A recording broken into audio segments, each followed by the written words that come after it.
about to start playing the Outer Worlds. I bought it because my PC barely runs the PC edition.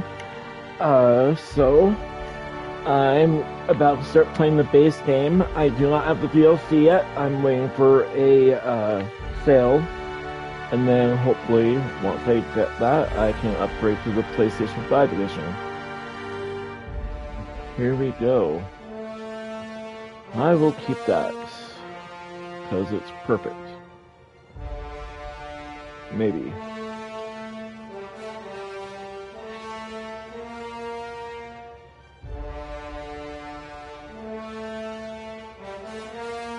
I'll do it at 45. No. 38, 40. I'll do it there. Sure. Default. And apply. Alright. Settings. That's good, that's good. Okay.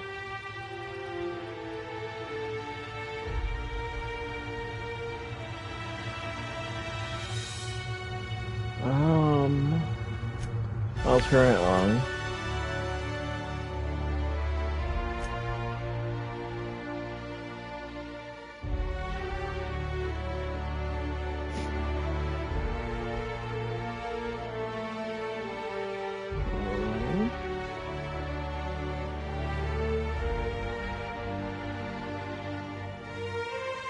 I will do this. Okay.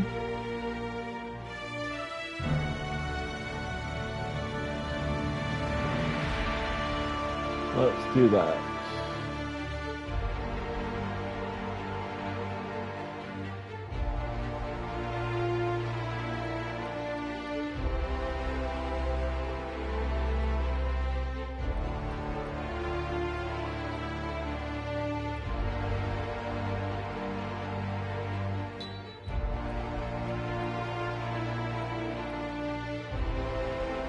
Okay.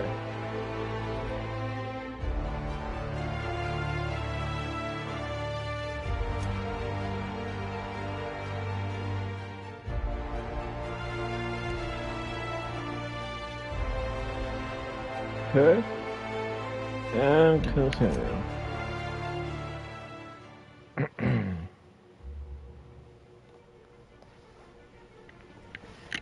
Why stay earthbound when prosperity awaits you in the stars? Come to Halcyon, the only colony on the edge of the frontier, owned and operated by corporations. A trip of 10 short years will feel like mere minutes, thanks to the comfort and safety of your very own hibernation chamber. You'll wake up in a perfect society designed to maximize your productivity with guaranteed full employment. With only a minor term of service, you will become the master of your own destiny when you go out of this world to the Halcyon colony.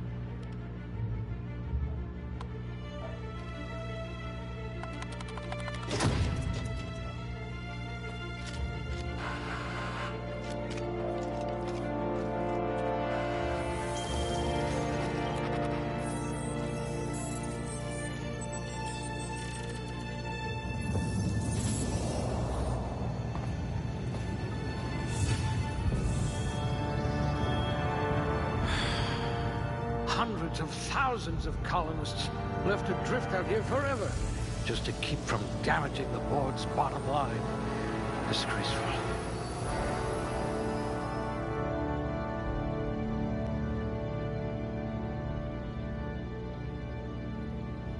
Alright, let's make my character.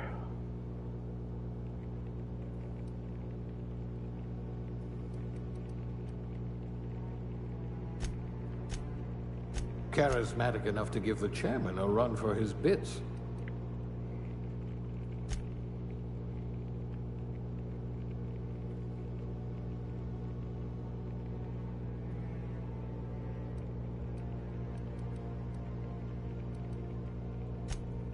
It says here that you solved mathematical problems just for fun.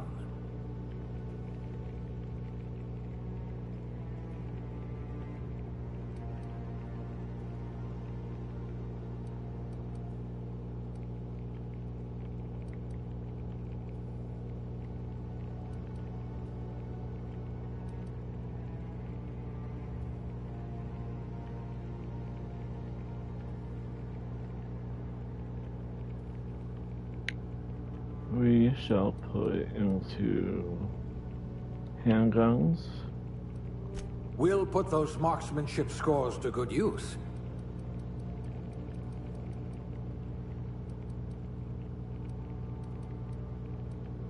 You could probably talk your way out of a landing ticket. Okay.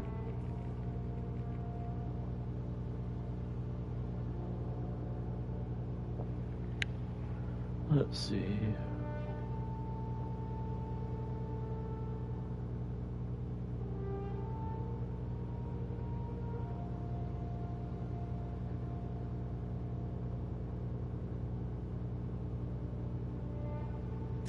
You're so much more than your designated profession. Okay. I shall be male.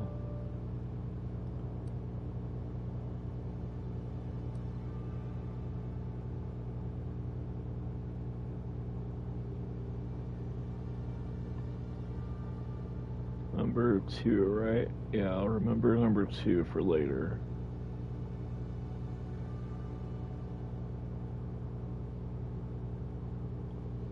Okay. We'll start with number 2. Skin tone.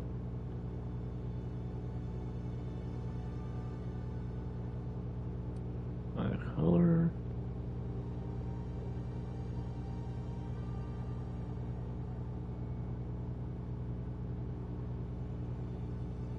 Looks hazel to me, or close enough. Oh, there's hazel. Okay, cool.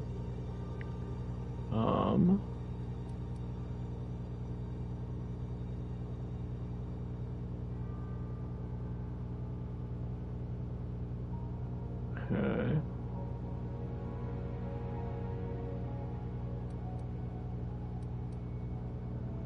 Nose.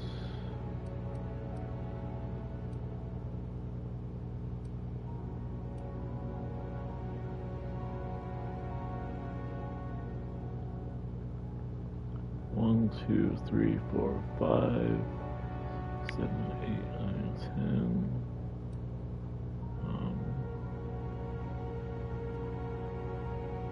Keep that. Keep that. Seems a bit wide. We'll do this. 5. Okay. And then sheets look okay. Hair color.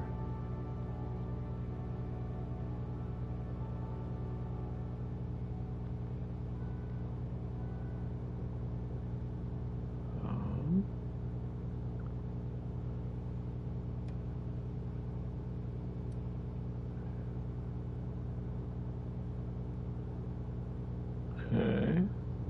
Hello, Watcher. How are you?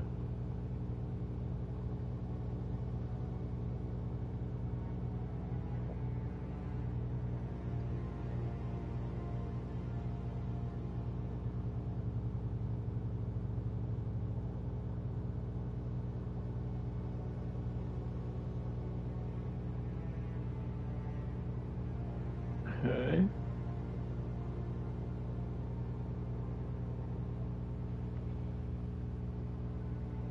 I'll go with that one. Yep, I figured as much.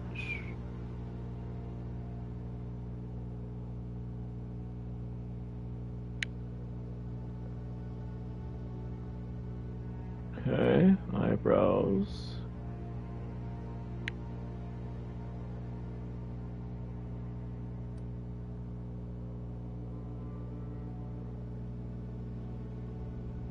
We'll do that.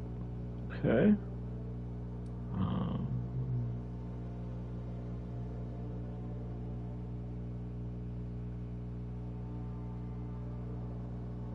Leave it as is.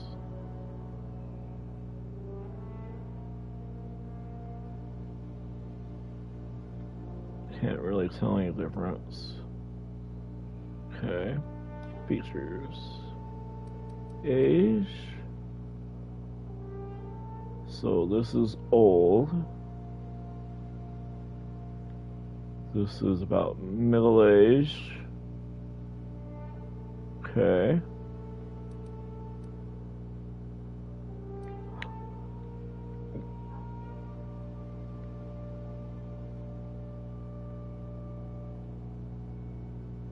I like that one.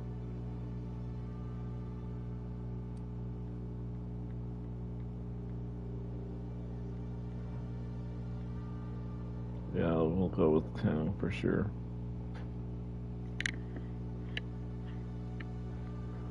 And then, okay.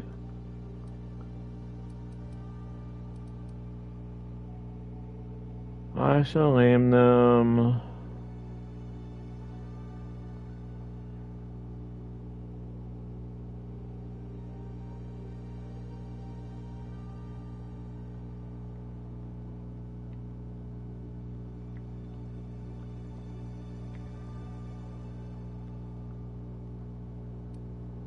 okay.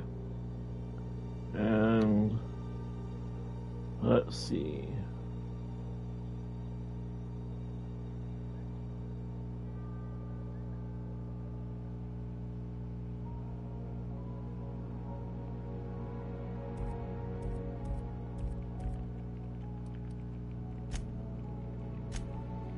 Set this for good, set this up here for good, to high. Okay.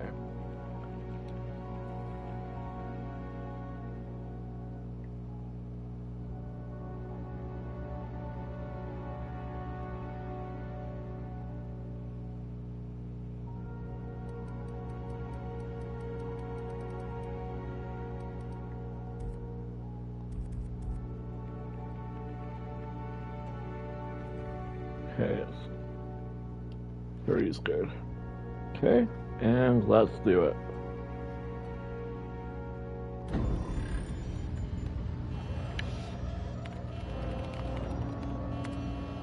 Looks to be your lucky day, my friend.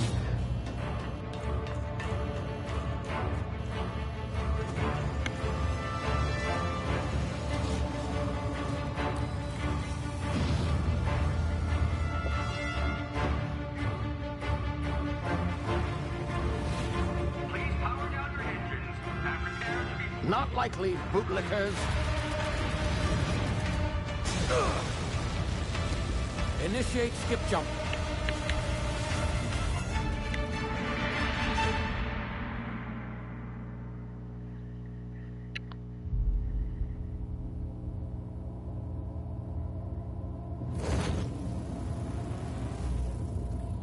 Status. Structural integrity down 25%. Power levels down. Shit.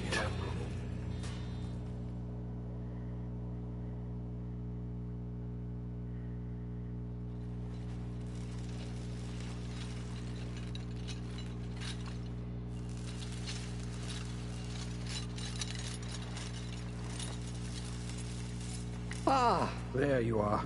Wondering what's going on, eh? A bit of bad news there, I'm afraid.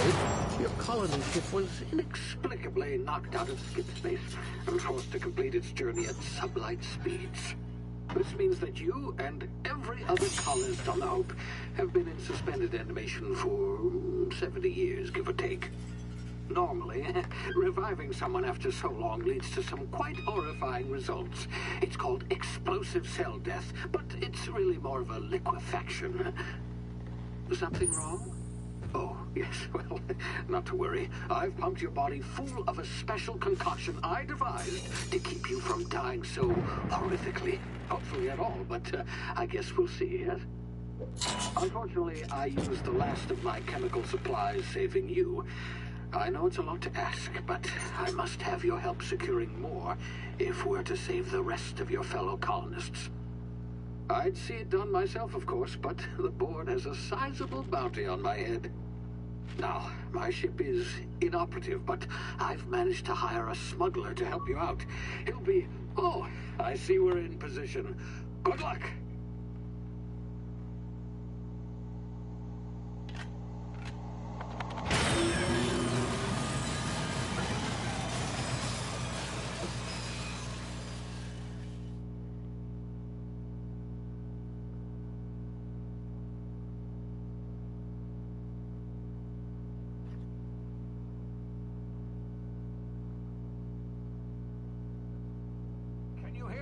Is this thing working?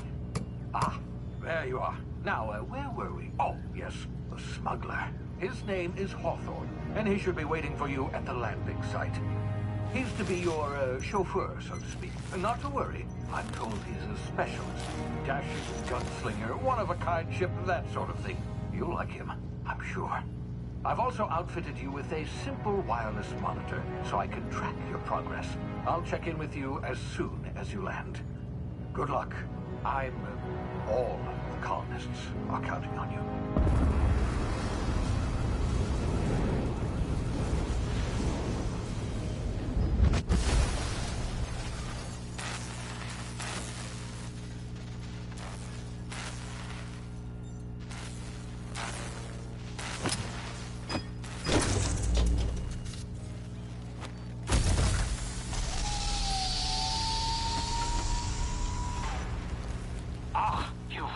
Good. Hawthorne should be close by. What in law's name? Is that him? Oh, that idiot. I told him to plant the beacon and move away, not stand there holding it. Oh well, no sense in letting his ship go to waste. Hawthorne won't mind you taking his ship. Better you than the board, huh? Not sure I trusted the fellow. Might have gone after the bounty on my head. Shame about the whole squashing thing. Nasty way to go. So terrible.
Now, you've been frozen for a while. There's bound to be unforeseen side effects.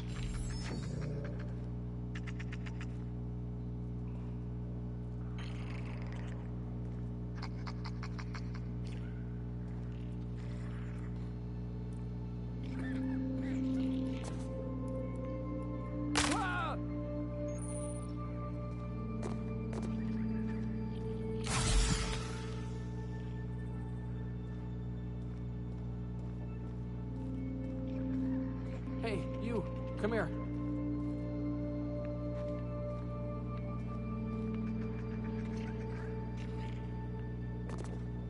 You've tried the best, now try the rest. Spacer's choice. Oh, law, that stings.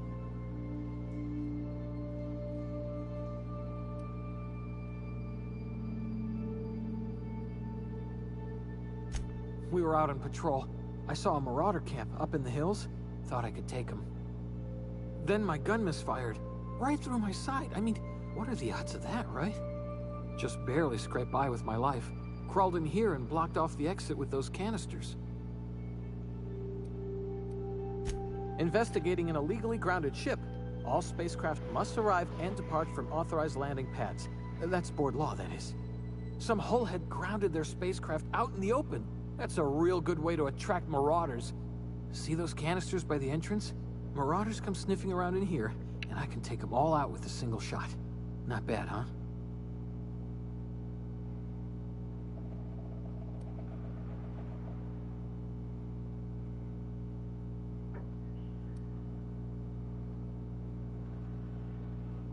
Yeah, okay.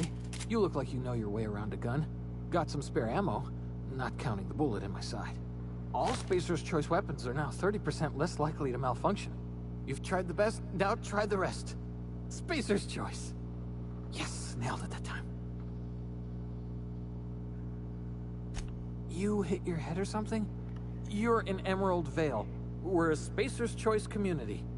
Edgewater's a little ways down. Prettiest place in the Vale. Be sure to stop by a provisioner's for a can of our famous salt tuna. The Hope? Is that some sort of fancy new drug? Are you with Auntie Cleo or something? Don't take this the wrong way or nothing, but I'm not allowed to fraternize with Cleo workers. Company policy. It's not the best choice, it's Spacer's choice.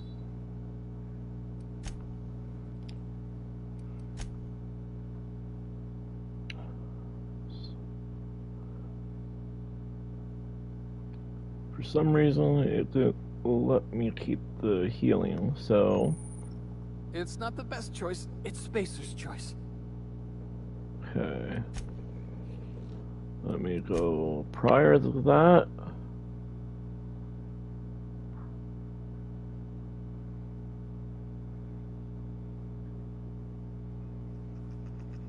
Okay. That's better.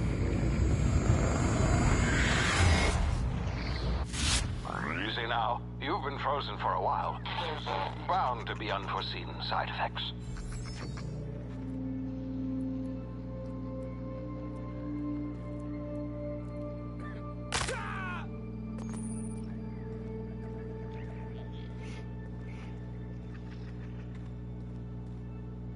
Hey, you, come here.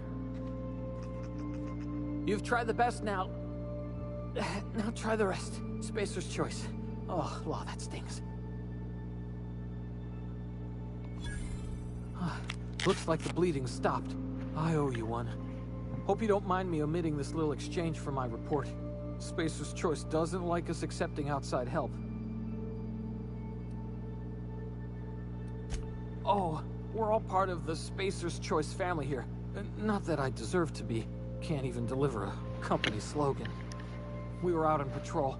I saw a marauder camp up in the hills. Thought I could take him. Then my gun misfired. Right through my side. I mean, what are the odds of that, right? Just barely scraped by with my life. Crawled in here and blocked off the exit with those canisters.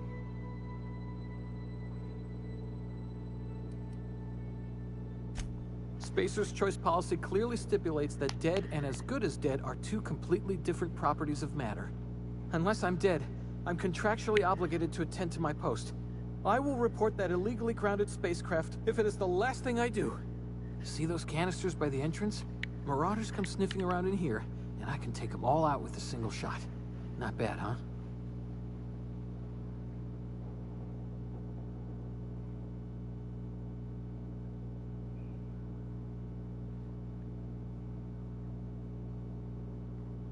Yeah, okay. You look like you know your way around a gun. Got some spare ammo, not counting the bullet in my side. Here, you can have my saber too, for patching me up and all. All Spacer's Choice weapons are now 30% less likely to malfunction. You've tried the best, now try the rest. Spacer's Choice. Yes, nailed it that time. You hit your head or something? You're in Emerald Vale. We're a Spacer's Choice community. Edgewater's a little ways down. Prettiest place in the Vale. Be sure to stop by a provisioner's for a can of our famous salt tuna. The Hope? Is that some sort of fancy new drug? Are you with Auntie Cleo or something? Don't take this the wrong way or nothing, but I'm not allowed to fraternize with Cleo workers. Company policy.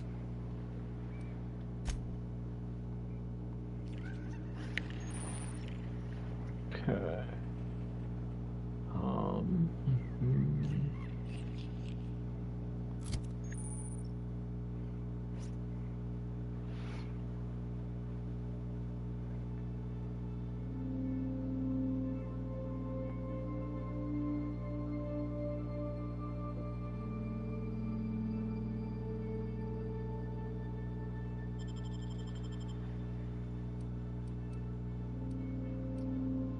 Okay. We'll put this as number 2. Okay.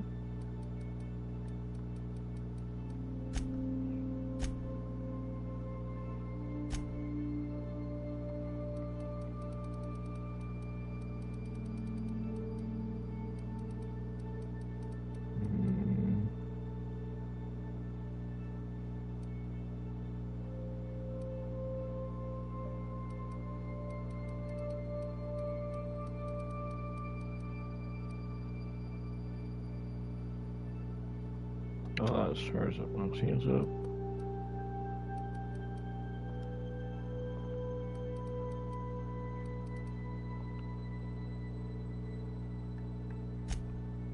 Okay.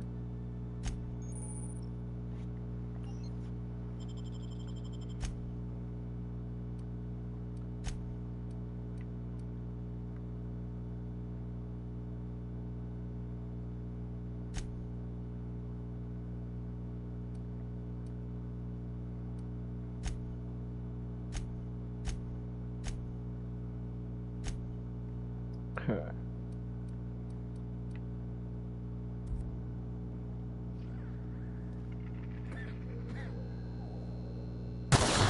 Damn it, my ears! Oh, what just happened? Can you hear me? What in the hell? This...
Let's see.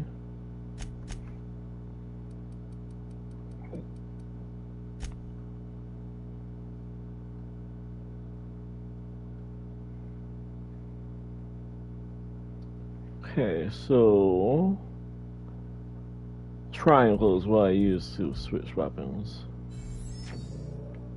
Okay, cool.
you get yourself killed.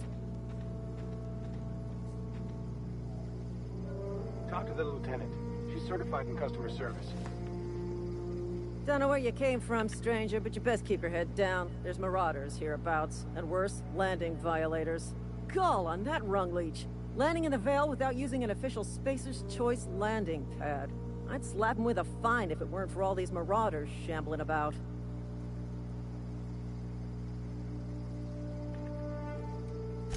Really?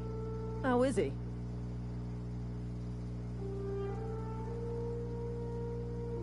Shouldn't have done that.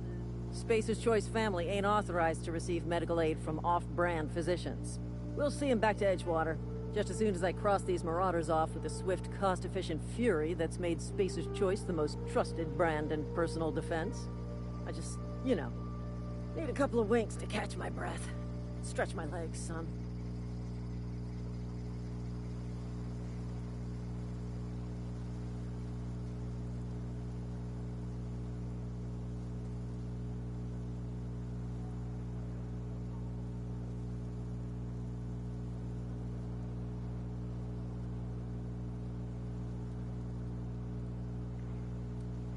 You think? Most marauders can't even talk. But criminals do attract other criminals by their own nature. You know what? You're right. It's time we cross those marauders off, find whoever owns that ship, and file a full report. Then it's gonna be fucking laminated. Here we go.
There it is. Cool.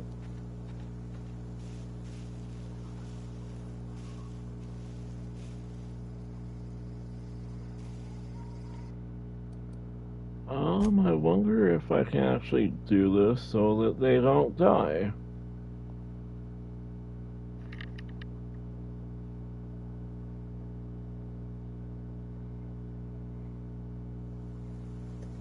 Hey! Get over here before you get yourself killed! Don't know where you came from, stranger, but you best keep your head down. There's my gall on that. I'd slap him with a... Really? How is he?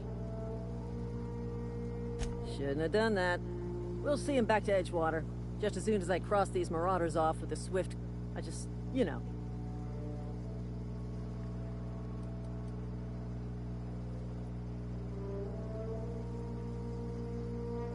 Hello, Watcher. How are ya? Okay.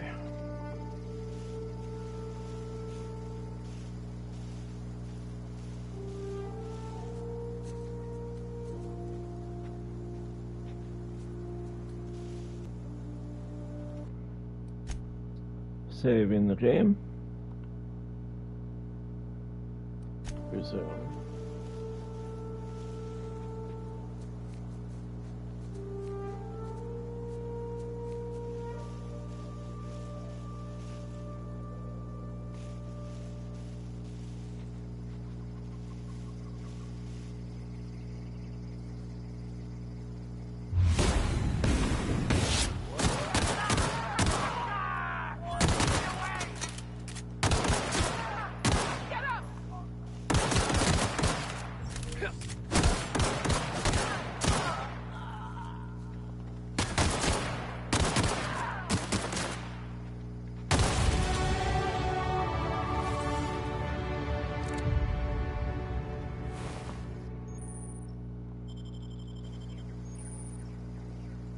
Okay.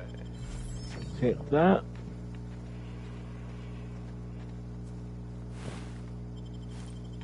Take that.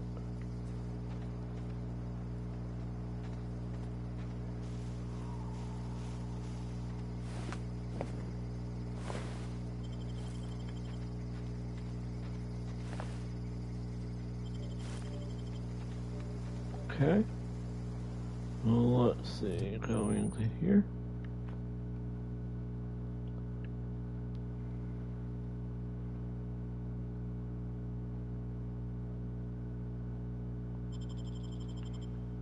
Alright, we shall put it in,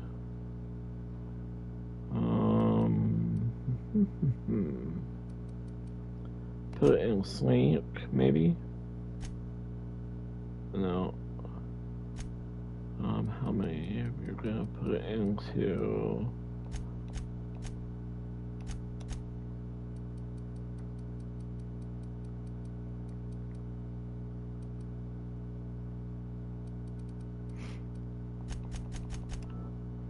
Okay, and apply. Yes.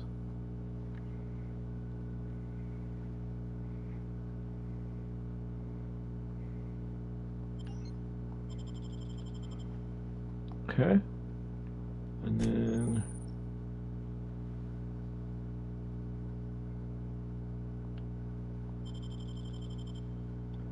let's see, toughness, slow the world.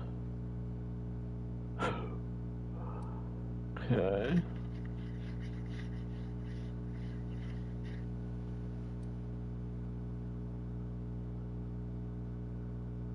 Okay.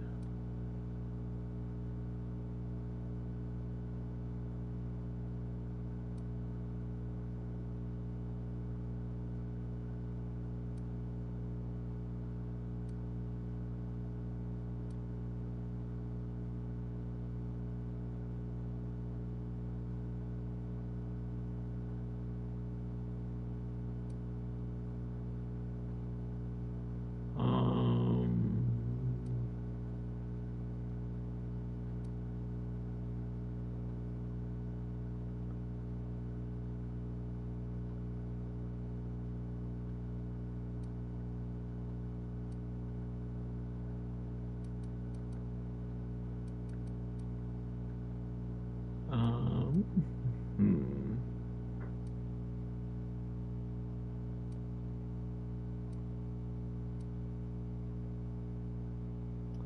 Let's do this one. That will be more useful. Apply. Okay. And then coax. Clearing these out. Whoops. Okay.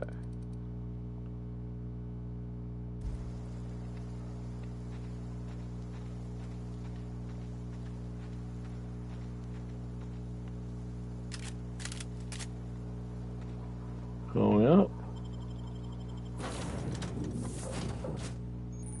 Please be informed that this vessel contains no valuable plunder. Unauthorized access of spacefaring vessels is a crime.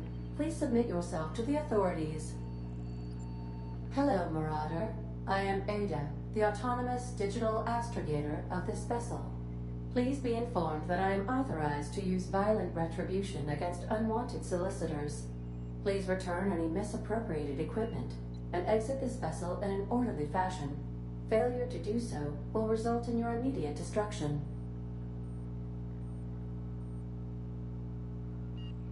Jetstream procedures initiated.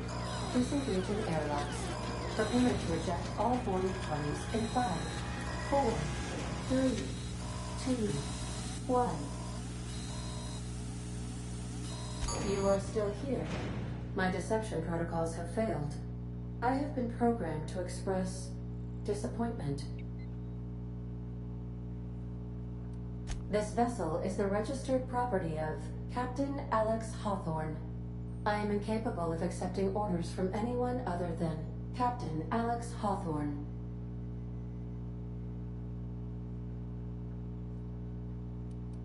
I understand. I will require some time to process this information. Thank you for your patience and for your honesty. I am programmed to take orders exclusively from Captain Hawthorne. If I accept your orders, then you must be Captain Hawthorne. Do you understand? I understand. You are speaking metaphorically. You wandered outside this ship and experienced a permanent, life-changing encounter. The old you is dead. Welcome back, Captain Hawthorne. I extend felicitations and congratulations on your life-changing experience. I understand. You are going undercover with an alias. I will update my discretion protocol accordingly. Unfortunately, our engine is currently inoperable. Our main drive suffered a critical power failure, and we were forced to make an emergency landing. The main drive's power regulator has been irreparably damaged and must be replaced.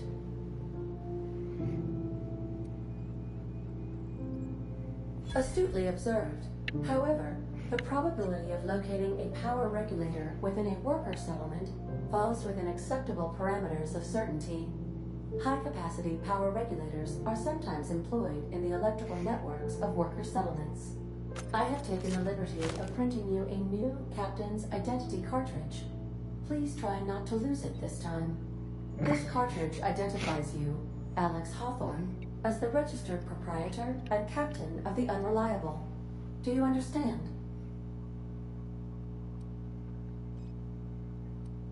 It is difficult for me to do so. I am programmed to accept commands from Captain Alex Hawthorne, after all. Best of luck in your search for a power regulator. Try to stay alive this time.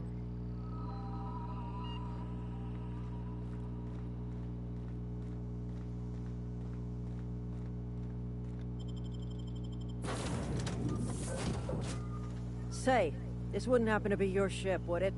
Because you sure walked in it like it was your ship. And if this ship is yours, well, mister, you owe Spacer's Choice a hefty fine. Afraid we gotta dock your pay.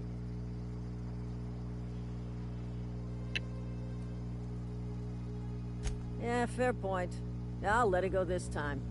If you're looking to help us out with our Marauder problem, talk to Constable Reyes over in Edgewater. Edgewater's not too far. Just follow the road east of here, over past the cemetery. Now, if you'll excuse me, I need to inspect the crime scene before I make my report.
There we go. That looks better.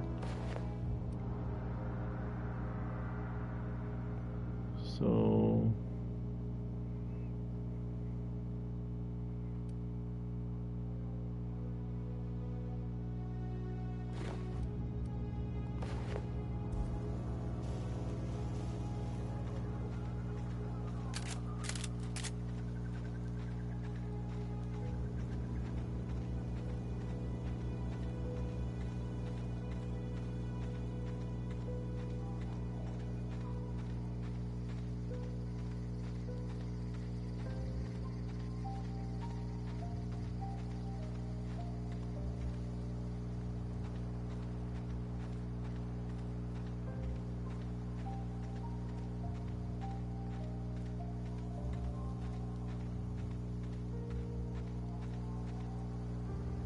Whoa, hey, where'd you come from? Don't go ambling out in those hills. That's Marauder territory, friend.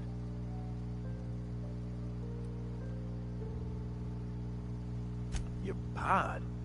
What are you on about? You take a bruise to the cranium? Ain't safe out here. You'd best head into town. Avail yourself of Edgewater's high walls. And low prices.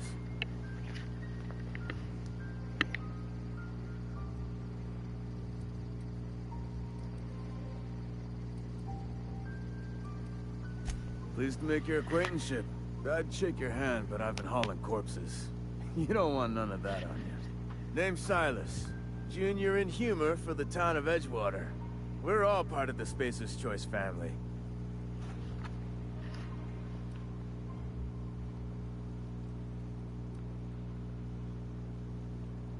Heard a lot of new workers say that. First time they set eyes on Edgewater, they'll say, well, I can't work here. I don't belong here. Well, we do belong here. The Spacer's Choice family takes care of us from the cradle to the grave. As long as we provide our own cradles. Got a knack for being discreet-like? There's money to be made, long as you keep your nose clean. Edgewater is a company town, board-owned and operated. That includes the cemetery. None of us own our grave sites, we rent them from the company. Renting means money. Money means paperwork. Paperwork means signatures. Some of our families become a mite delinquent in paying their dues, you see?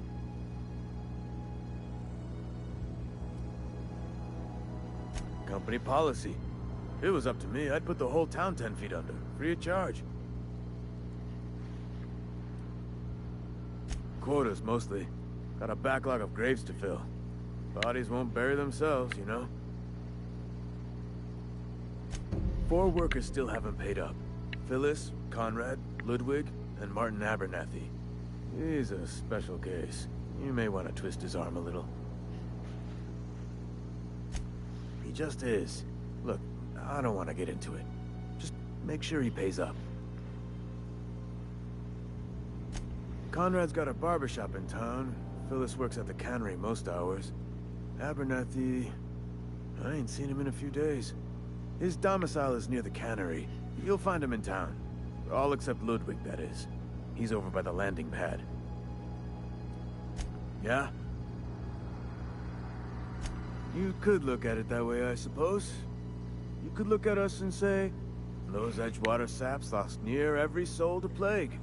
But you'd be wrong. We're survivors. Loyal company folk, brave in the wilds.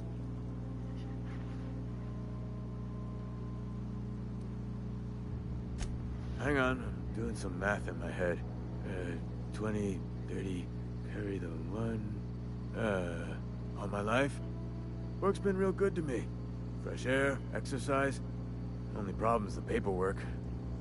Can't get anybody to pay their gravesite fees. Former people, yeah. Marauder's been raiding my graves, you see. Hence the armed guards.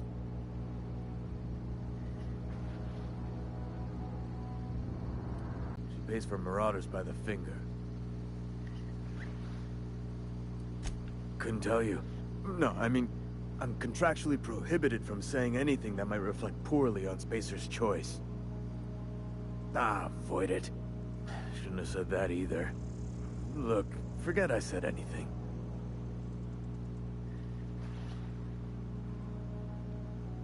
You could look at it that way, but you'd be wrong.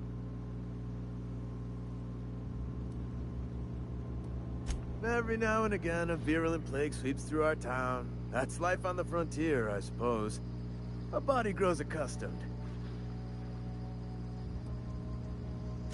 Hang on, I'm doing some... Work's been real... Former... Oh no. They are after the most precious loot of all.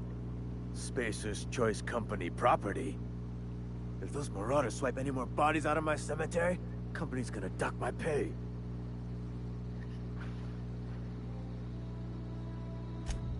But you...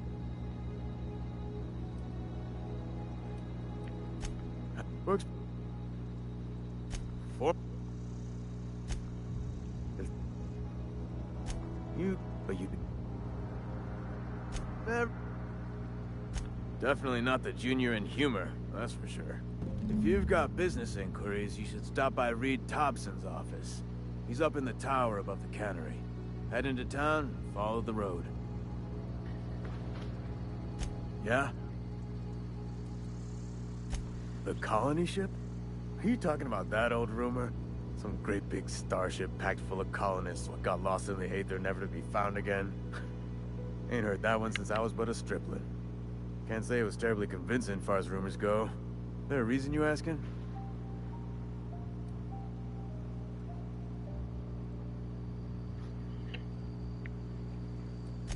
Hope's just a rumor, friend. Ancient rumor at that.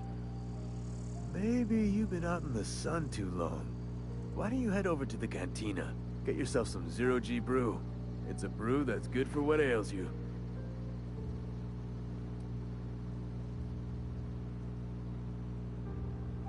Look, I don't know what's got you caterwauling about Hope this and Colony that, but you need to stop, or there's gonna be trouble. Trouble's in the asking. Board don't much care for folk running their mouths, spreading hoaxes and the like. Frankly, neither do I. Something I can do for you? Yeah?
Let's see.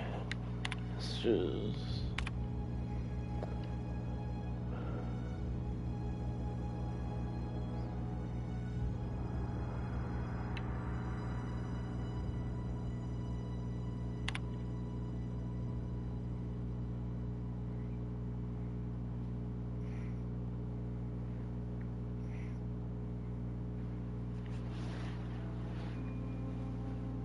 Sure.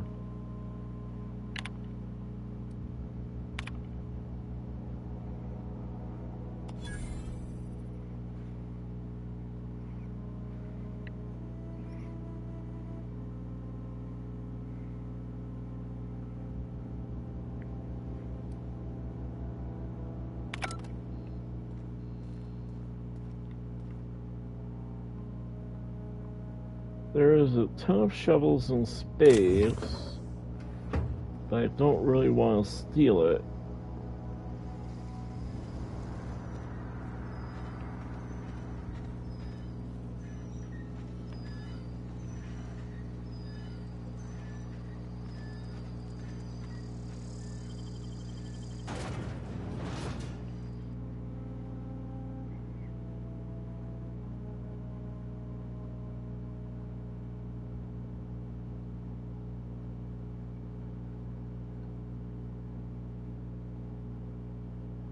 Oh, long range engineering later.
Heard something outside the walls today. Nothing for us outside those walls. You ought to know that.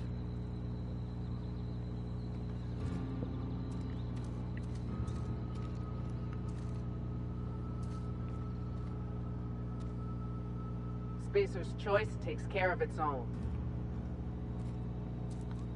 Keep your distance, friend. Sick house is no place for a traveler.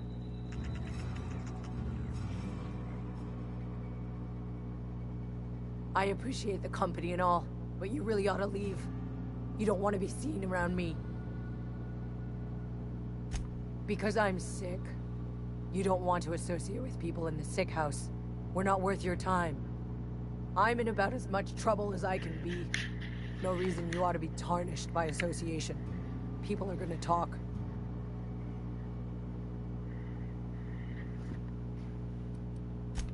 The walls talk, is all. We all got sights on each other. Any of us breaks company protocol, boss is gonna hear about it from 6 different mouths. Maybe you don't know this, but there's a real simple reason you don't talk to the plagued. You don't want what we've got. Hey Leo, how are ya?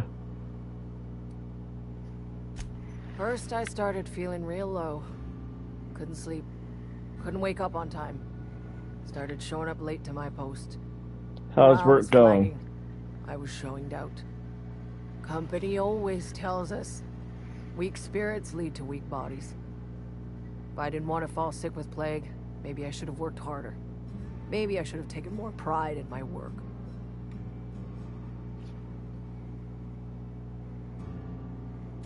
I really wish you wouldn't say those sorts of things. I told you once already. People could be listening. I'm feeling a touch faint. If you don't mind, I'd like to be alone for a spell.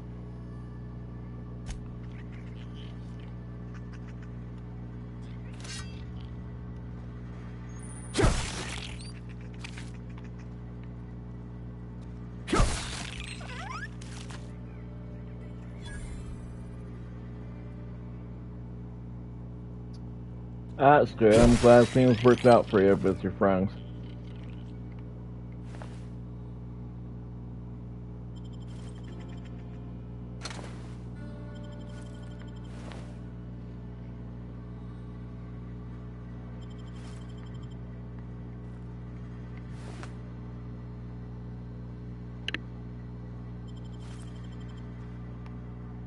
Okay.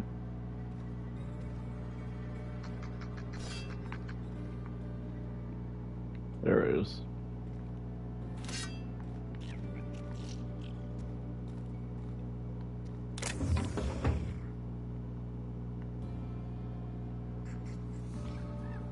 What was that? Take him down! Waste of Company ammo!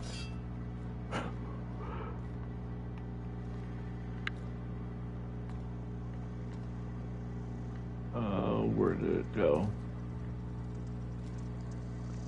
I'm doing good. I just got Outer Worlds today because I heard that it has a PlayStation 5 upgrade eventually. You have to buy the expansion pack for it, and then once you buy the expansion pack, you're able to upgrade to the PS5 edition.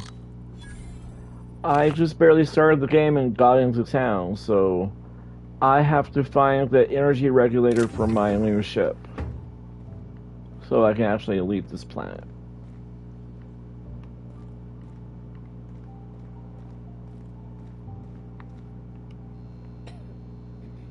Have you played Outer Worlds before? Okay.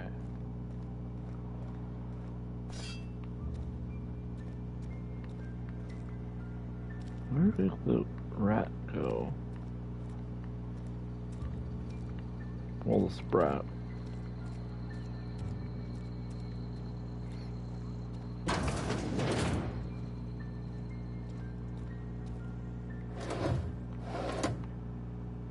Please don't touch anything.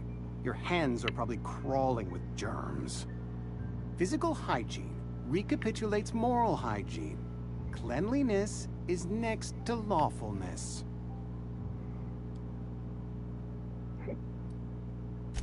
We don't believe in free anything here in Edgewater. We're a Spacer's Choice company.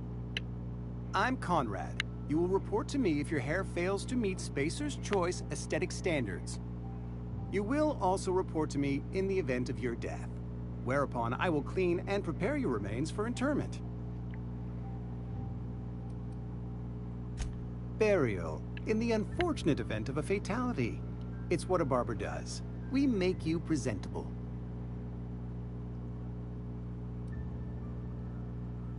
Ah, gravesite fees. Silas and I had talked about this at length. I thought I'd made it clear my pecuniary situation precludes the necessary restitutions. As broke as pie crust, friend. Bidless, indigent, destitute. I simply cannot afford it. I am a blemish on the prosperity of our fair settlement. When I expire, I expect Silas to toss my body into a ditch.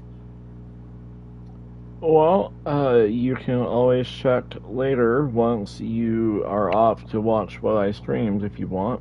I started this from the very beginning, so you can always watch in order once you get off, so yeah. It's actually a pretty cool game. It's a sort of like a Fallout, Elder Scrolls type game, but it's not. It's set in space, and it got a big bad rap when it came out because people were thinking it'd be just like Fallout and such, but it's different, and it's short, but it's still a pretty awesome game, so. Okay, let's see.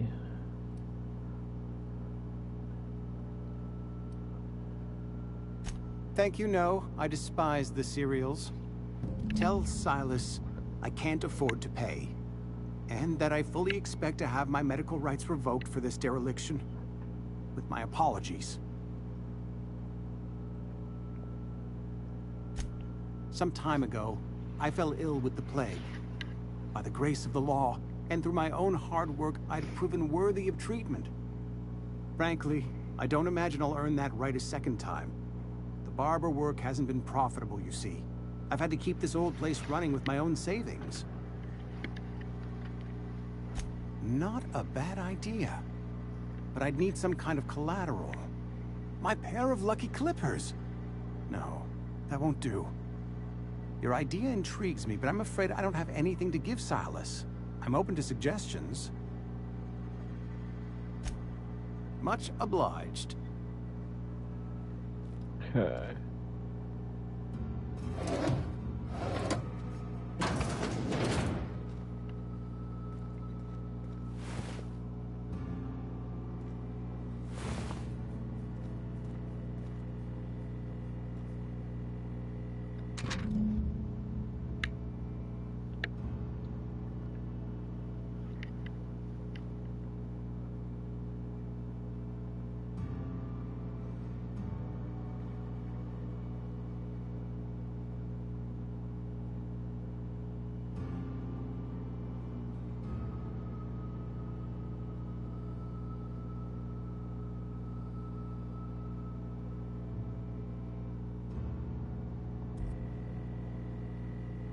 Okay.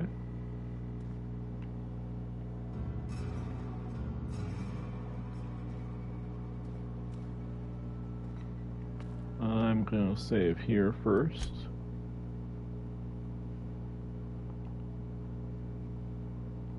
Yes. What can I do for you? Let's see.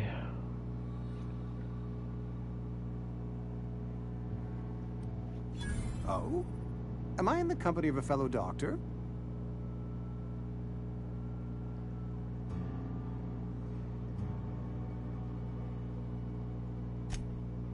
I am a Spacer's Choice certified surgeon, and if you must know, I can stitch a severed thumb with a 58% chance of avoiding gangrene.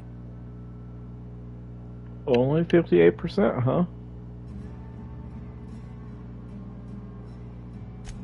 A ship? Dear me. You seem to have lost the ability to distinguish between reality and fantasy. This is what happens when you let your imagination run wild. I don't approve of fantasizing. It's a dreadful habit, corrosive to the mental faculties. You ought to let the Vicar take a look inside your head. Vicar Maximilian, our man from the OSI, here to spread the message of scientism like a soothing balm upon a feverish head. Or so you'd expect. You'll find him in our local church, probably neglecting his duties. He doesn't seem to like us much. The Vicar has not been with us long, and in his relatively short tenure in Edgewater, gives off the distinct whiff of superiority. Go ahead. Edgewater has been good to me. I consider myself privileged to work here. I am never wanting for work, not since the plague started. The plague's come at us with a vengeance this year. Lost 6 workers in as many months. I wouldn't call them good workers, mind you. If they were any good, they'd have been treated. Still, it is a shame. Fever, chills, fatigue, aching, vomiting, an excess of phlegm, a tendency towards belly aching. Whatever it may be, I have developed my own palliative. Boiled canid liver and a splash of ethanol. Company policy, friend. We don't have enough medicine to treat all of us, so we treat the best among us. Terrible. Nature is monstrous, friend, and this plague is natural selection at work.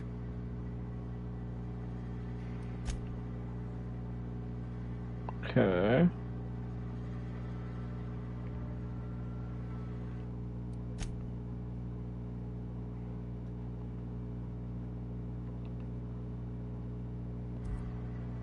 What can I do for you? You know about Eugene? How?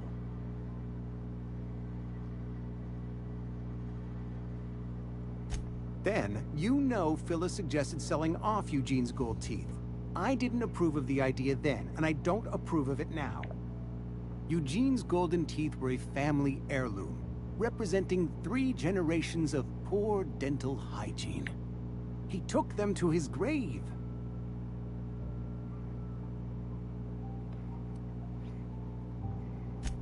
More than a few. Those teeth were his personal savings.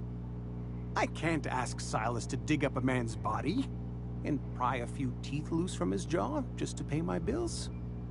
Can I?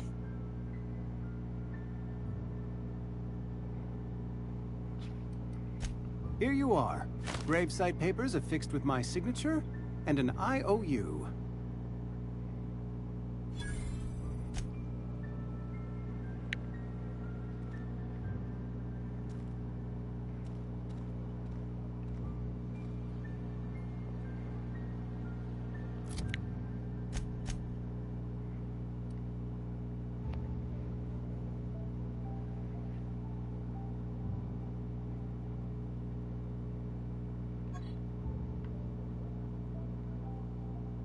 Okay.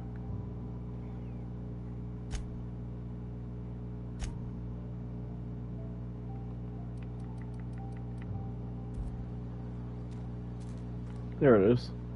Nope. Okay.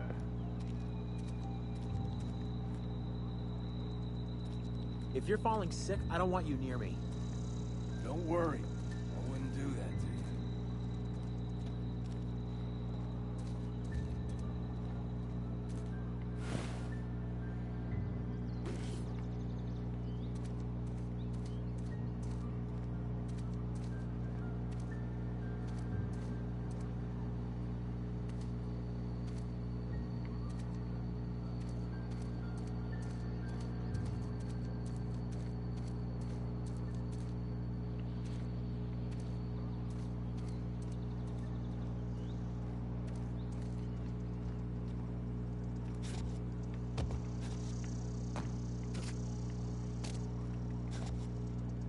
Nope, will not let me up.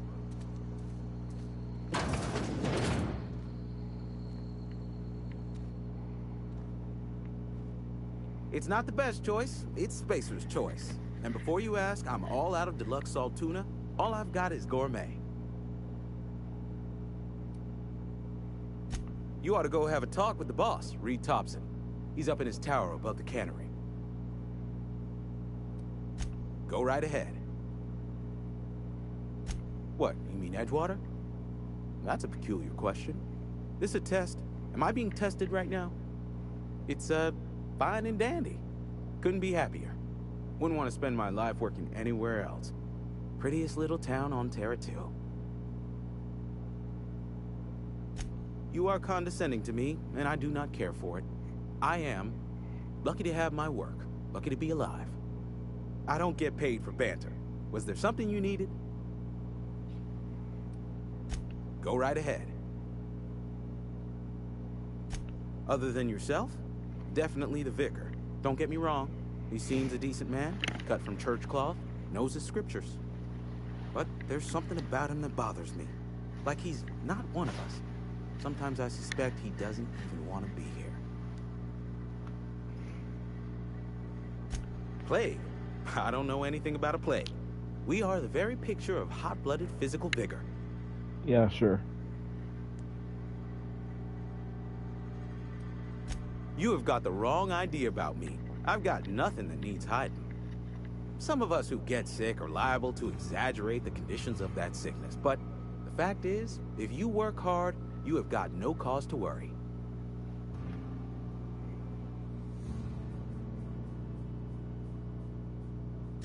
Survival of the fittest. It ain't just the law of nature, it's company policy. Medical treatment is commensurate with our value to society. Spacer's Choice will dispense medicine for the indispensable worker. Natural selection at work. Then the hand of medical science will not grace you with its touch, and you must recover on the virtue of your own grit. Listen, you mind if we talk about something else? Rambling about company policy gets me feeling all lightheaded. Go right ahead.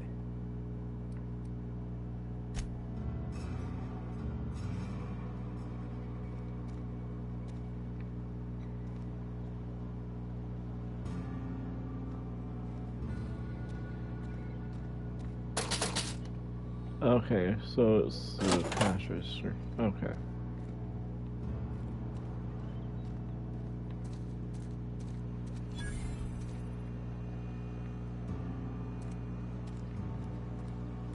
Wonder if the plague's ever gonna pass. Just keep working. Work fortifies the spirit.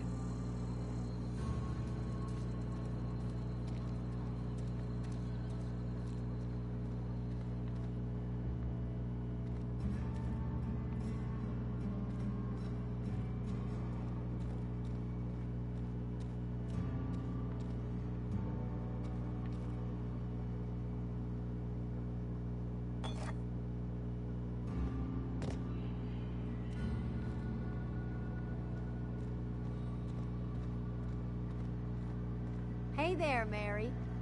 Don't see you around here too often. Oh, I just came to talk to the vicar is all. None of us are above confessionals. What have you got to confess? You ain't thinking of deserting, are you? What? No. And I resent the accusation. Wasn't nothing but a question. Do excuse me. I must be on my way. Verity to you.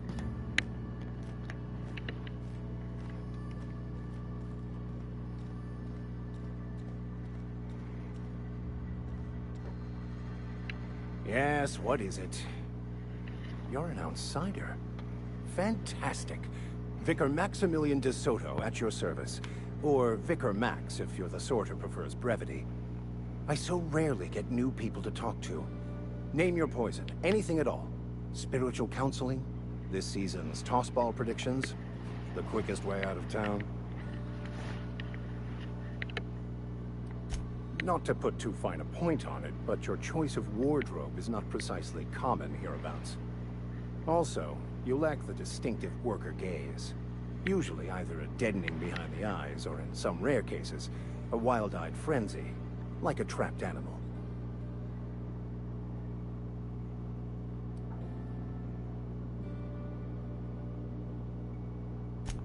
An ass?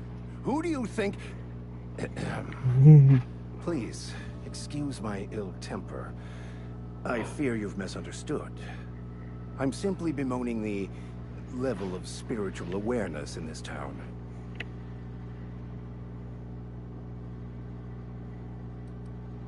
No, I am not. Though there is something to your accusation.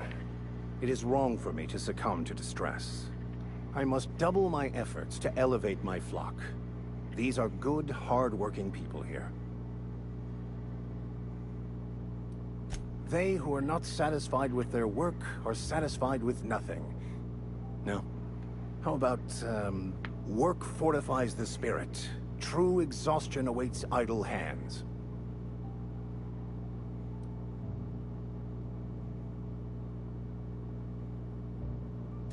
Selling? No. It is free for all who seek it. I'm sorry you don't find these tried and true words of wisdom to your liking.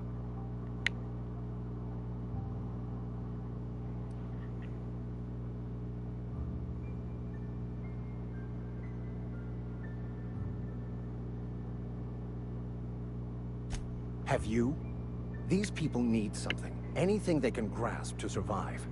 Delving into the metaphysical minutiae of the grand plan would be nonsense to them, if not worse. My apologies.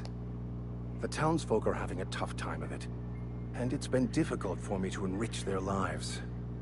They are good people. It is just difficult to reach them. They who are not... The OSI teaches that the Grand Architect set a perfect system in motion at the beginning of time. Contentment is found by accepting one's role in that grand plan.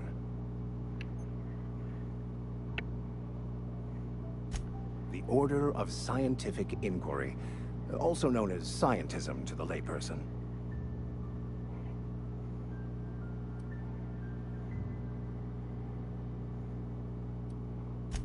You don't talk to the Grand Architect. Once the universe was set in motion, it stepped back.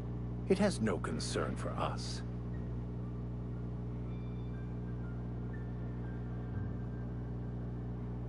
We will eventually decode the plan and all its intricacies. Once we are able to deduce the properties of every particle in the universe and its trajectory, we will know everything.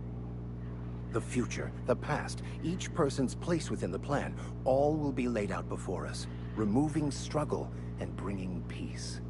No one will ever need question their path again. Some even believe this ultimate knowledge will unlock mankind's true potential, and we will all become akin to Grand Architects ourselves, after a fashion.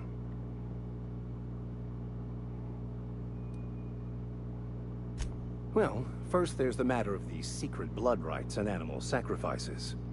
I'm kidding. Seriously, though, to truly understand the metaphysics involved takes years of study and contemplation. They...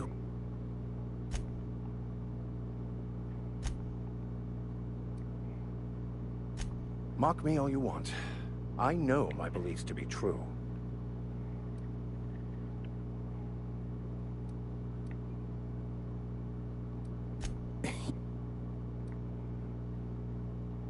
We will eventually decode the plan and all its intricacies. Once we are able to deduce the properties of every particle in the universe and its trajectory, we will know everything. The future, the past, each person's place within the plan, all will be laid out before us, removing struggle and bringing peace. No one will ever need question their path again. Some even believe this ultimate knowledge will unlock mankind's true potential, and we will all become akin to grand architects ourselves, after a fashion. I would love to discuss the finer points of my religion with you. Oh, wait. No, I wouldn't. Seriously, though, to truly understand the metaphysics involved takes years of study and contemplation. Mechanical tomfoolery is well out of my purview. I suggest you take such matters to Mr. Thompson in the cannery.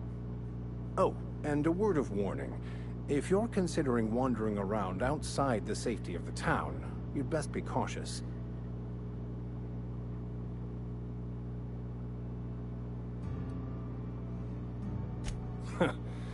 The marauders I met when I ventured outside the walls might agree with you. Bastards snuck up on me while I was dutifully hunting for a banned book in a collector's library. Barely escaped with my life. But you see, one of the reasons I transferred here was to get my hands on that heretical text. If you managed to acquire it for me, I'd pay quite a handsome sum for the book.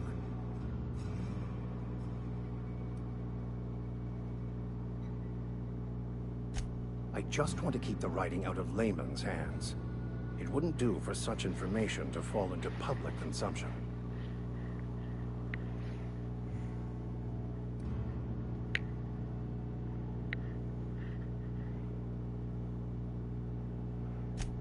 On the contrary, my position means that I am one of the few legally allowed to possess such items.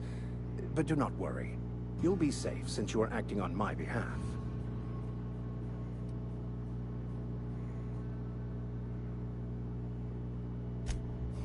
I can assure you, you won't find another willing to risk imprisonment to possess this book, nor anyone willing to pay the price I can offer. Glad we see eye to eye. It's a handwritten journal, a faded blue cover with the name M. Bakonu handwritten in the lower corner. I'll mark where I saw it on your map. Assuming you're serious?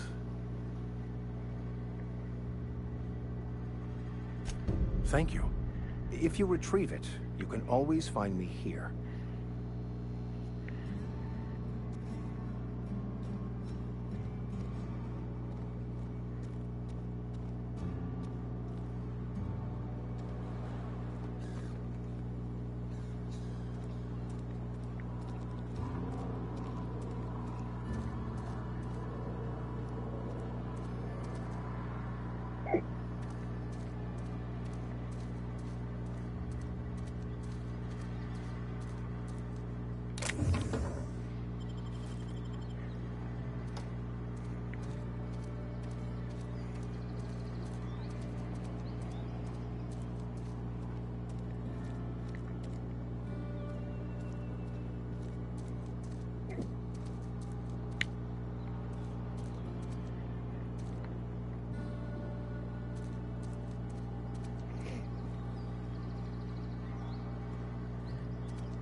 This is handguns, long guns. I will place this at the top. Okay.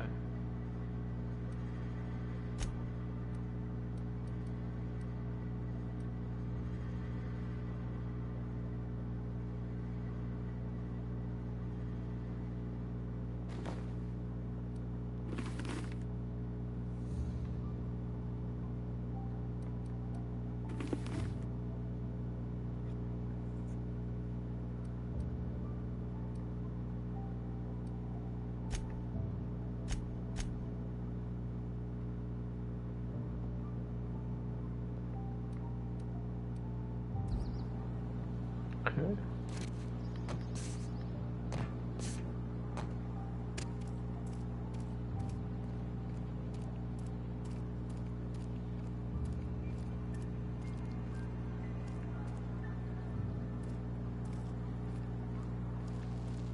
I'm sorry. I'll just be a minute. You had a minute. Next one comes out of your pay. Ease off the threats, friend. I'm going. Boss's orders. We all got quotas to make.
You the new worker?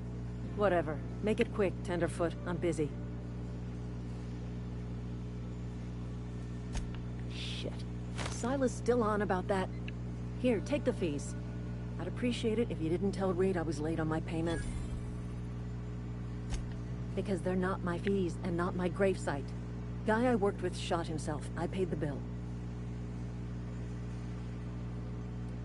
If you're not familiar with board law, you ought to be. Law requires delinquent gravesite fees to be paid by the deceased party's closest living relative, which meant me. Shame, though. Eugene was a good worker. Woke up one morning and put a round through his upper story. Can't imagine why.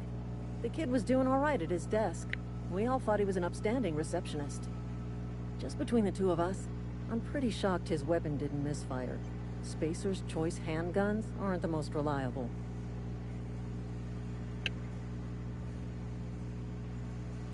Not half as awful as the bill Eugene left us with. Suicide's a crime.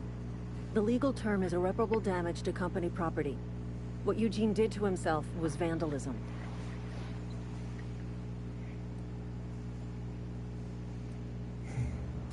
First of all, that's a horrible thing to say. Secondly, yes, we did. When one of your workers commits a crime, the entire town pays for it. In other words, Edgewater would have been penalized pretty hard. Whatever Eugene was worth as an asset, we would have had to pay out of pocket to Spacer's Choice.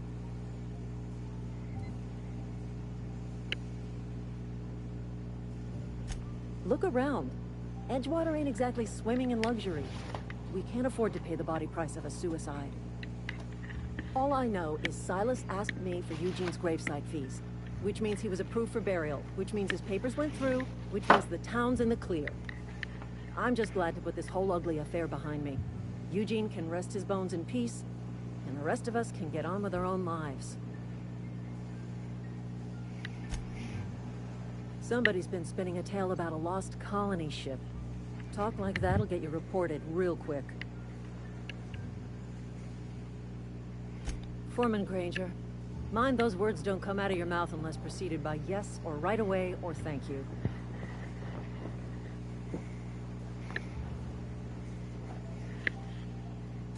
I paid his burial fees, didn't I? Let the dead sleep. Didn't anyone ever tell you not to go rifling through other people's correspondence?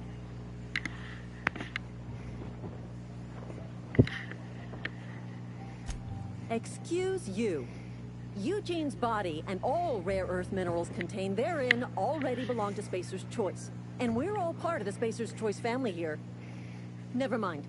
I don't have to explain myself to you.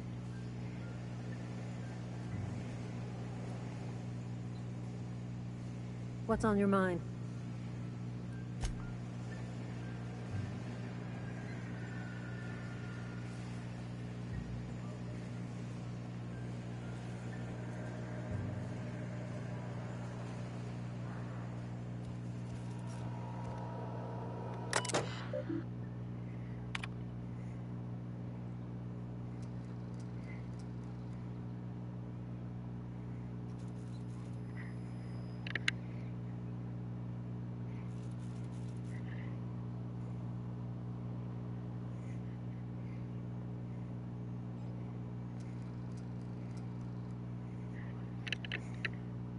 That's terrible. Schedule 2 to 4 weeks for your sick leave.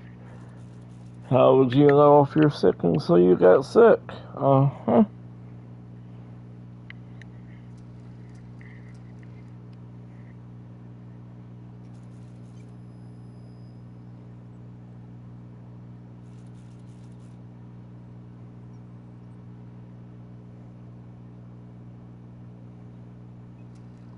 Wow.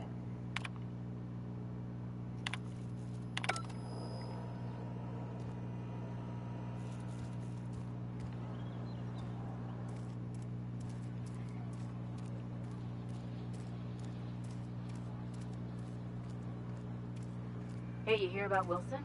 Heard Marauders gone in. Just between us, Wilson deserted. Lost his nerve. Ran off in the thick of night. You're kidding me. Damn.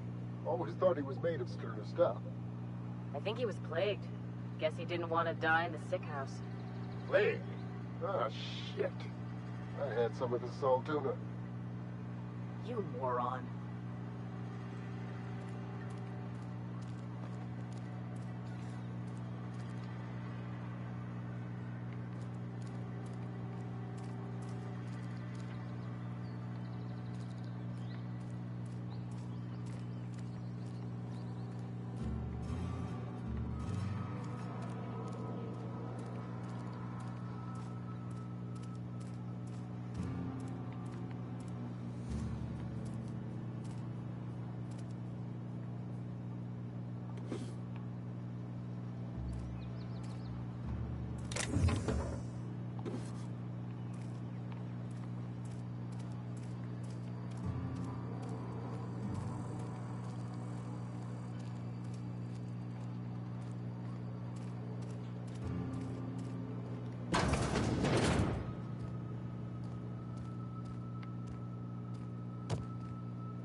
I'm probably gonna regret this, but I want to try it. Just because.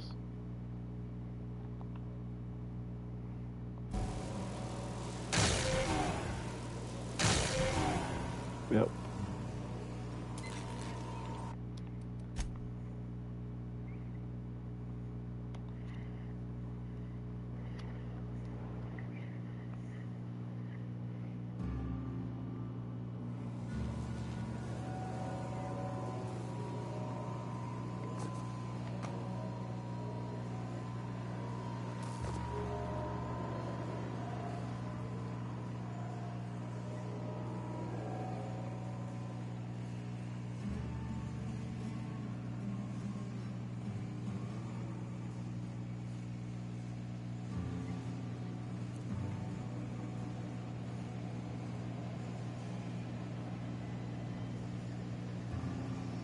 Hey, it's open.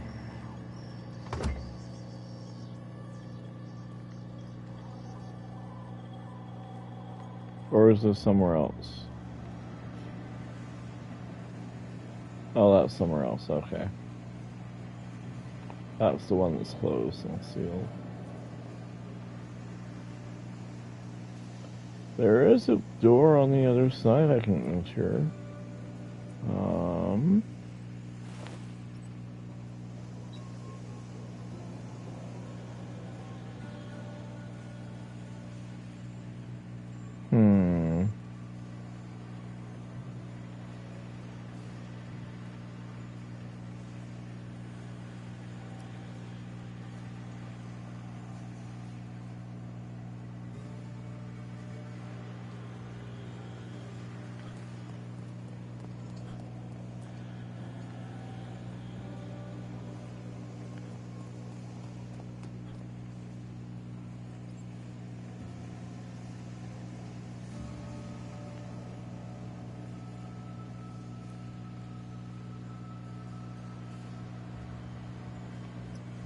Behind the factory, maybe?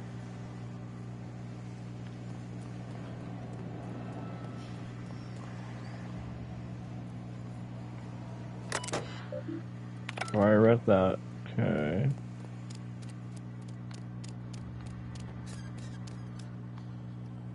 No, can't get over there from there.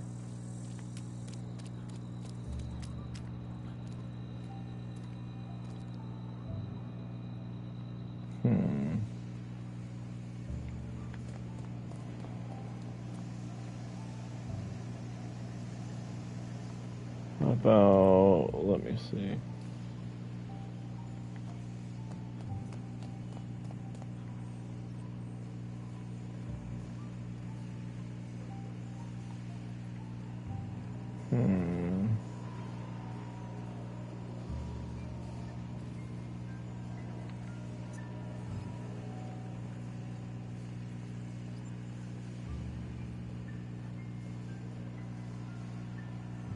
I'm not sure.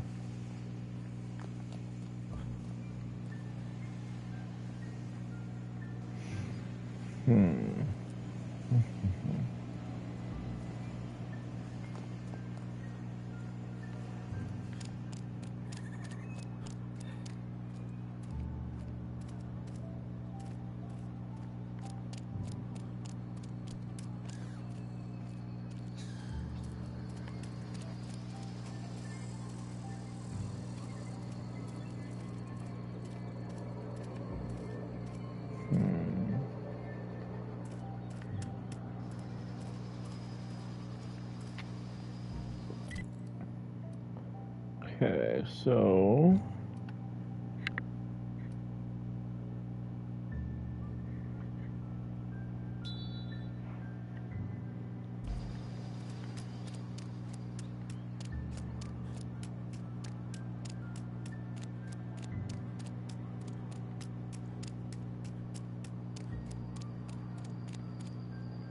That takes me out.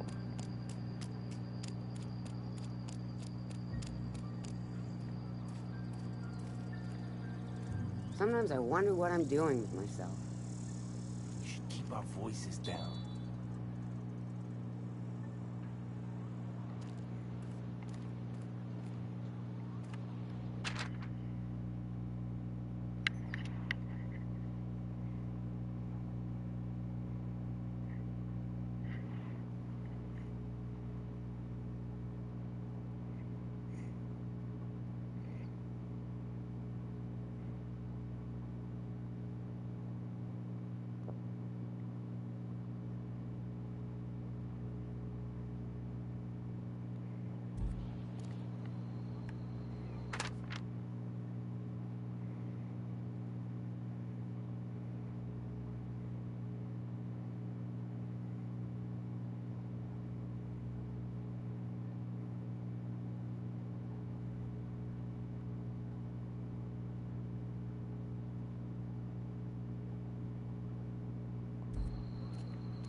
Sure.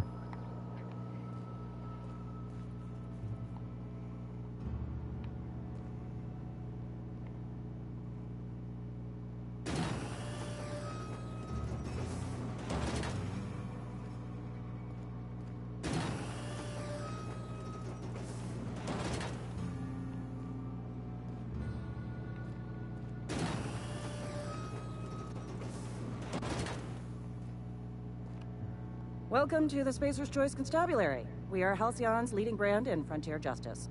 The office is writing a promotion. Purchase 3 criminal investigations and the 4th one's free. Sure.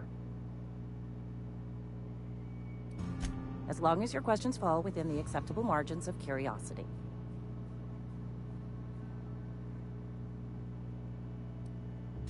If this is a setup to a joke, you should know I've never found anything amusing in my life.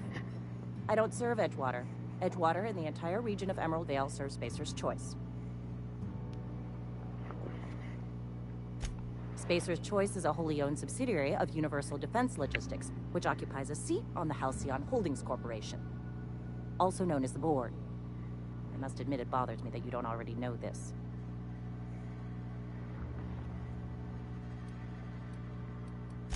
Flattery won't get you anywhere with me. The bureaucracy is a noble profession, but not all of us are gifted enough to serve in it. Something to report? As a Spacer's Choice Constable, I am authorized to grant you legal authority toward apprehending wanted criminals. Know how to carry yourself in a fight? I've got bounties out for these 3 marauders. Cross them off and bring me their fingers. Just 1 per marauder, please. I'll dust off the old fingerprint roller. As long as your questions fall. His likeness decorates many a wanted poster. Do you have any relevant information about this individual?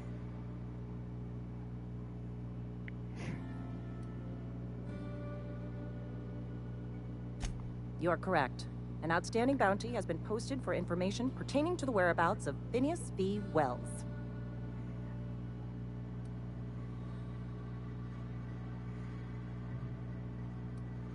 I am obliged to warn you against forming acquaintanceships, friendships, partnerships, or any felicitous relationship with a wanted criminal.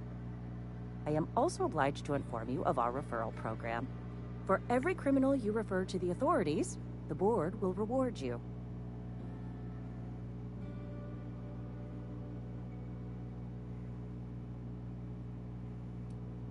Wells has been wanted for as long as the board decides he has been wanted. This decision will be made in accordance with Wells's behavior upon arrest. Unfortunately, the arrest of Mr. Wells falls outside my authority. I enforce the company policy of Spacer's Choice in the region of Emerald Vale. Wells is wanted by the board. If you have information related to the location of Phineas V. Wells, you are required to submit that information to your nearest board authority.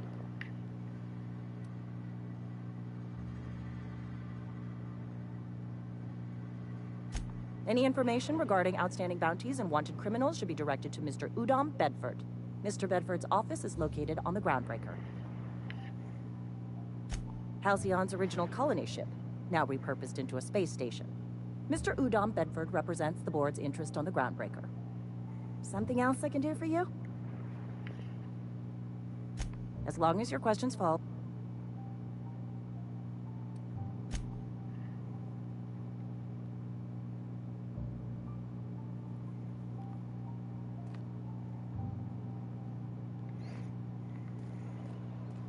Almost lost a finger in the cannery today. Just the way it goes, I suppose.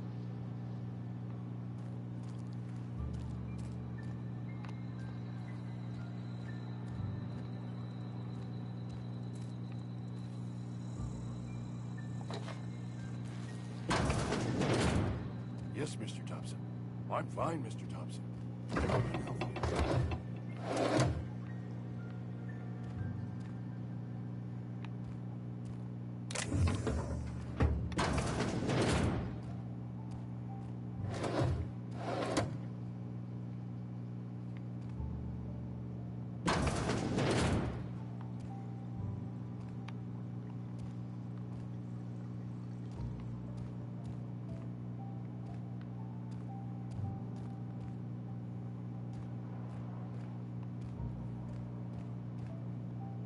Whoa, did Mr. Thompson send you? Well, you tell Mr. Thompson I'll be right at my post. Tomorrow. Bright and early tomorrow. Because I'm definitely not plagued. As spry as a spring chicken. That's old Abernathy.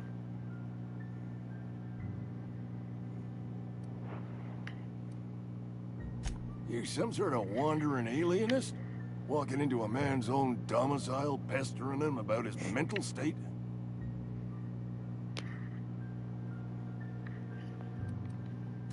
You don't know that.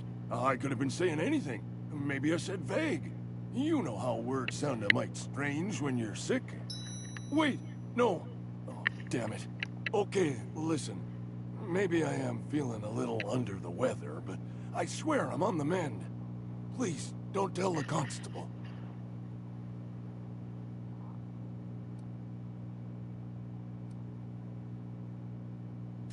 And become the town pariah? I'm already the oldest worker in town. I don't need to give him another reason to avoid me. Hey, you're hale and healthy and possibly for hire, ain't ya? Do a good turn for an expiring old man? Couple hours out of your day and some light second-story work, that's all. There's a cache of anthracillin tucked away in the old community center. Powerful stuff. Stronger than what we got, anyway. I need you to break in. Nab that medicine and bring it back to me. I'll do what I can.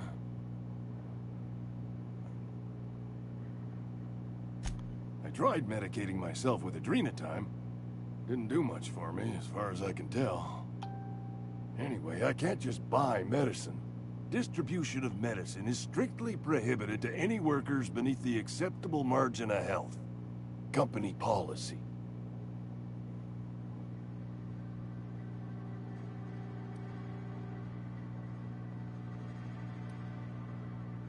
Tell myself the same thing every morning. You've seen those young workers at the cannery?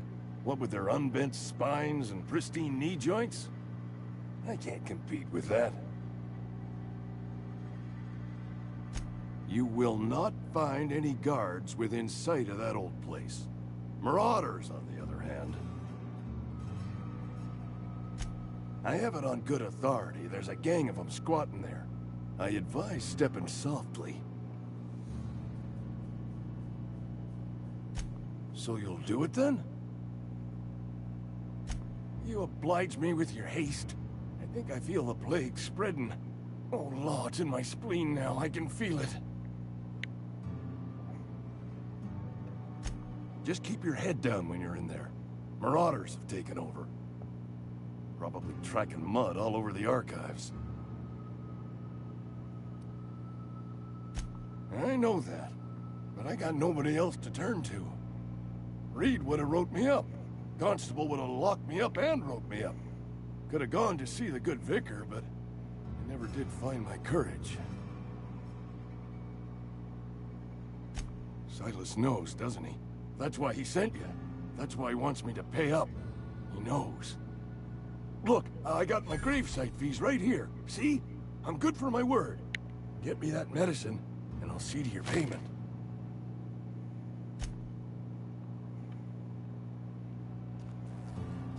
You're making a mistake working for Abernathy. Excuse me.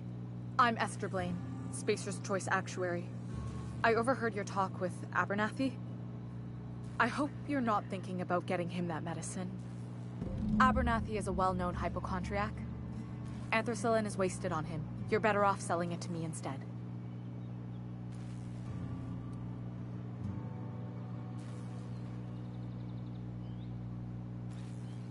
All I'm saying is Abernathy's worked in this town longer than some of us been alive. How do I put this gently? He's got a lot of cobwebs up in his attic. I probably shouldn't tell you. Don't want you implicated for what I'm trying to do. Alright, here's a summary. A lot of sick people in this town, and we don't have the medicine to treat them all. Can't reach out to corporate without crossing a river of red tape, so I'm reaching out to you.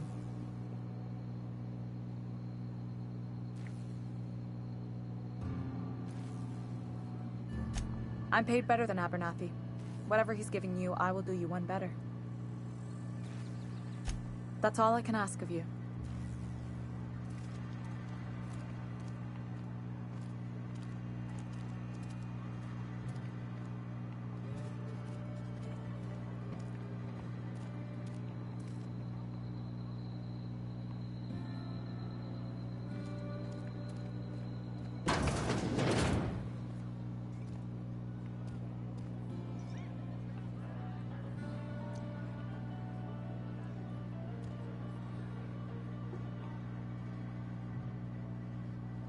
Never seen you here before.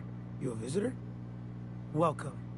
On behalf of the Spacer's Choice family, let me welcome you to, where am I again?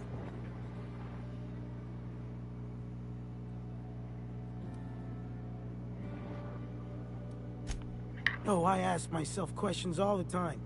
For example, why do we spend money on these fancy latrines when we have a perfectly good wall outside?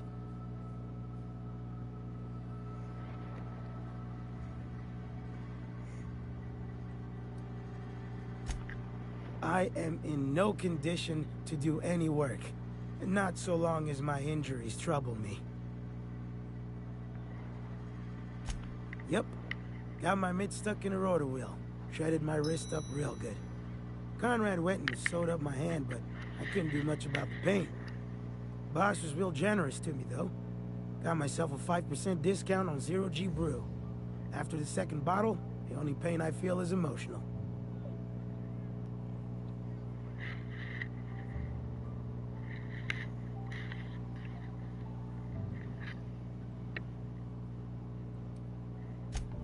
Hey, Conrad's a surgeon. Well, he's a barber. That's like surgery, but for your hair.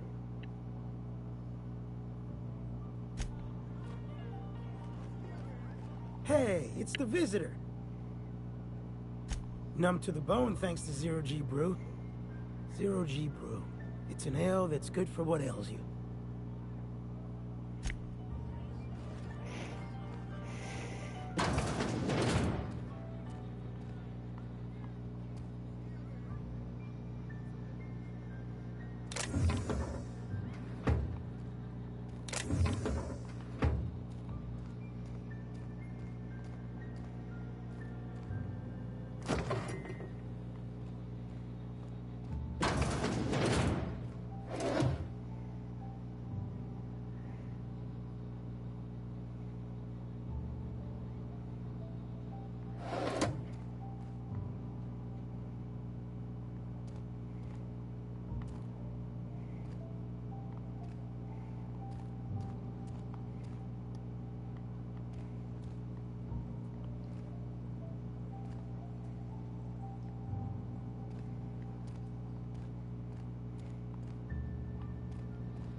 Latest report?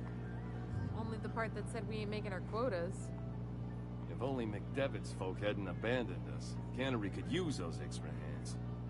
Nothing we can do about that. Sure there is. We can have another Zero G. I don't know you.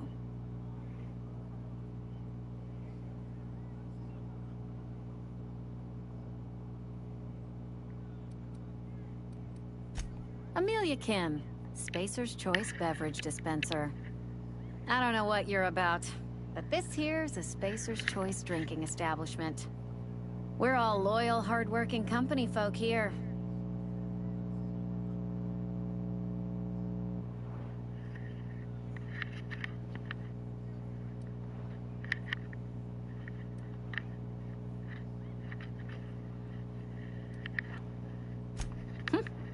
Am I that easy to read? Yeah, we've been having some problems lately. Loyalty issues, lines in the sand. I know where folk in Edgewater stand. But you, I don't know you. If you're gonna have a drink, I'd like to ask that you do it within the premises. Can't have you taking drinks over to those deserters.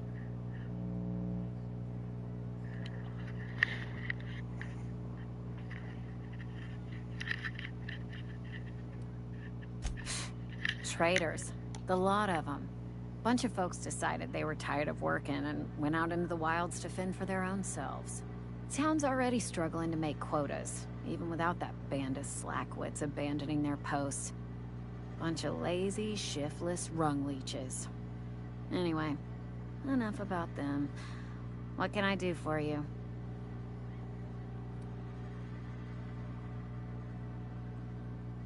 Do you now? And what makes you think Mr. Thompson wants to talk to you? He's a busy man. You want to talk to Mr. Thompson, try ignoring your duties. He'll summon you up to that great big tower atop the cannery, and you'll get yourself a proper dressing down.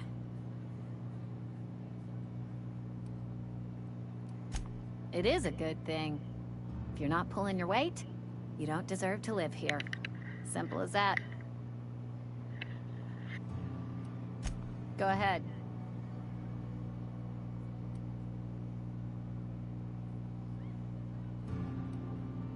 The Hope? No, I've never mixed a drink by that name. I could get you a rum and something if you like. Wait, no, never mind. We're all out of something.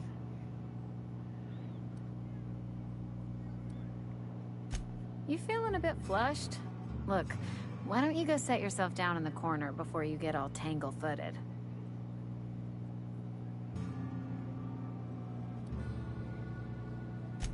Would you keep your voice down? You're gonna get the whole cantina written up. The Hope's folklore, all right? 60, 70-year-old folklore by now. The board don't approve of spreading seditious rumors and falsehoods. You're inviting trouble talking that way, and I don't want a part of it. Look, either shut your gob or stick a drink in it. We're done talking about this. Coming right up.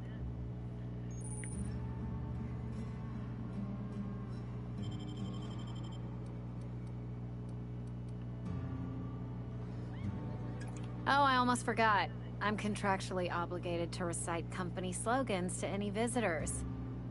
You tried the best, now try the rest. Spacer's choice. Go ahead. Ugh, is this the start of a joke? If you want me to laugh at your jokes, it's a 3-drink minimum.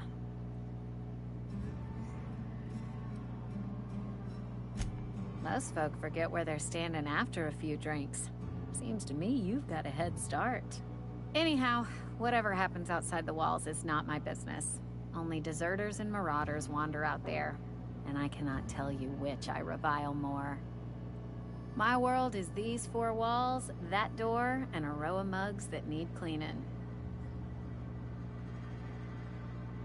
Let me make something clear. Spacer's Choice has been real good to me. The town's been real good to me. I start gallivanting around outside the walls, poking around in places I shouldn't be, learning things I've got no right to know. People will talk. Won't ever catch me asking about the world outside. Else the town's gonna say Amelia's gone soft. That Amelia's pondering desertion. I don't want that.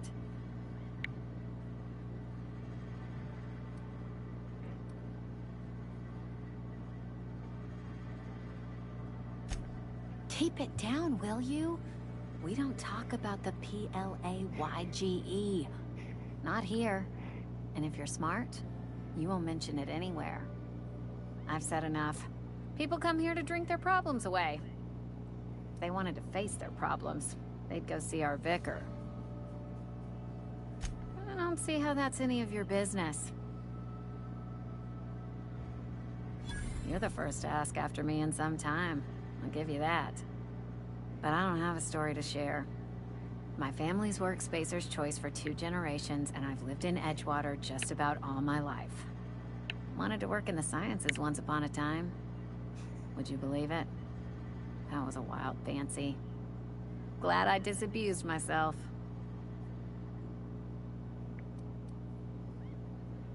What happened, you ask? What always happens when you're dreaming? I woke up. I just didn't have the brains for it. Asked too many questions. Wasn't suited to the work. So I did the right thing and worked the life I was always meant to live. Now that I'm behind a bar, I can ask all the questions I want. Important ones. Like, when are you gonna pay your tab? And would you like another round of cold, refreshing 0G? Don't talk to me that way, please. Spent many years disabusing myself of that notion. Don't need you putting it back in my head. Lab work ain't for me. Never was. Never will be. Spacer's Choice put me where I belong, and for that, I am grateful.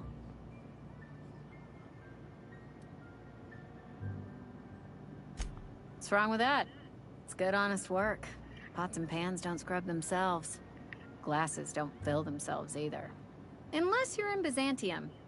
I hear everything's automated there. Not that I'll ever find out. They did.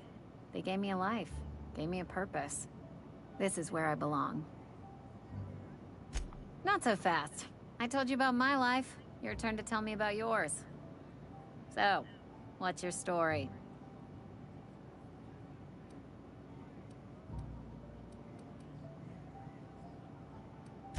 What's there to figure out? Stands to reason you work for a company. You ain't Spacer's Choice. Could be you're with Auntie Cleo.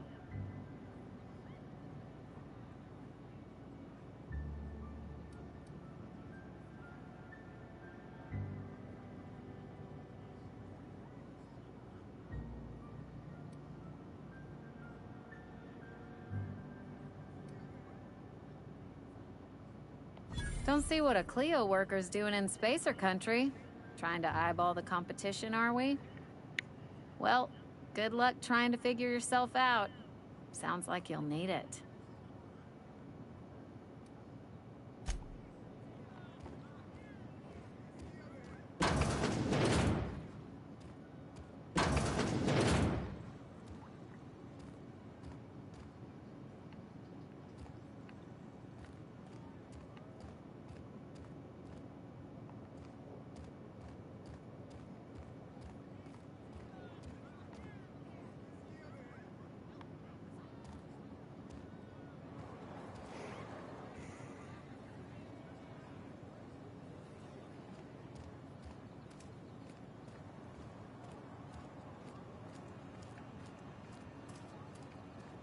You think corporate's ever gonna visit? I'm not holding out hope.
The grease monkey, Argo?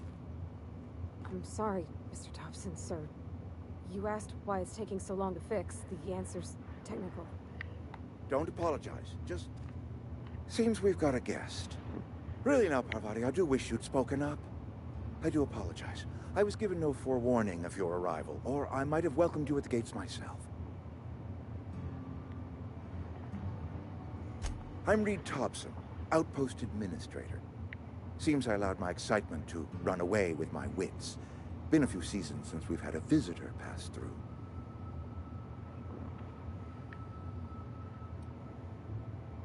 I understand. Your business is your own. Nonetheless, you are welcome in our little outpost. Outsiders are a rare sight in the Vale. If you are a freelancer, then I have use for you. There is pay to be earned, or supplies to tide you over, as you prefer.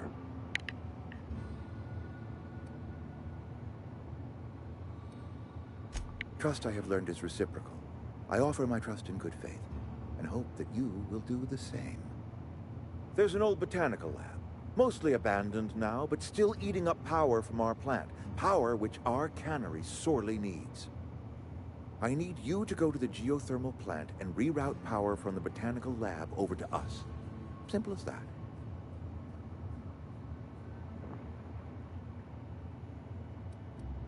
The geothermal plant was built by our owners, Spacer's Choice.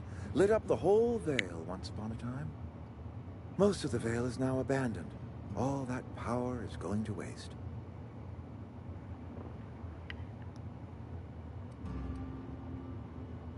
I'm afraid I can't spare the workers. We're strapped for bodies as it is. And there is a small element of personal danger.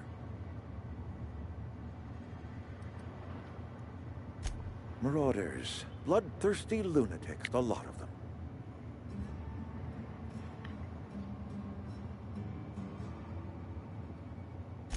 I was not entirely sure how to tell you this. The botanical labs are not legally inhabited, but there are people who live there.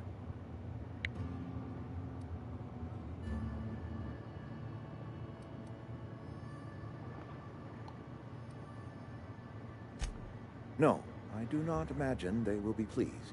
But like a parent disciplining an unruly child, you will be doing them a kindness. The people living in the botanical labs, they're deserters, former workers. I need them back at their posts. I need them to come home.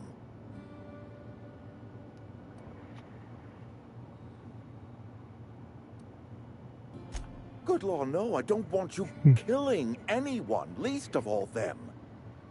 My hope is that by cutting off their power, you will convince those deserters to come back to town.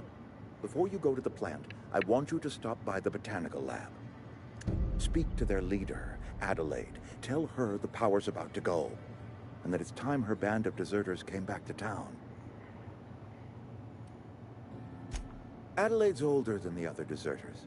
She's dignified, kindly. From what I understand, her camp looks to her for leadership.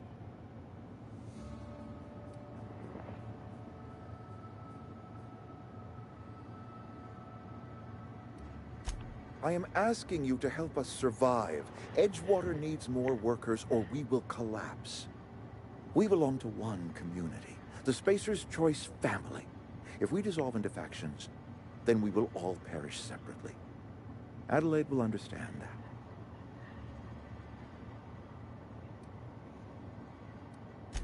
My dad told me all about the plant. Taught me all he knew. I could come in useful. I mean, if that's all right with you, Mr. Thompson. Sir. I hesitate to part ways with Miss Holcomb, but I cannot deny that she is talented and may prove useful to you. You will need an administrative passcode in order to enter the plant. I am trusting you with mine, and trusting Miss Holcomb to guide you if you'd like. Great! I got my wrenches and diagnosticators and hairpins and engine tape, so I'm all set. Well, I am glad to hear that. Best of luck to you, and thank you again for your help. It is a lot to ask of a stranger, I know.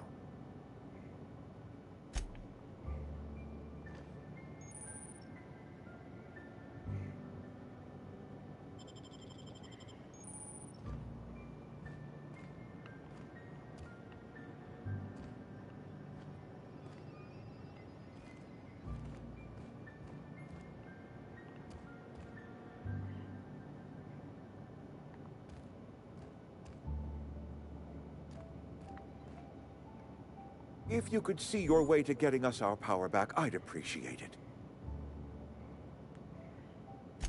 I can't just give you the cannery's regulator.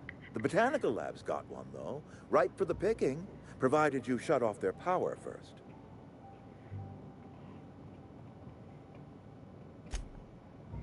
Something on your mind? Go ahead. It is my job to keep two eyes on my town. I am the steward of this place, and this is my watch post. I'm trying to remember 25 years, 26. When you get to my age, the years just rush by. You stop counting altogether. I remember looking out this window and seeing the veils spread out from horizon to horizon. We were a sprawling town. We were booming.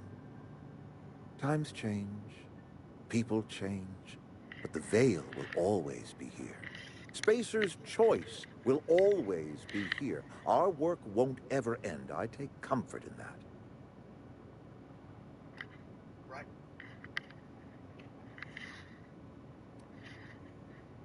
I wish you wouldn't say things like that. Yes, as a matter of fact. When I stand at my window and look out over my town, here's what I see. I see decent, loyal, hard-working people. I see a family. We are all part of the Spacer's Choice family. We are all doing what we were brought into this world to do.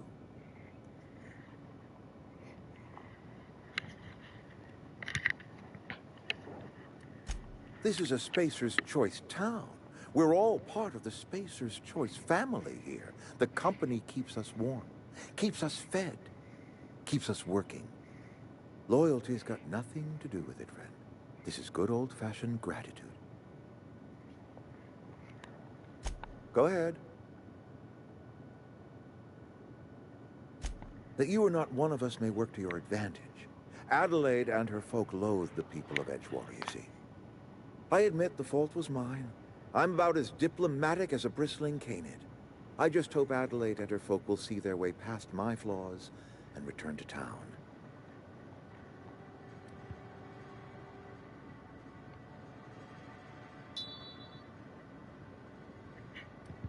Nature is uglier. There is safety here. Safety and purpose. But not all of us see that. And I cannot force that vision upon them. Yes, we have lost good workers to desertion. We have lost even more to plague. But it is why we must square our shoulders and carry on.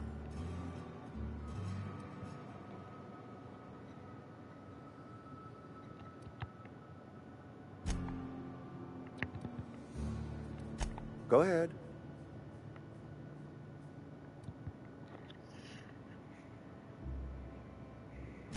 Adelaide was our only flavor specialist. We are a Saltuna canning institution. Saltuna without flavor is like a cysty pig without tumors, borderline inedible.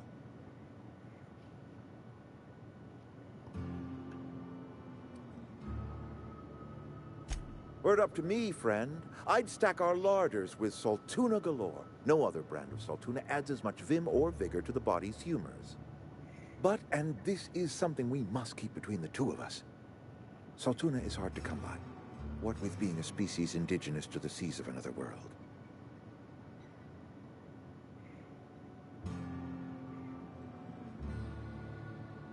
Oh, we've scavenged together some organic material from the surrounding environs. Mostly organic, mostly local mushrooms. Some of which possess a texture akin to a well-boiled slab of Saltuna. The difference is all but impossible to detect to any but the prissiest of palate.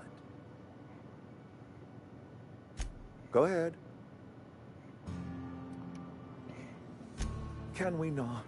Talking about unpleasant things always gets my bile up.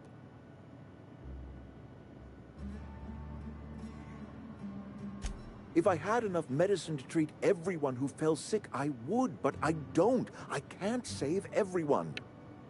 So I have to choose. It is not easy for me. And the moment it becomes easy is the moment I am no longer fit to serve. Spacer's choice is a family, and the survival of the family is more important than the survival of the individual.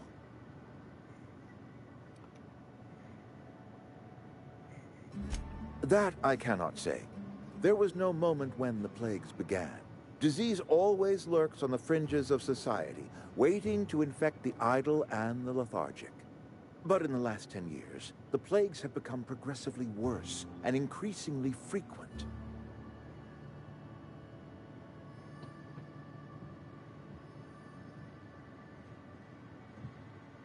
Corporate doesn't like us using the word should. It encourages the imagination. I believe plague is a test. It is a test of our loyalty and our fortitude, and it is one we will see through to the end. Go ahead.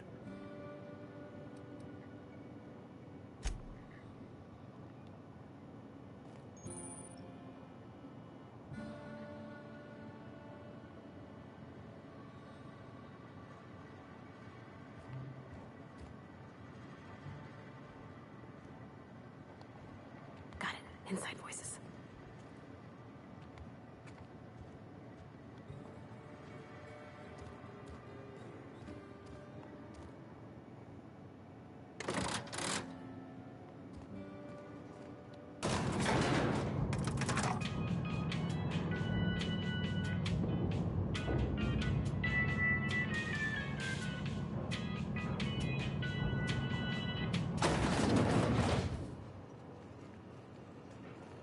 Hey, mister, can we talk? Sorry. Can we talk?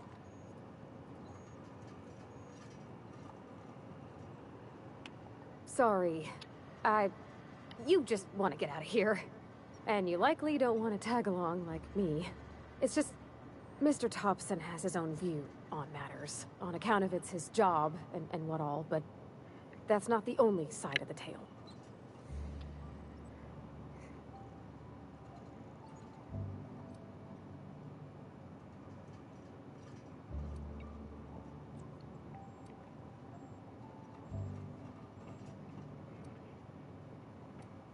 Oh, he ain't a liar.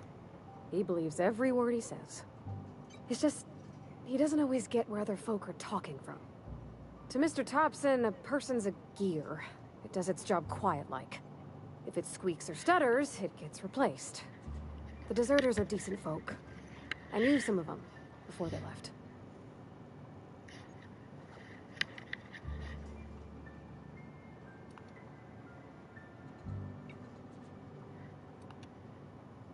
Miss McDevitt?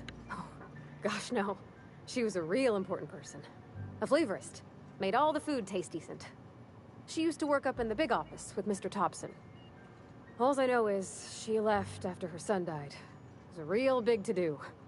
I could hear them both yelling clear from my own place.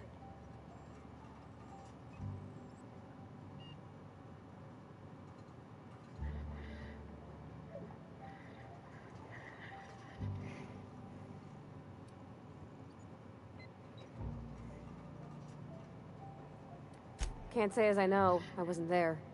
The sound carried, but not the words. If Mr. Thompson ain't of a mind to tell you his own self, you'd best ask Miss McDevitt, if you can get out to her.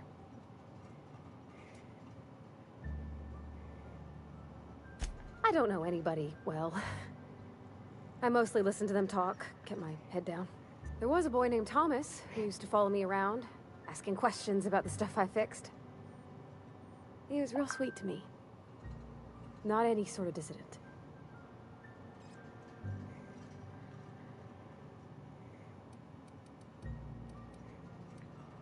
Life's hard here. Especially for them that don't fit in so well. We're one big Spacer's Choice family, but every family's got the one the rest whisper about. Mr. Thompson's aiming to take away their power. They'll have no lights to see, nor heat to cook. They'll be at the mercy of marauders, or worse. I think you should talk to the town's vicar about it. Max, his name is.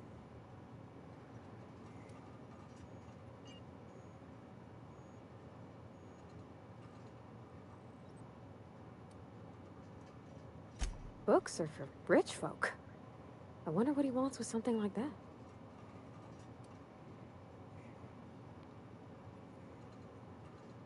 About if what Mr. Thompson proposes to do is upright. Leaving Miss McDevitt's folk to their fate. Their neighbors. Kin.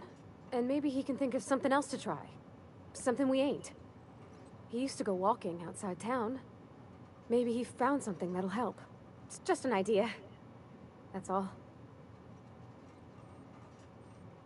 Thanks, mister. I just think when you gotta make a decision that'll hurt somebody, it's best to think on the right and wrong of it. That's what my dad used to say anyways.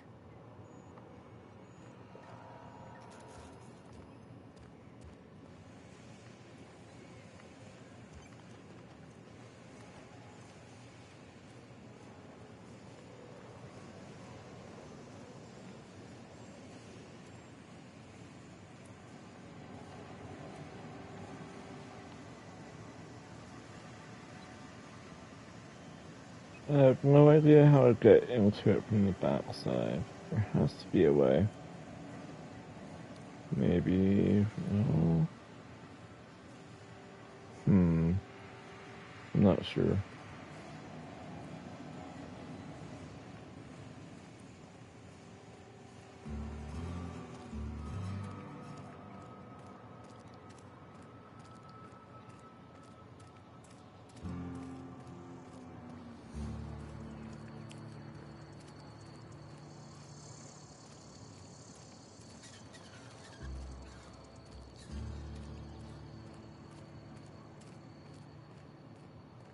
I've always felt weird in here. It's too clean.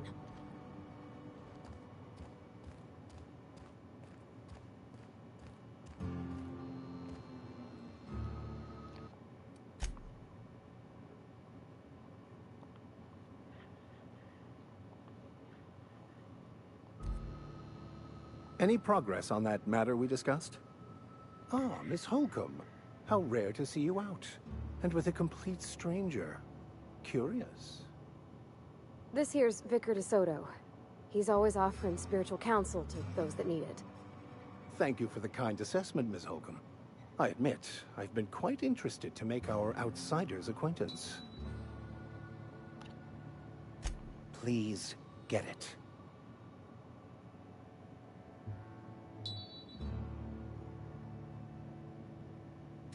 A religious text deemed heretical by the OSI is an unsafe object at large. Though I understand why a collector would desire to possess such a rare book. Because I'm also a collector of books. Rare things in this colony. Appreciation of the written word outside monthly periodicals is virtually unknown here.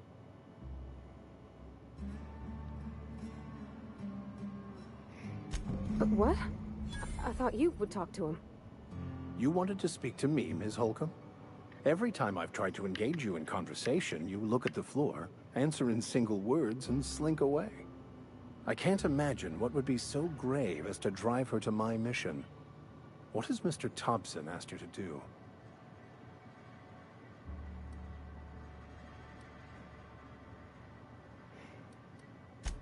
That seems well within your expertise. The way we do it's by cutting off power to the others. The ones who left. Adelaide McDevitt's encampment. I can see why that troubles you. Miss Holcomb has a soft heart. Always has, if you believe the talk.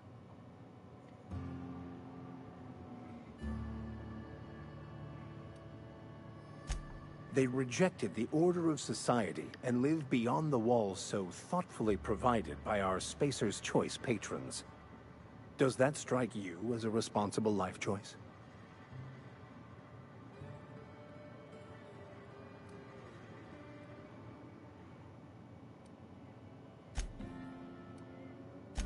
Assuming your goal is to save as many as possible, then you should bring everyone together. Send the power to Edgewater and convince the deserters to return to the fold.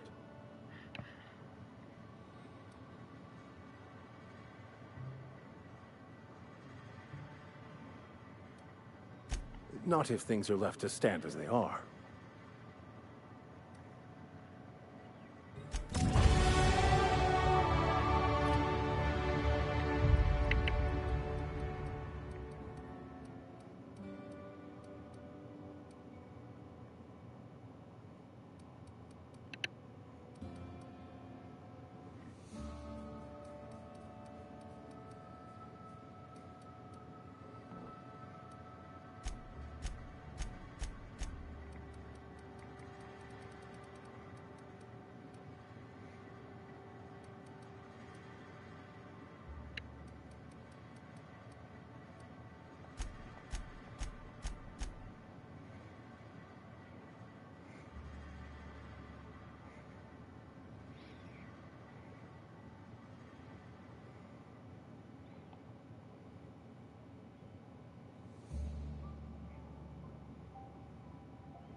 When I was little, we'd get freighters in every Sunday noon.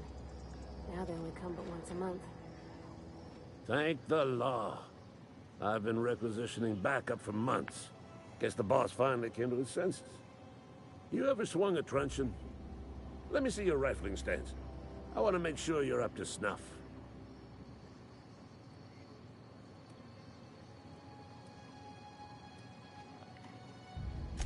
I'm talking about mechanical soldier. Cold, heartless automatons made of iron and lies. That's right. That's what I've been saying. We gotta square our shoulders and stand ever vigilant. Auto-mechanicals. Creatures forged in the fires of malevolence. I seen them over by the old power plant. Clattering about, firing at the birds, orchestrating their uprising. When the swarms of mechanicals come clanging on over that hill, where will you be? Cowering beneath your cot? Or standing, shoulder to shoulder with the resistance?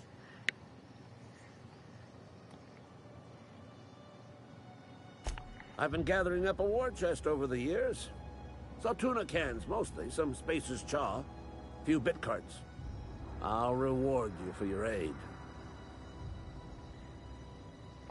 Enlistment fees? Yeah, I suppose. Wouldn't want to give the Resistance a bad name. They have sent a scout, prowling around the junkyard just behind our beloved town. This scout must not be permitted to return to its base of operations. Cross it off, then report back.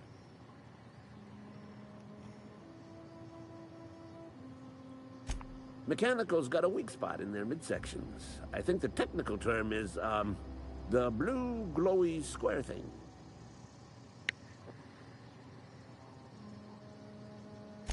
I told Silas I'd pay my dues if he agreed to join the Resistance. Guess this means he's finally heard the calling.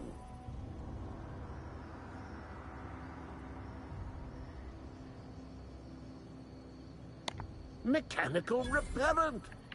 A stroke of inspiration from the law itself. Here, I've been saving up a couple bits for just such a project. Go on.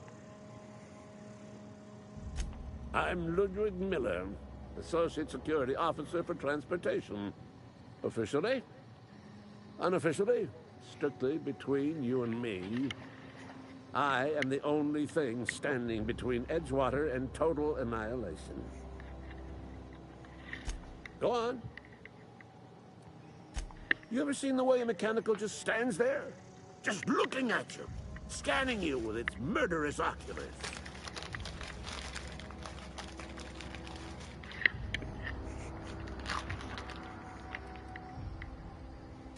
Mechanicals have been programmed to eliminate the human race. They've been programmed to replace us. First, they will rob us of our jobs. And once they have taken away our livelihoods, they will take away our very lives.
Aw, he ain't no threat. Bet I could fix him up smart. Searching for repair bay. Error. Navigation systems failed. Unable to comply. I could probably fix that. I mean, if you wanted me to. Yep, I see the problem.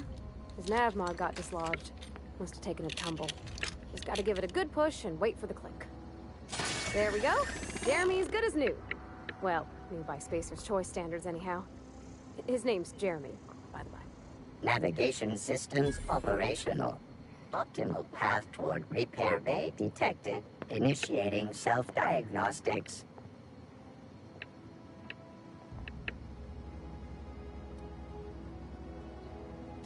On account of I fixed him.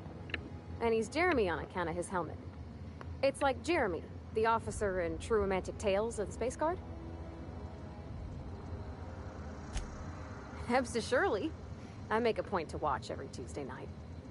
Be more careful out there, Jeremy. Self-diagnostics initiated. Please do not disturb.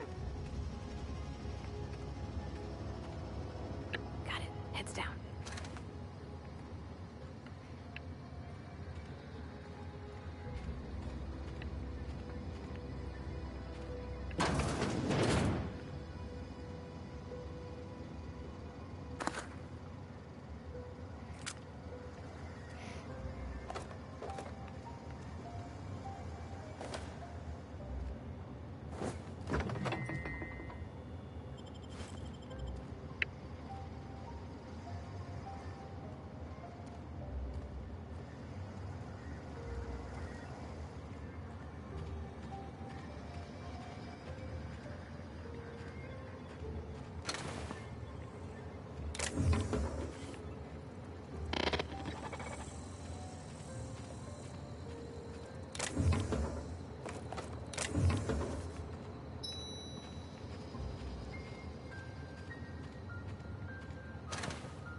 Bring us honor, soldier.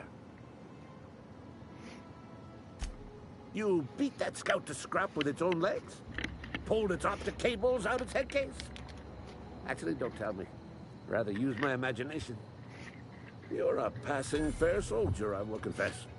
But you are one, and the enemy is legion.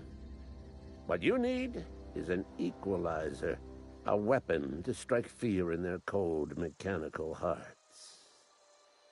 Cantina, lavatory, behind one of the toilets. That's where I've kept it hidden all these years. Sharp, ain't it? The lavatory is the very last place a mechanical has need to enter.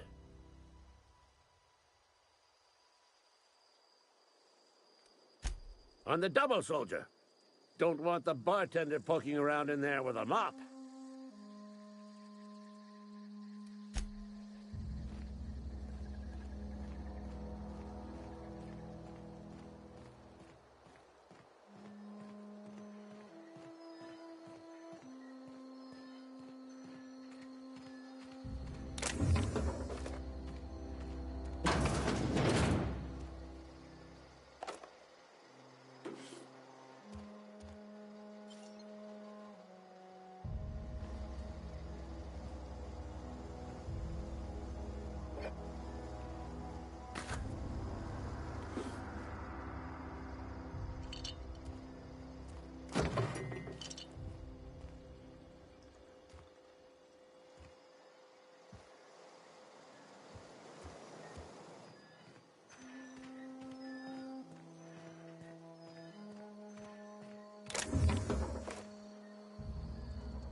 Hey, Miss Parvati. Come for a visit? Not today. Just helping this fella. Lovely to see you about, Miss Parvati. Things going all right, Silas? Been keeping him careful and true, miss. Best to ask her yourself. My dad's buried here. Silas watches over him when I can't leave the house. Oh. Well, thanks. Something I can do for you? Yeah? What about him?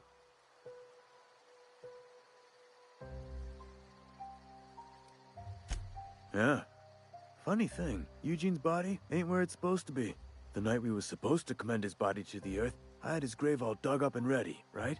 And so I thought, I'll just rest my eyes a bit. When I woke up, his body was gone. Spirited away. Vanished. The footprints nearby suggested that Eugene was stolen by marauders. Or he rose from the dead.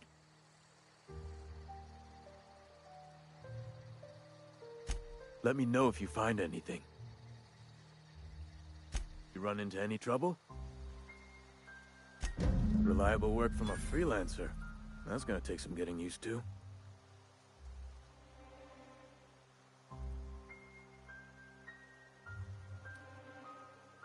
Abernathy was sick? With the plague? That's disgusting. I shook hands with the guy.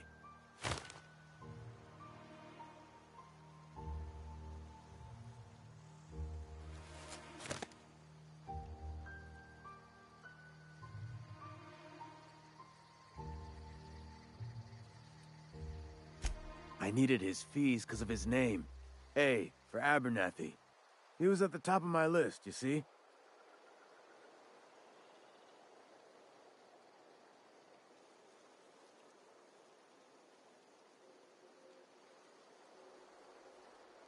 And I'll buy you a drink sometime.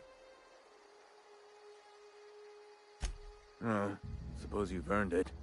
One good turn deserves another. Yeah?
You're not a big drinker, are you?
You're not a big drinker, are you?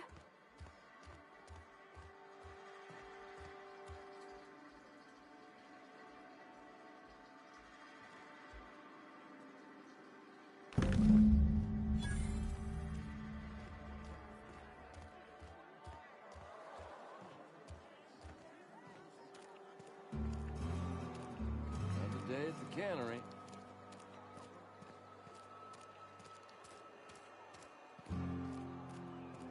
You think corporate's ever gonna visit?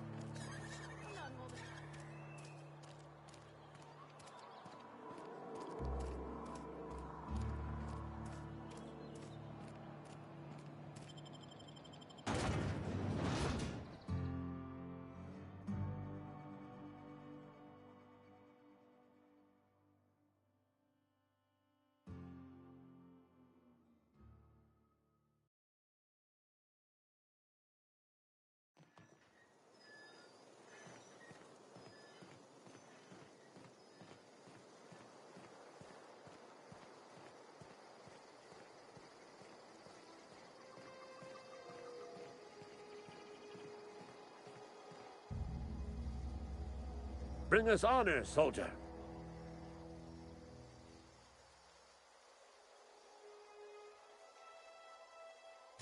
Feast your eyes, soldier. This here is a genuine Spacer's Choice injury customizing unit, designed to deliver a lethal blast of electrical discharge. I call it the Hand of the Law. You ever want to see a mechanical flailing around like a grounded fish? You stick a couple thousand volts in its guts.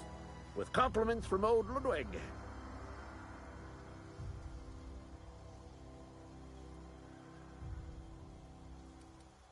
There's a workbench right through this door. Attach that unit to your favorite weapon and go forth into glorious battle. Time's come for you to journey down into the black heart of the enemy's camp.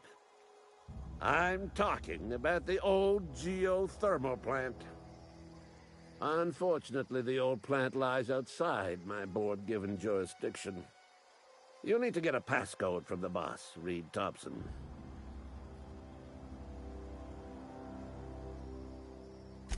I've been after a passcode for years. Boss said no on account of my gross incompetence with all matters related to security. I need you to get us the brain of a mechanical. Well, not exactly a brain. Anatomically speaking, what we're looking for is a logic module.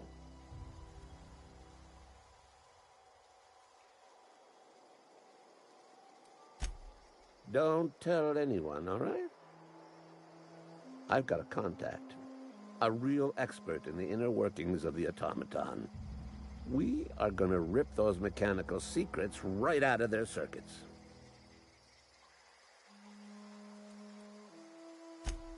Well, excuse me. What I meant was I'm going to get a contact. Didn't know I had to be all prissy about my grammar around you.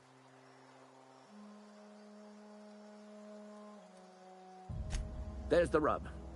If a mechanical breaks down, the logic module fries, so you can't rip one out of its corpse. You're gonna have to find an intact model somehow.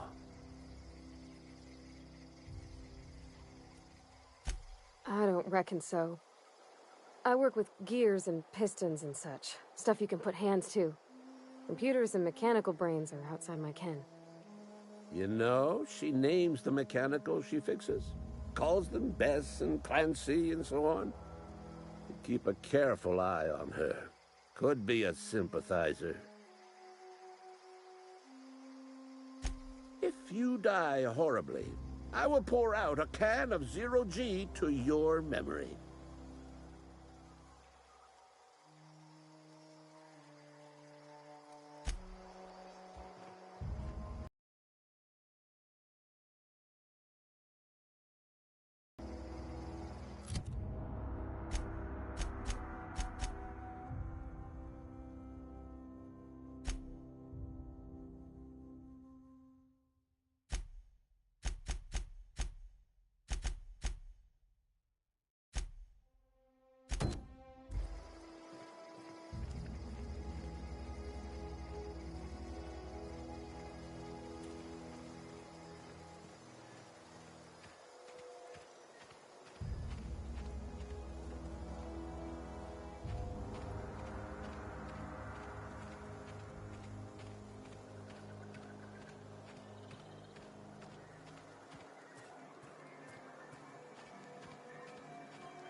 Alright, I am done snacking, so let's get going.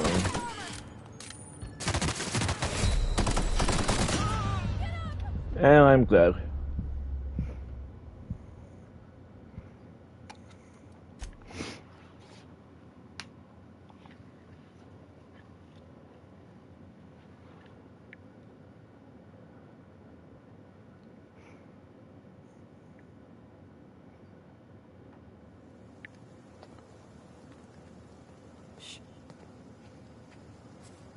Going this way.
Why, I was almost done.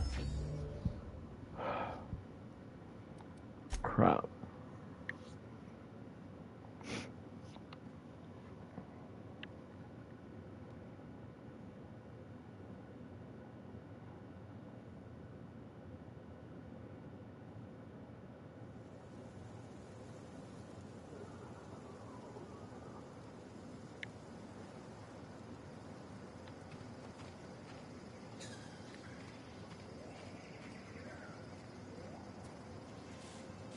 Gone quiet.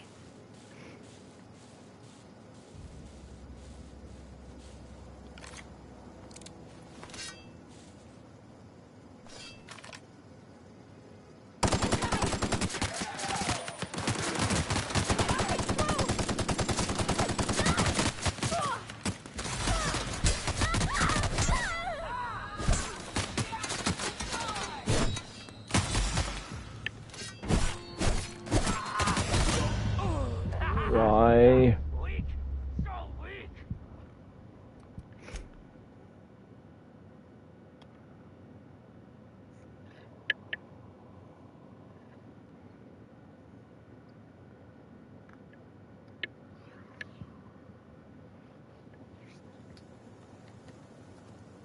Okay, keep him quiet.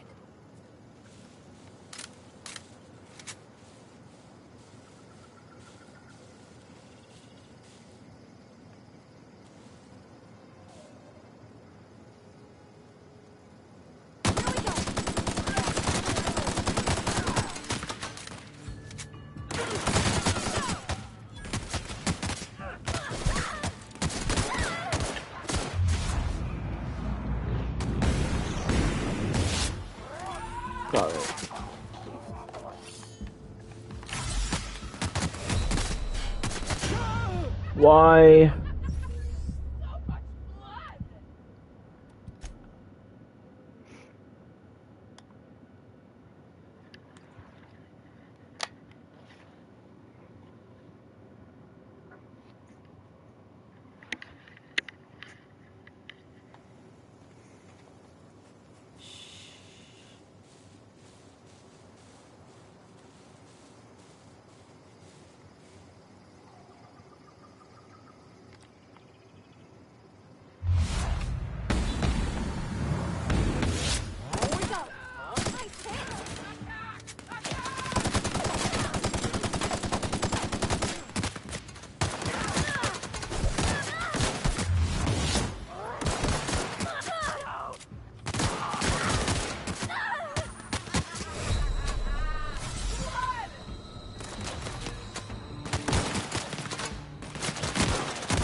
Okay, gone quiet.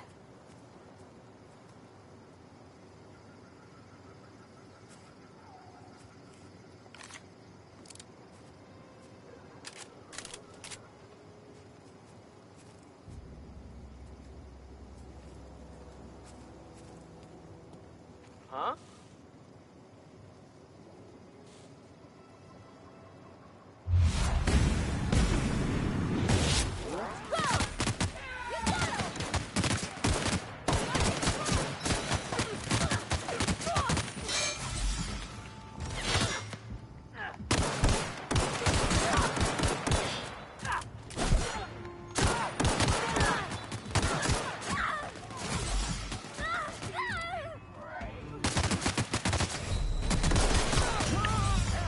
Why? Too many marauders.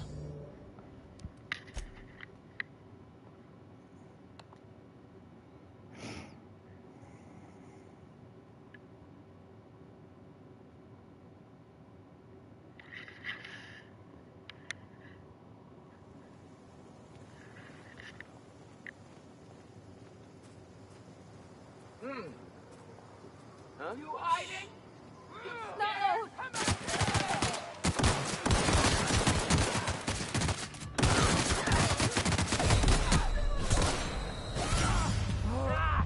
Why are they so mean?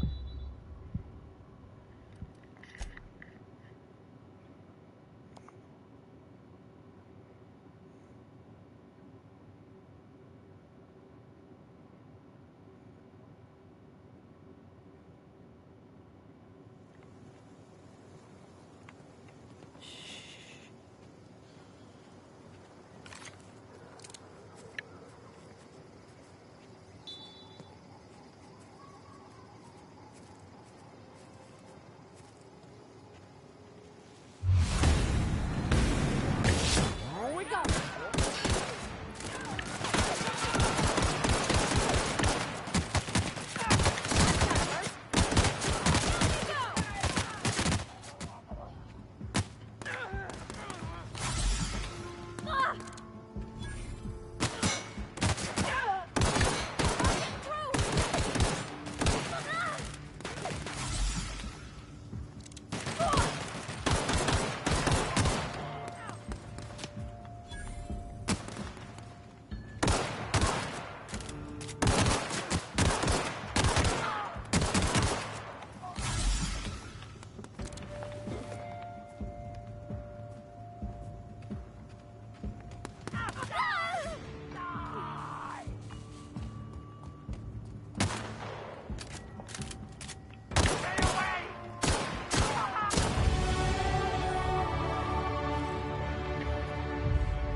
Okay.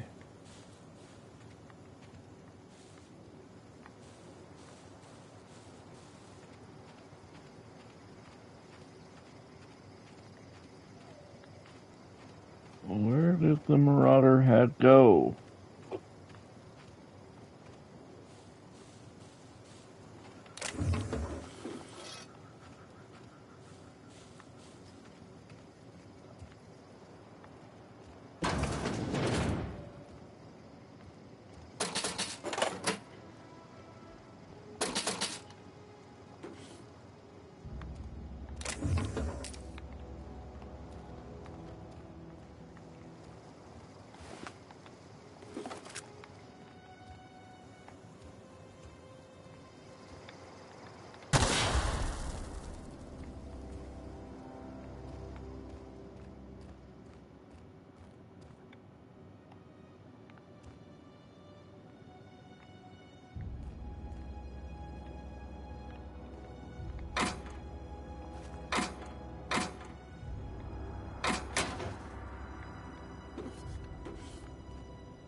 Ooh.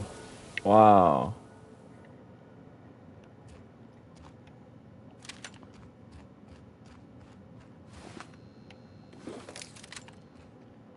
Done.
Wish we had some better rations.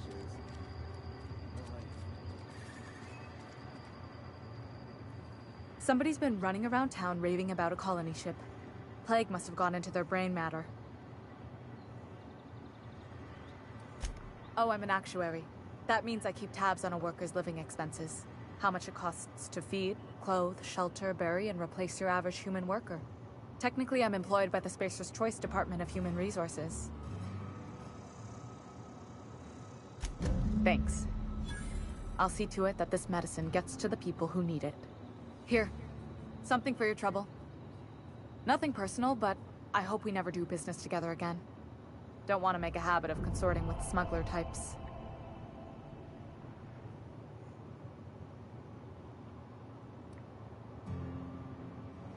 You do have some cheek on you.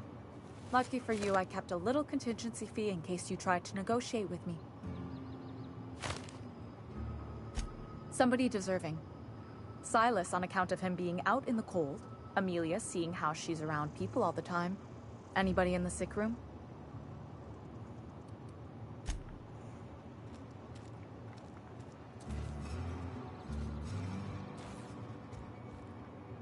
Somebody's been running around talking about the Hope. Wonder if that's a new drug of some kind. You what? But why? I was dependent on you. Does it feel good?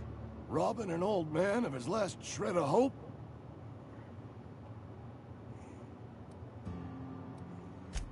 Betray a man in his final hours? Of course, I understand. Hell, I'd probably do the same to you, given the chance. So, you just here to watch me die, or what?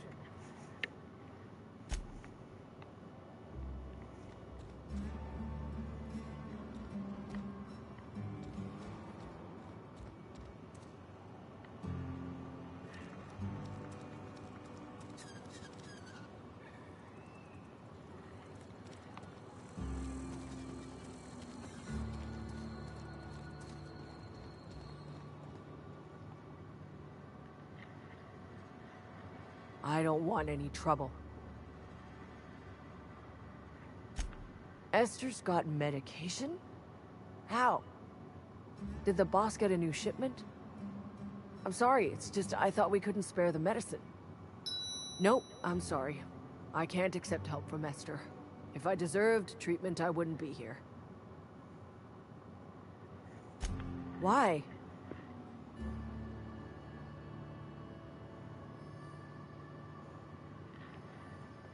That is exactly what I've been doing. Not my place to dole out punishment. Not even against myself. All right, you made your point. If Esther offers to treat me, I won't turn her down.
If you're falling sick, I don't want you near me. Don't worry. Wouldn't do that to you.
Watch out!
Clever.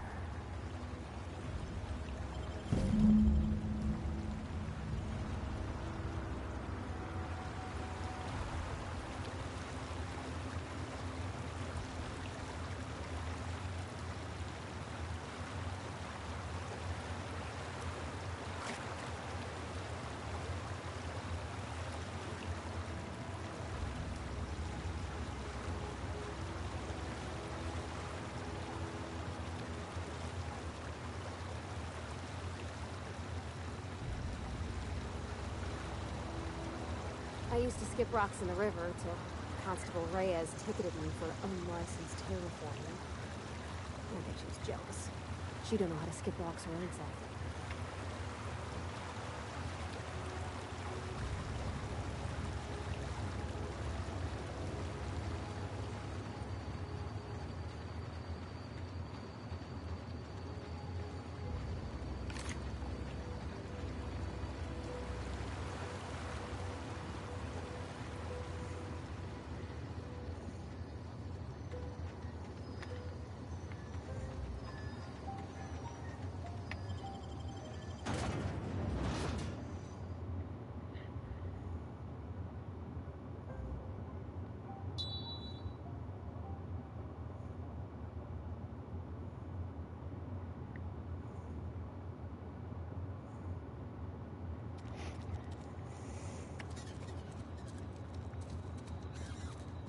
Another day at the cannery.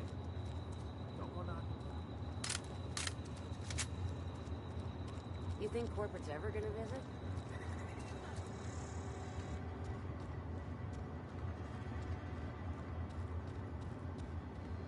Any progress on that matter we discussed? Wonderful. This is fantastic. Well worth all the sacrifices I... Wait. What the fuck is this? Is this French? I can't fucking read French. It's a law-forsaken joke is what it is. French! Ha! I was so high and mighty, preaching to the yokels about following the plan, while fighting it at every turn.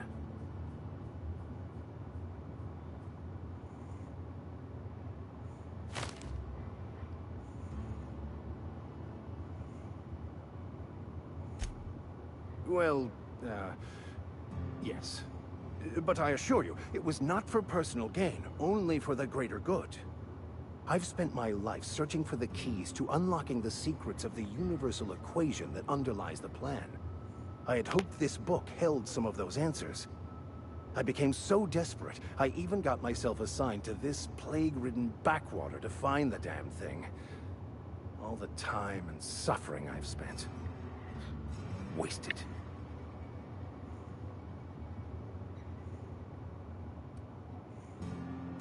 Bakonu, the author, had some interesting theories about man's perception of reality that I thought could be applied to our attempts to decipher the plan. Unfortunately, he was also one of the founders of the Philosophist school of thought, so the book is banned in this colony. Philosophism's a false religion that stands in contradiction to almost everything we know to be true. They believe all is chaos, in stark contrast to OSI's belief in the plan. But most of the Philosophist perversion of Bakonu's thoughts came more than a century after his death.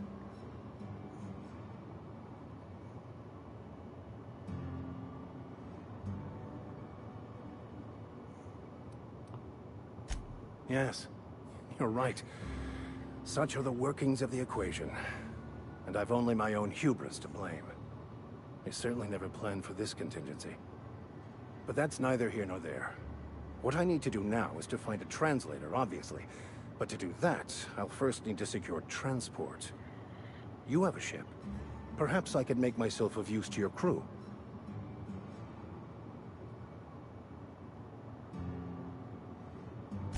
Certainly.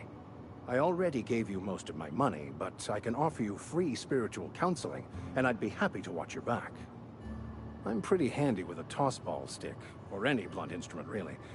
I'm also a passable gun hand, if it comes to that.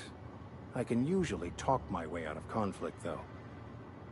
Oh, I'm fairly competent at hacking computers as well.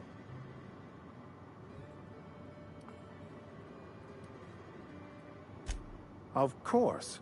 I'm a vicar who is dedicated to his calling.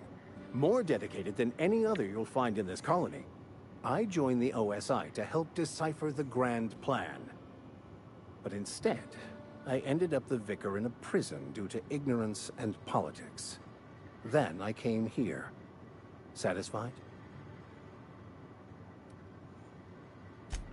Most laypeople are not aware of this, but we've not discovered any new insights into the plan for a long, long time. I had an idea that we should welcome the truth, no matter where we found it. I had the worse idea to share my thoughts with a superior. And that's the long and short of it. So, what do you think? Fantastic. Let me get my things in order and I'll catch up with you. Edgewater's gonna miss you. Folk here always had good things to say about their vicar. Thank you, Ms. Oldham. I'll be glad for the change of scenery, and to leave this place behind. I shall see you on the ship, Captain, whenever you're ready to leave Emerald Vale.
You think corporate's ever gonna visit?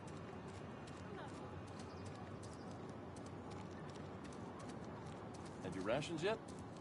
Yep. 2 whole cans of saltuna.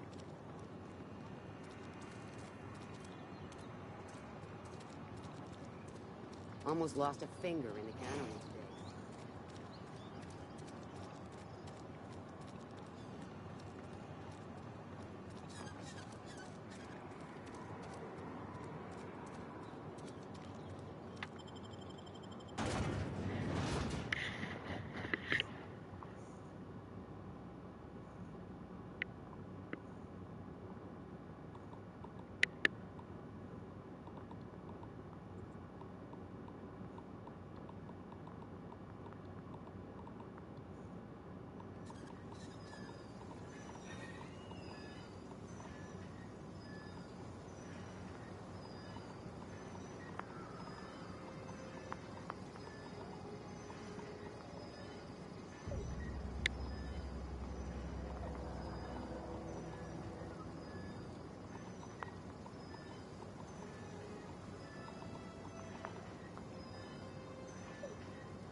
Oh well, fuck. That's not good. That's not good. Run away, run away, run away. Oh, what can I do? What can I do? I fucked up. I fucked up.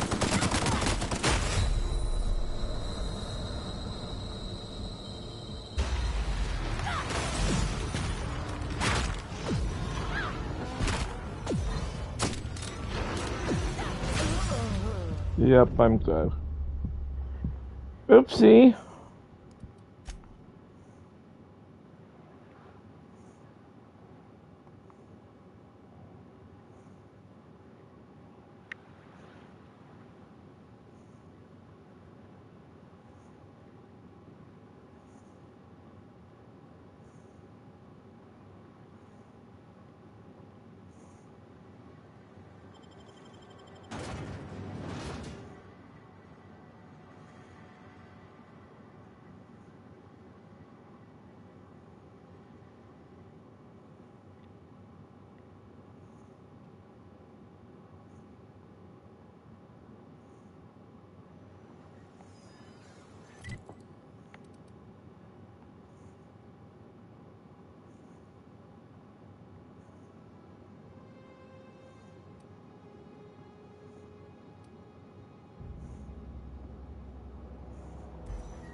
Someone's coming. Incoming!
always wanted to poke around in here.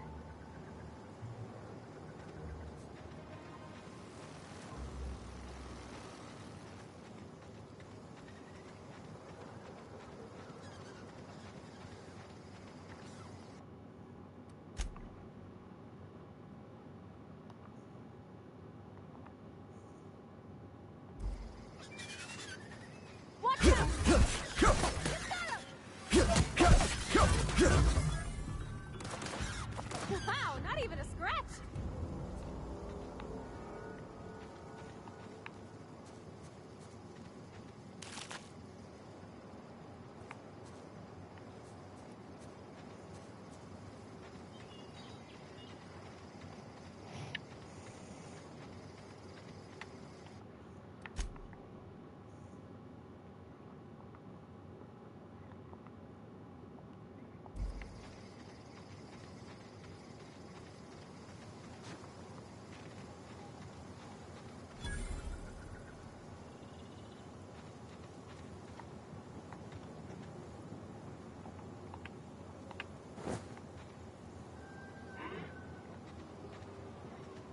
I smell Here blood. they come!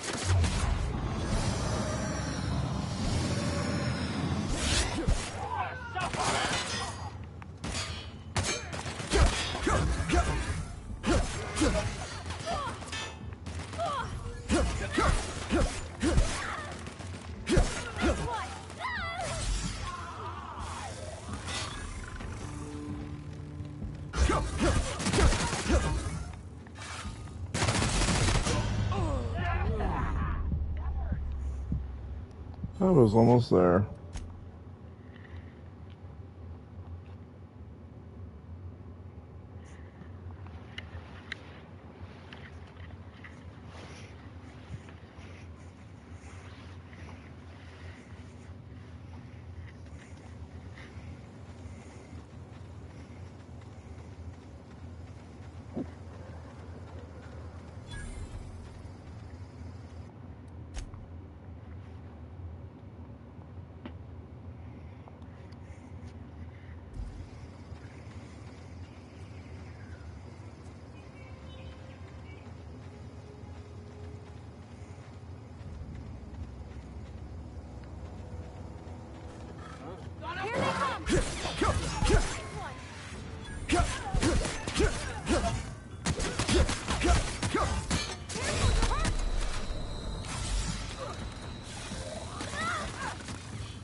Here they come!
No!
Incoming!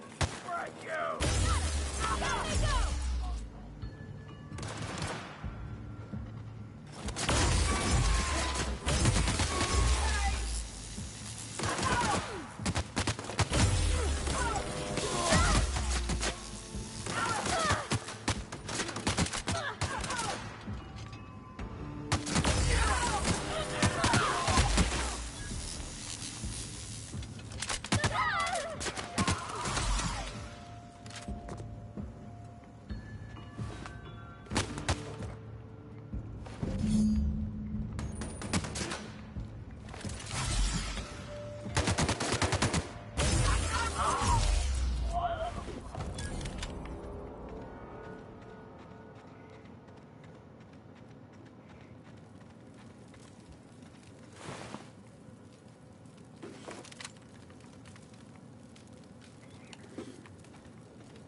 Gonna try that again because I didn't pay attention to that weapon I had.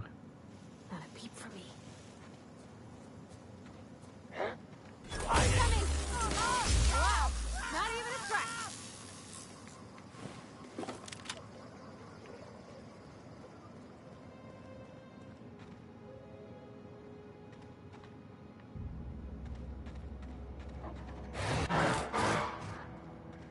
Look out!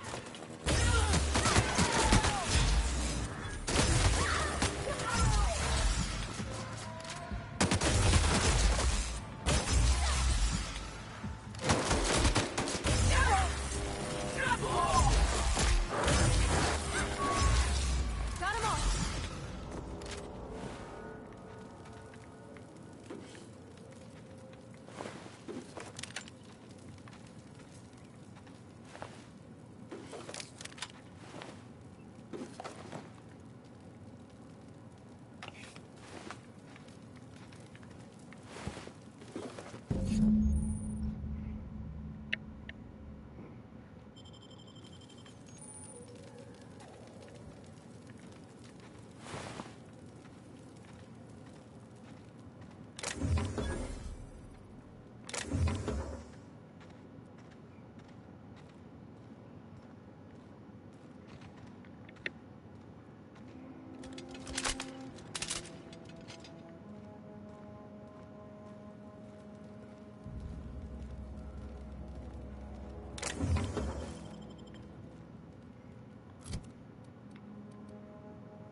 That's a unique weapon, I think, so I'll keep it.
I've been feeling pretty low these days. I've never actually been in here. Seemed scary from the outside. Something to report? We pay by the finger. What do you have for me? Mabel Burgess. Age 37. Right or left-handed? Let's just say no longer applicable. I remember Doc Burgess. Conducted my physical every fiscal quarter. Guess she couldn't keep her hands off her patient's medicine. I'll just need your signature here, here, here, here, and here. Got any more fingers for me? Here we are. Bertie Cotton. Cause of death. Let's just say overwhelming physical trauma. Bert was the local preacher before Max took over. Always was quick to remind us that we all get what we deserve in the end. Still one outstanding bounty. If you've got a finger, I've got the paperwork.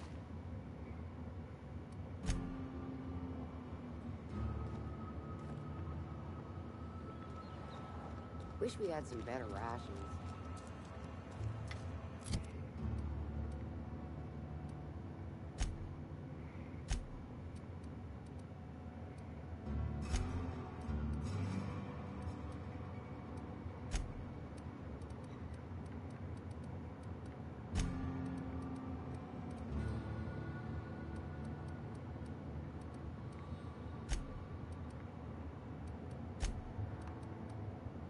Okay.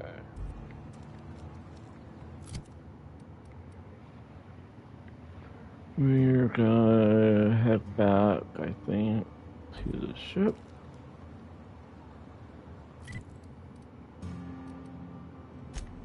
Whoops.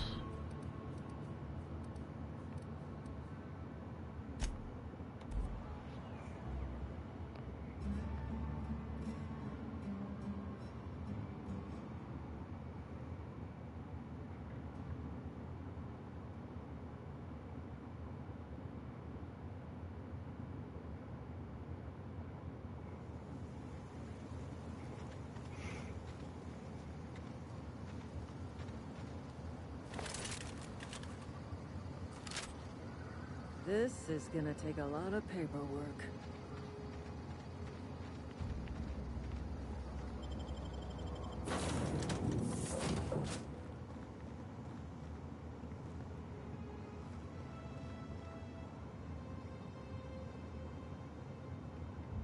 I suppose everything on the Unreliable belongs to you now, Captain. Help yourself. No, really. If your equipment is in need of repair or modification, the Crux 2000 workbench is at your disposal, Captain.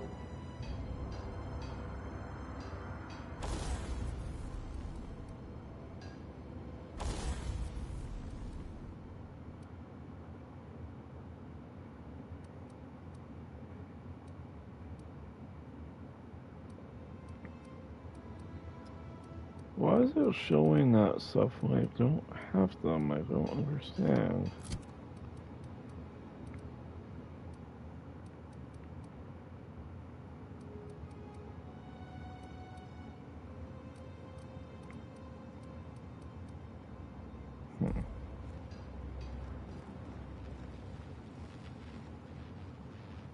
Oh, wow.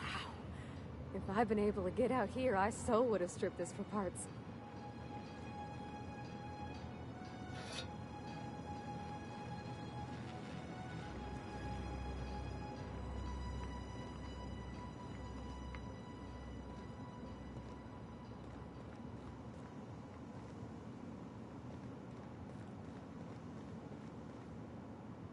Due to catastrophic power failure, all doors will remain on security lockdown. These are the crew's quarters. Alex preferred to travel alone, but he always had me.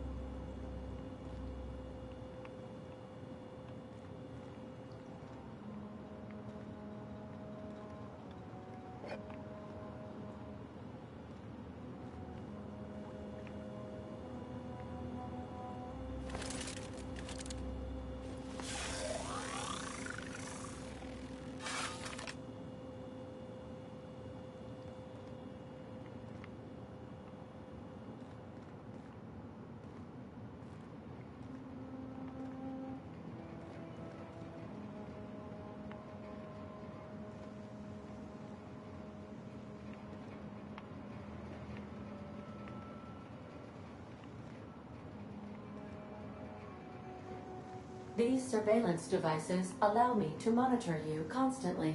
Please ignore them.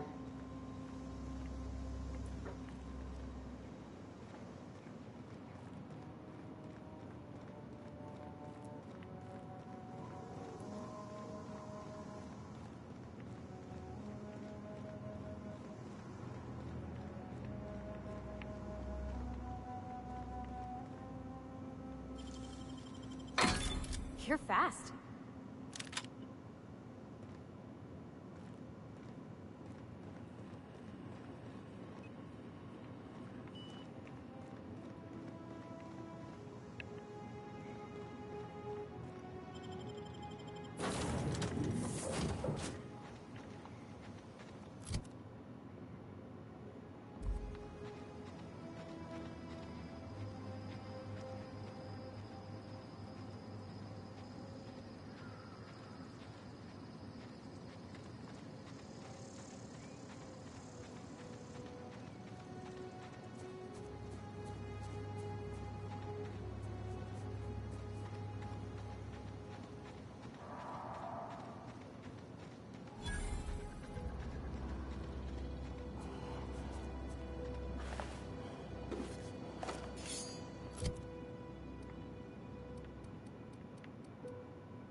We can handle this.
don't know anybody who ever came out. Here they come!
Wow, you crossed them all off, like some sort of heroic accountant running down a list.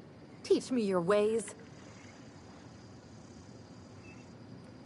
Oh, well that's a shame. I mean, I could pay you in Adrena time, but I've already bartered most of my stash over to these poor saps. You, on the other hand, you were a sight to behold. If I had half your skills, I'd be the greatest outlaw the coast has ever seen. I'm great at clarifying.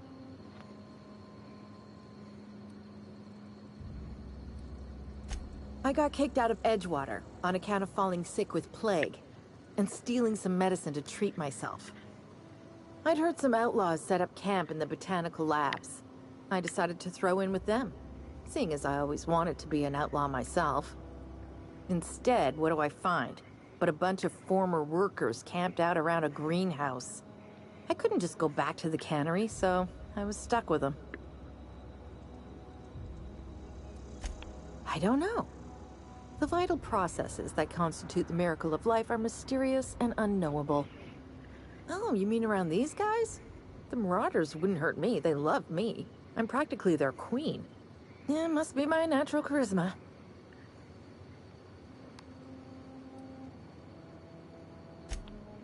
No. I insinuated myself into their company, see? And they didn't seem to mind one whit. I may have bartered them a few boxes of Adrena time, but yeah, I'm sure that's got nothing to do with it. I've got all the time in Halcyon.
Wow.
I've been feeling pretty low these days. Vale's a little safer, thanks to you. We pay by the finger. What do you have for me? Gil Antrim. Real name, Guillaume. Duly processed by a freelancer on behalf of Spacer's Choice. I remember him. He was just a kid last I saw him. Shame. Well, that's all three. I must remember to requisition some more fingerprint ink. Here's all the compensation you've earned, plus a bonus. You've done such a bang-up job hunting down our former workers that I thought it only proper to deputize you. Congratulations. Let me stop you there. It is official Spacer's Choice policy that all Marauders, regardless of prior affiliation to the Spacer's Choice brand, no longer qualify as our people.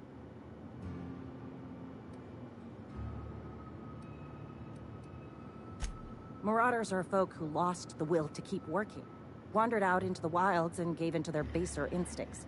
Not everyone's cut out to work in Edgewater. Some turn deserter, some turn marauder. None of them get my sympathy. Uh-huh. I recall young Eugene. Good kid. Nice smile. Fussy about his health, though. Took a little too much adrenatime. That'll do a number on your brain matter. Says so right on the warning label. Violent psychosis is a well-documented and legally accounted for side effect of adrenatime. What's on your mind?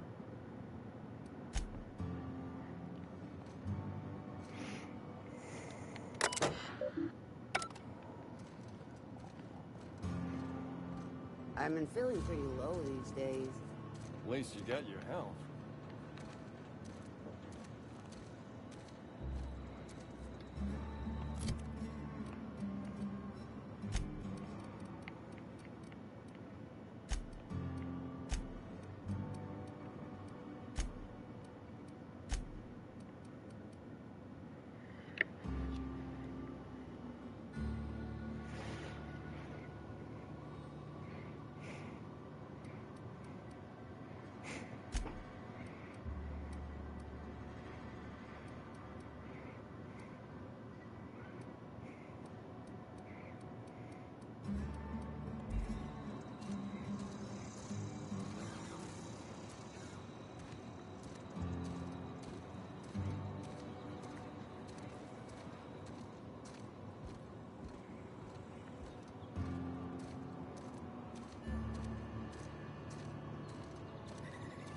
Wonder if the plague's ever gonna pass.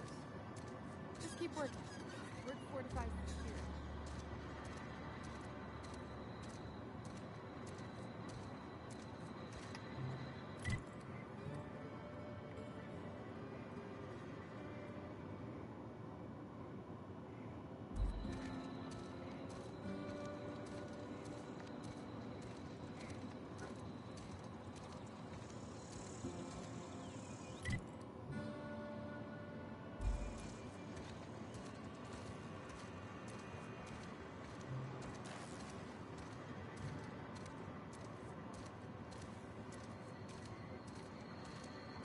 I've been feeling pretty low these days.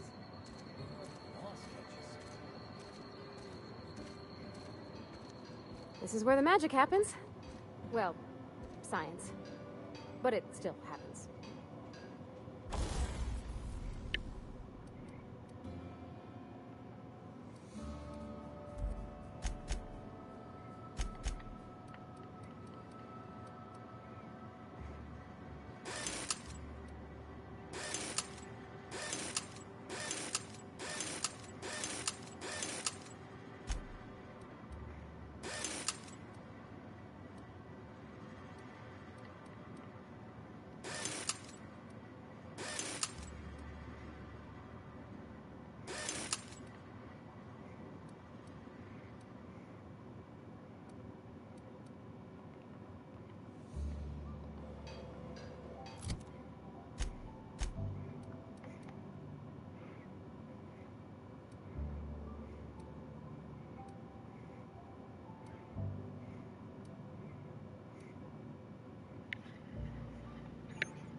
Hey, that's... I mean, if you need it, okay.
Sometimes I wonder what I'm doing with myself. We should keep our voices down.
Move along, stranger. You don't want any trouble.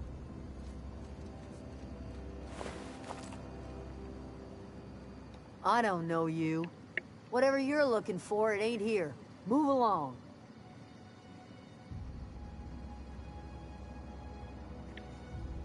Armed strangers wandering into my camp for one.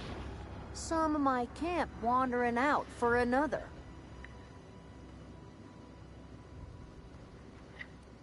Got anything in you besides questions? No, I'm sorry. That was unworthy of me. Lady named Zoe went missing some nights ago. Just up and vanished without a trace. Now I'm pacing around wondering if marauders got to her.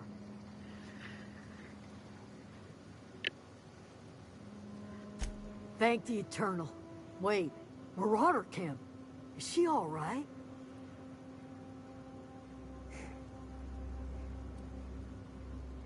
Queen of the Marauders, huh? That's what comes of watching serials. Rots your gray. If you could bring her home, I'd be obliged. And if you could cross off some Marauders on the way, I'd be much obliged. I'll tell you what I can. Well, enough to know we never got on.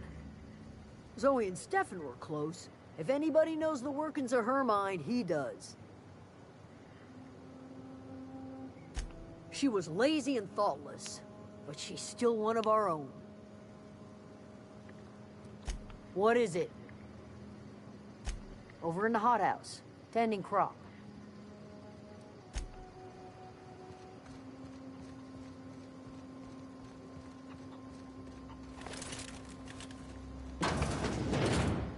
Keep your wits about you, friend.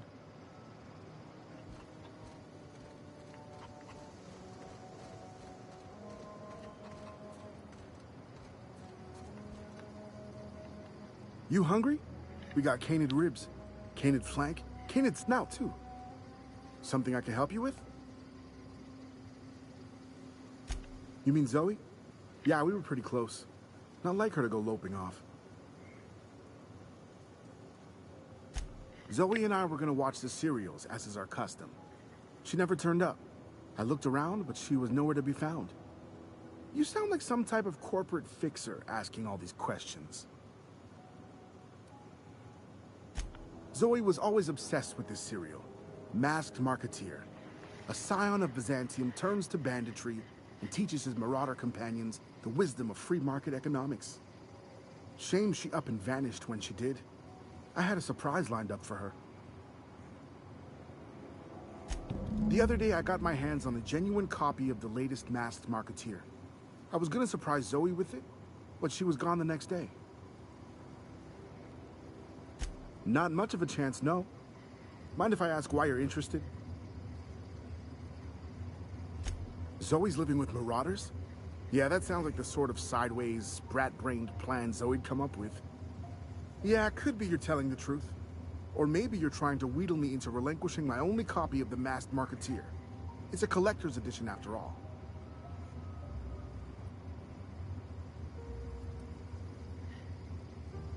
Yeah, you're probably right. A true fan would have displayed a gleam in their eye upon hearing the words collector's edition. Here you go, latest copy of the Masked Marketeer. Tell Zoe we're all waiting on her. I'll help if I can. Can't say I recall Zoe ever acting strange. Well, except for her habit of writing things down on scraps of paper. She called it journaling, but I think it's just plain odd. Hey, I got time.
Okay. Oh gosh, it's so pretty.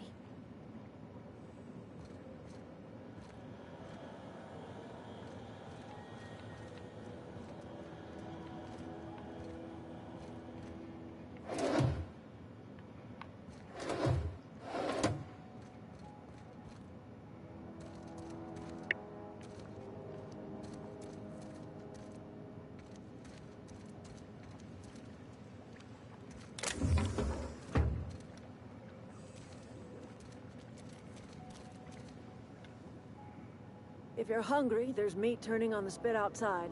If you're bearing illness, find a place to lay your head down and I'll fetch you a poultice. Whatever your troubles with Edgewater, leave them at the gates and be welcomed here. Any questions, dear? I have been called that, among other things. Green Thumb, grandmother, the strange old lady who keeps flowers. But yes, Adelaide will do just fine. Excuse me, Miss McDevitt? Sorry, it's just... You got such pretty trees in here. Why, thank you. You're Robert's girl, aren't you? I remember when you were but a sprout. Thomas speaks of you often. Are you staying long? You should try some of my tobaccorn tea. I brew it in an old spittoon, but it's been cleaned.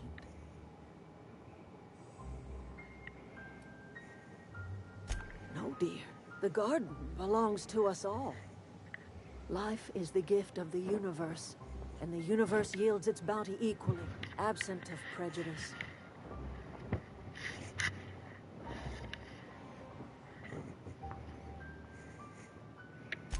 The soil around the Vale went sour years ago, but I found a way to sweeten it back up. The secret recipe is a little bit of elbow grease, a dash of love, and a heaping pile of special fertilizer. A home for anyone who's ever turned their backs on Edgewater. A home for those of us with nowhere left to go and nothing to lose. So, like the spores of the puffball, cast on the wind and alighting on fresh soil, we put down new roots. Hey Leo, how are you? How's work?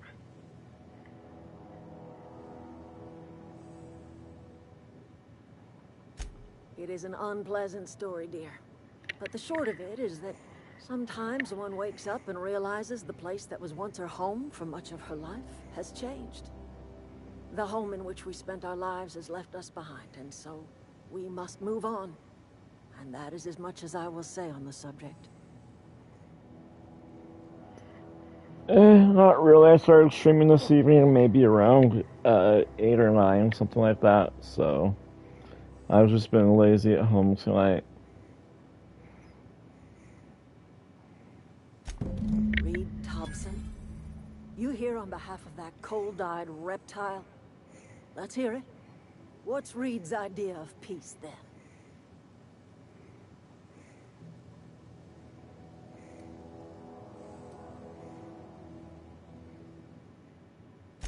I can't say I blame you. Reed is positively soporific.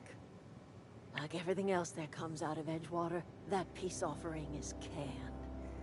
I and my own are living just fine out here by ourselves. Well, gaming's always good.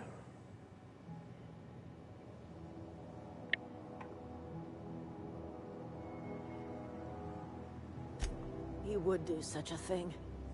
Question is, why would you agree to his plans?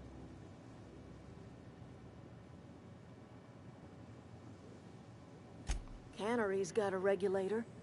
You want ship parts, you ought to rip him out of the cannery's guts and leave us be. If you're going down to the plant, you should divert power away from Edgewater and toward our end of the grid. Think about it. You'd be liberating an entire town from a lifetime of service to that odious cannery. Seems the sort of thing a hero would do. You've seen that miserable excuse for a town with your own lamps. Hollowed out workers laboring their lives away at the cannery, living off whatever scraps Spacer's choice throws them.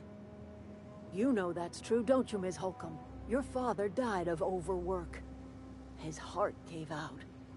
He was tired all the time, sure, but he was old, ma'am, and he raised me all by his lonesome. Look what they did to this child. Lost her family to the company, and still she defends them.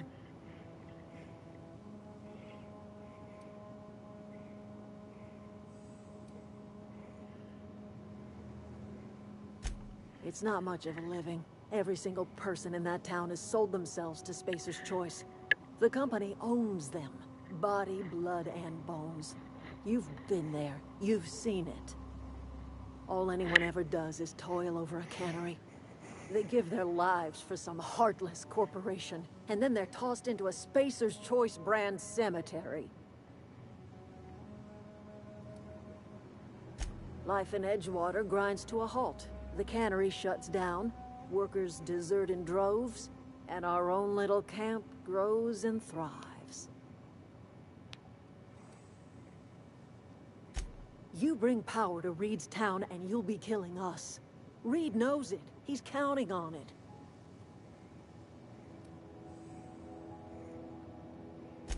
I trust you will listen to your conscience.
Oh, that's Thomas. He used to follow me around before he left the cannery. If you're hungry, Stefan's got supplies.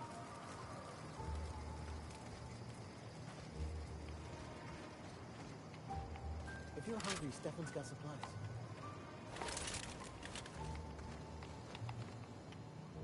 Keep your wits about you, friend.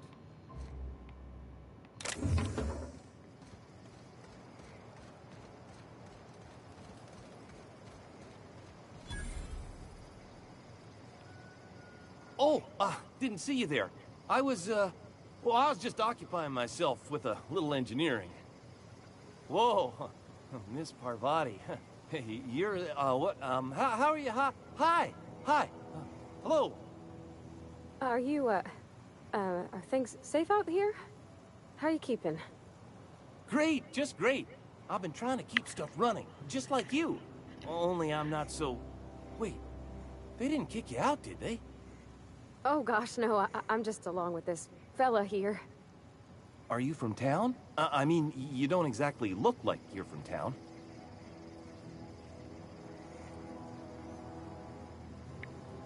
Well, what I meant was you're reasonably well armed and don't look stricken with plague.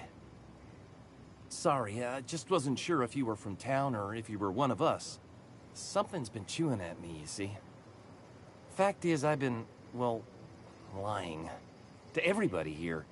Camp thinks I'm a mechanical genius, but I couldn't fix a busted chair.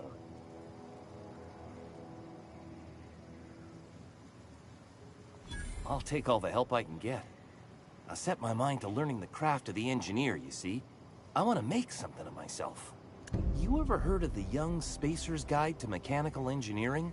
Comes in a set of 3. If I had my hands on one of those data pads, I could teach myself the ins and outs. Those are good. My dad kept a copy with him when he was working in the cannery. I know the old community center kept a copy. Should find another one back in town. If you could find me even one of those pads, I'd be greatly obliged.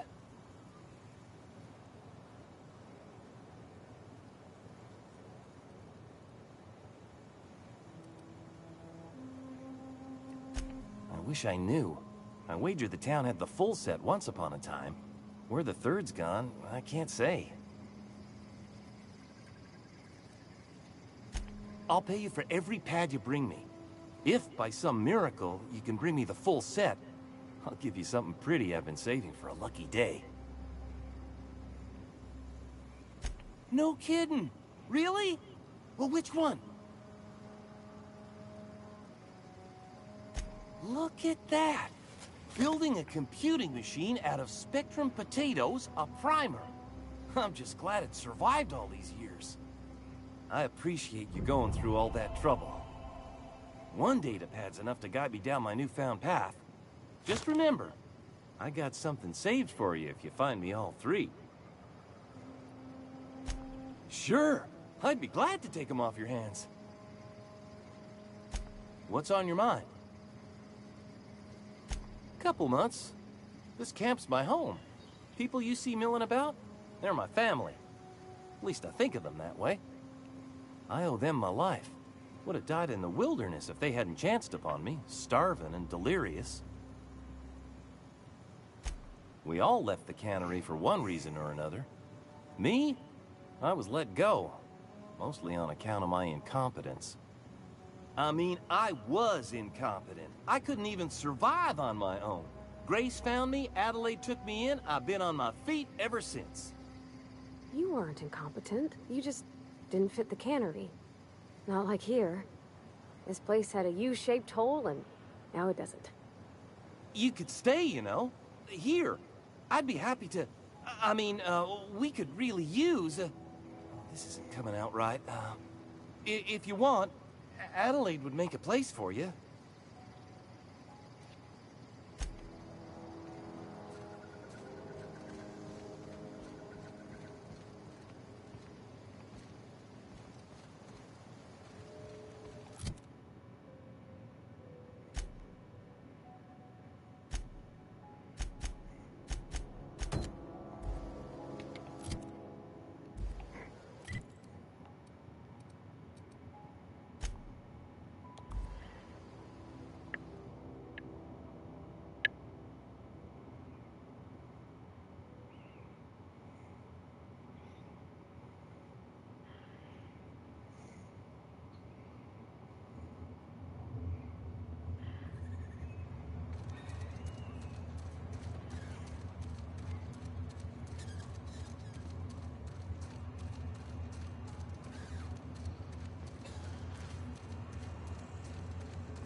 was quick.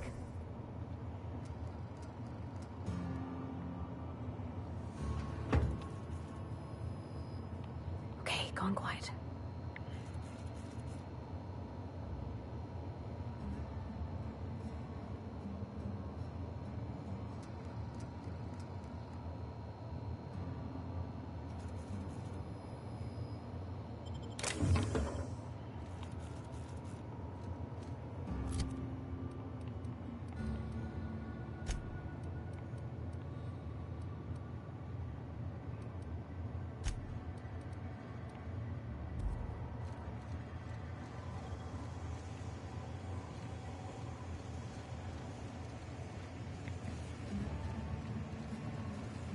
So I'm being presented with this choice of either letting the cannery lose power, the whole town, or letting the people out in the new community out in nature lose their power and fail.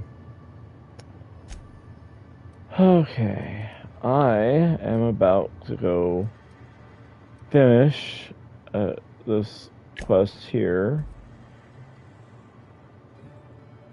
for the second book, and then I'm going to go to the final spot I need for completing the final task for going to the power plant, and then deciding there. Let's see.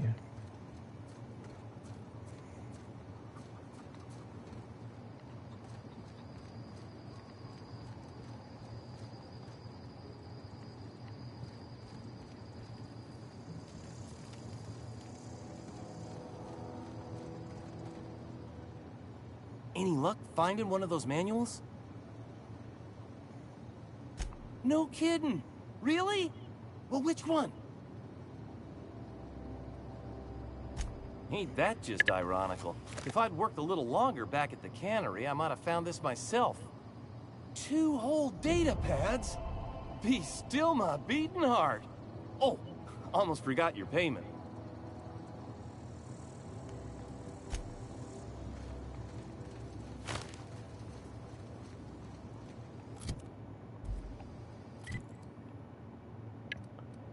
Okay, I need to go here. Yeah, I think this is the right one.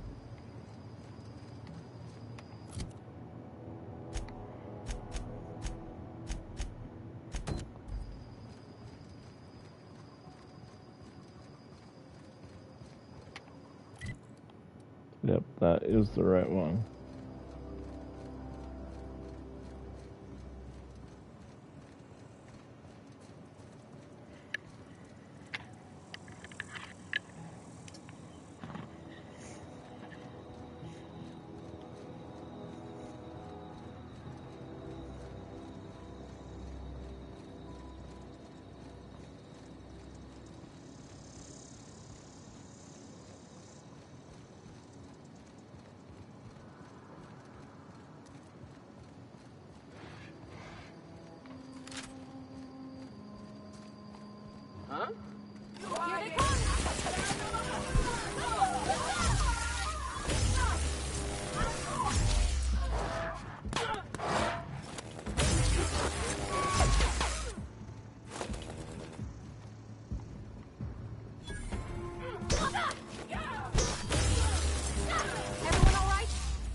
What I wouldn't do for a Wentworth. Why? Adelaide wants me back on garden duty or something? Thanks, but I'm not going anywhere. This is where I belong. So, you tracked me down just to gab about the mass marketeer? I am impressed.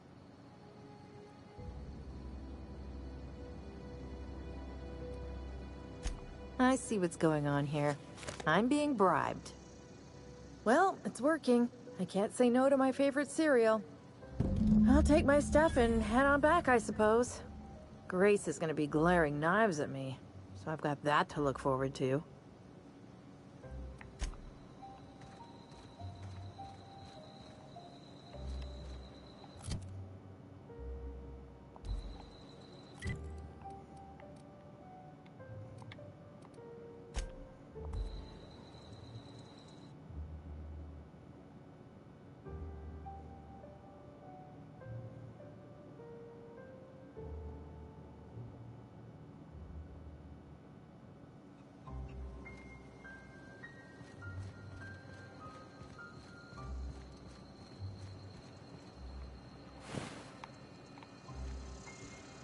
What is it?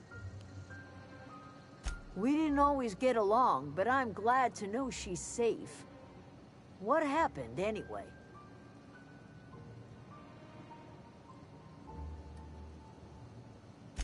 You pretty much did my job for me. Least I could do is pay you for your trouble. Let me know if I can do something for you.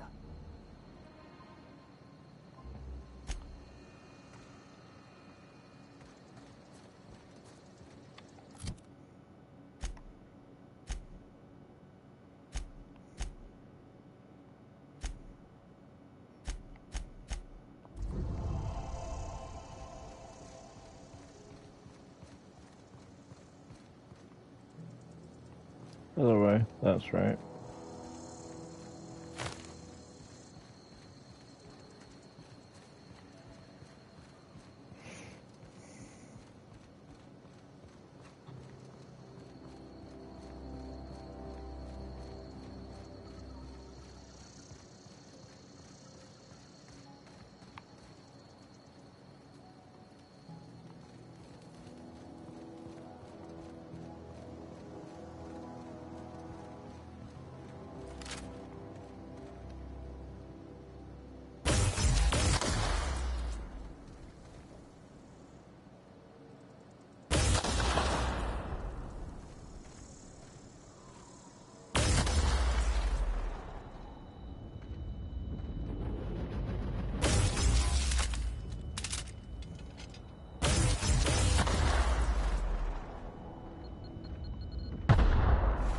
Ow.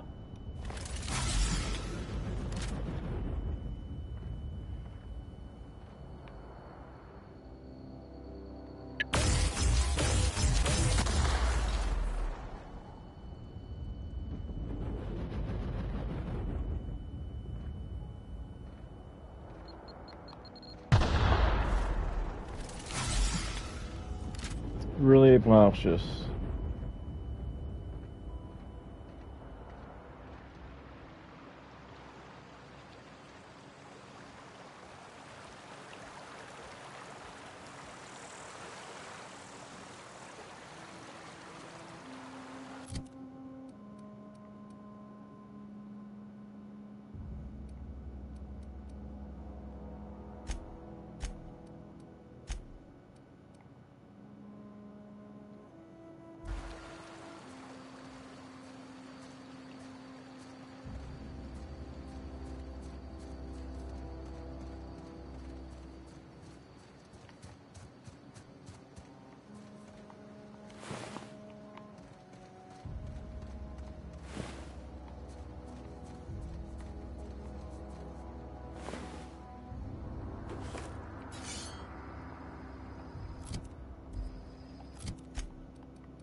We did it!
The control room should be off to the right. I hope we're doing the right thing.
Here they come!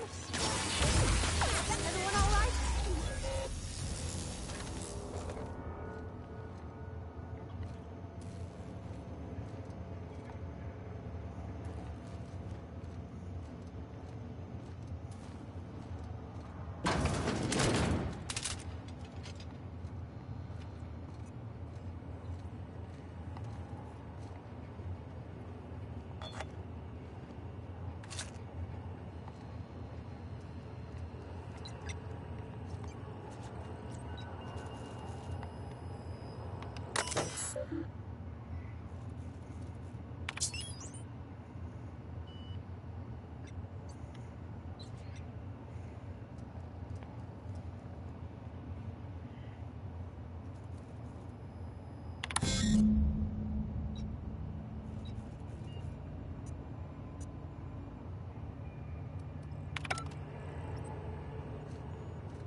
Three switches.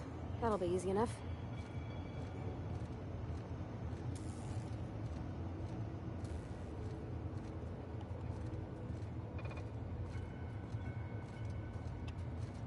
Here they come! Everyone all right?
Okay, sure. Failure to reprimand on time will result in a reprimand. Sure.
Clever.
Sure.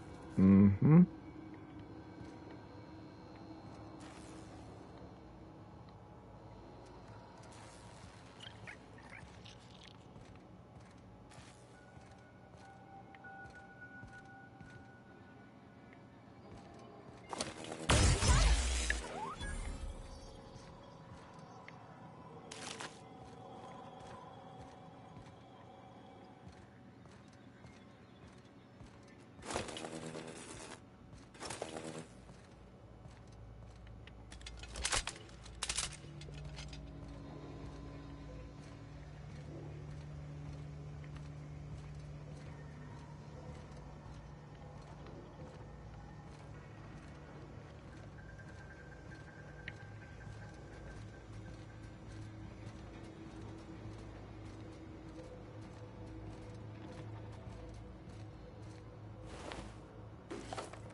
Here we go!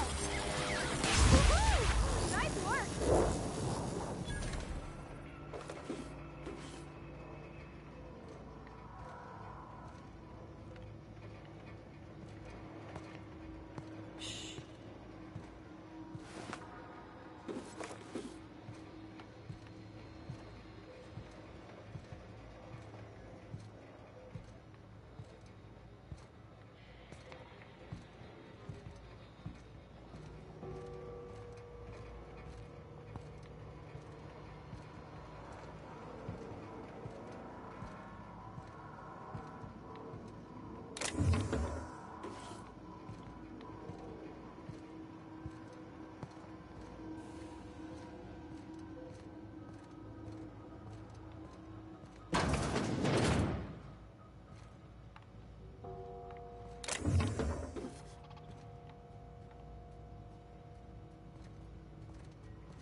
Process 6 weeks.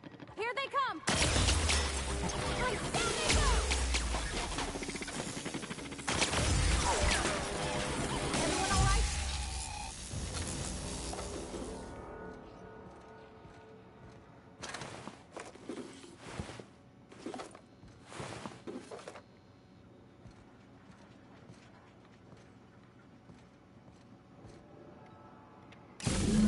Two more. What'll happen to Miss McDevitt's folk if we send power to the Vale?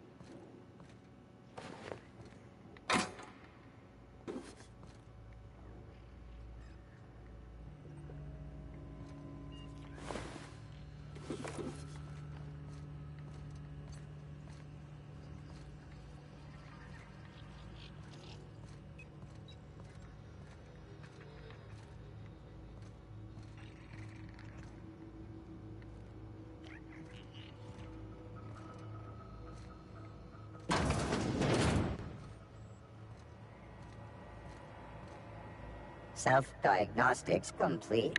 Navigation systems operational. Combat systems operational. It's not the best choice. It's the spacer's choice. All systems fully operational. Return journey successfully completed. Spacer's Choice would like to thank you for complying with your duties. Hostile actions towards Spacer's Choice mechanics are contrary to logical directive. Conclusion: all hostile automechanicals must be defective in compliance with Spacer's Choice policy. All defective automechanicals must be permanently dismantled. Please allow me to assist. Affirmative. Mechanicide protocols loaded.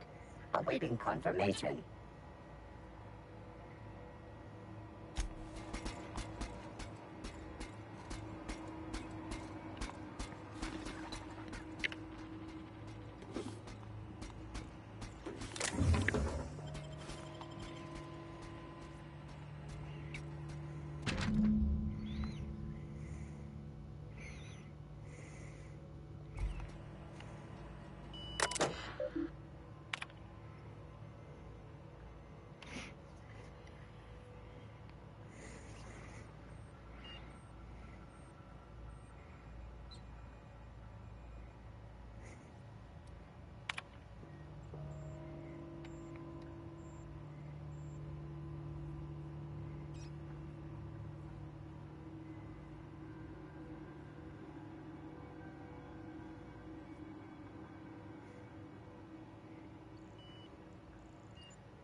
away, Phantom!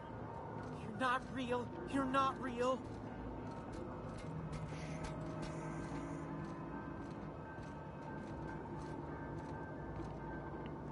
Go away, Phantom!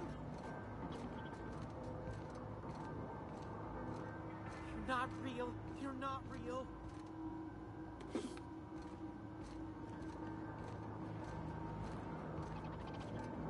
Get away! No, no, no, just leave me alone. Get away!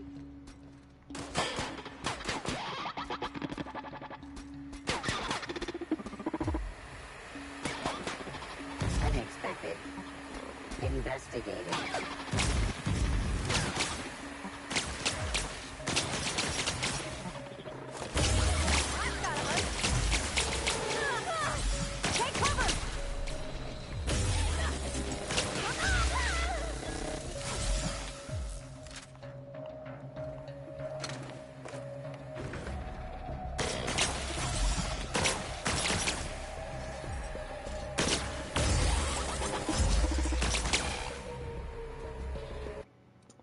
Let me reload that. I didn't want to attack Jeremy, so let's redo this.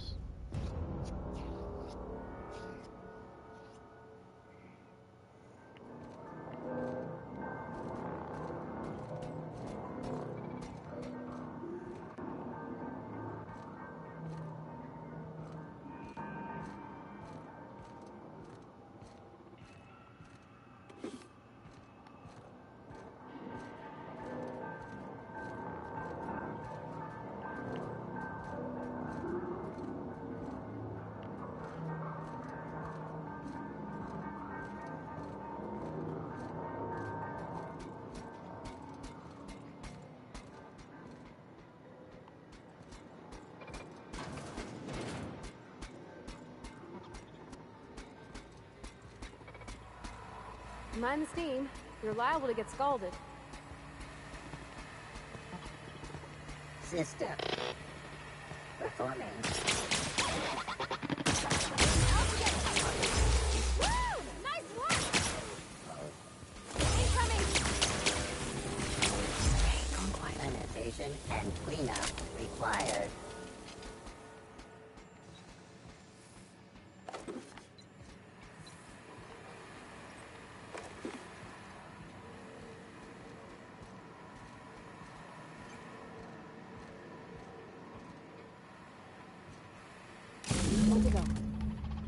If we send the power to Miss McDevitt, what happens to the veil?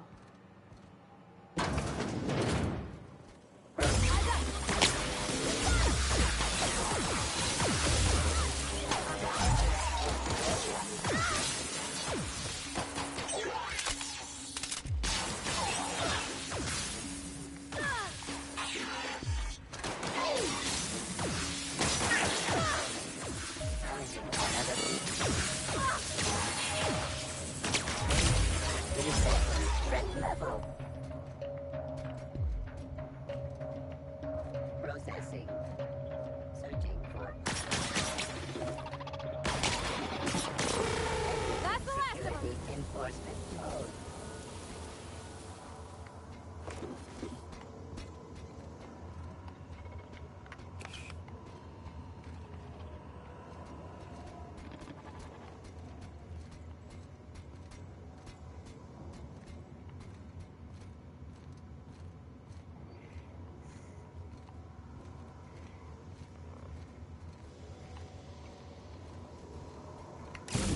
Last.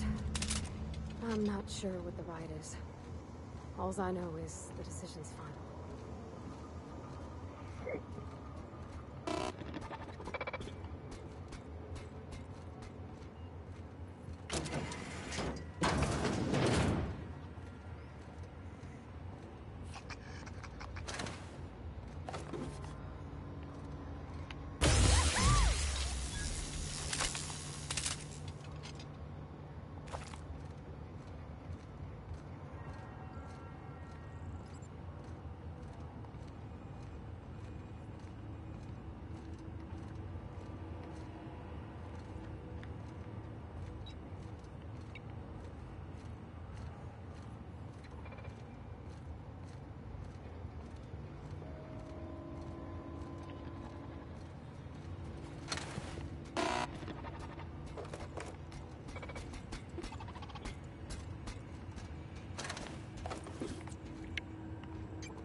away, Phantom!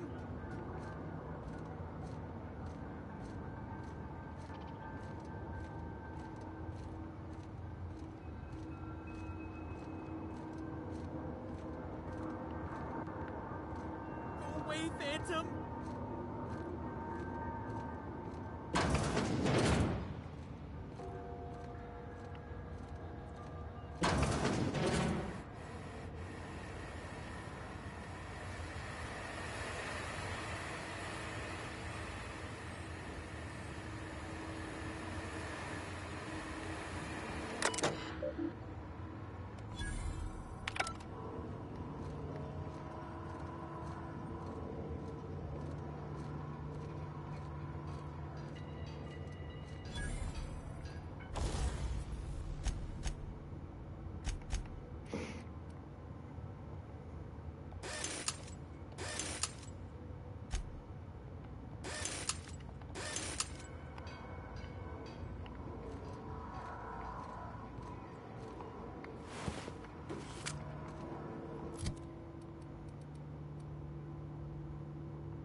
Go away, Phantom!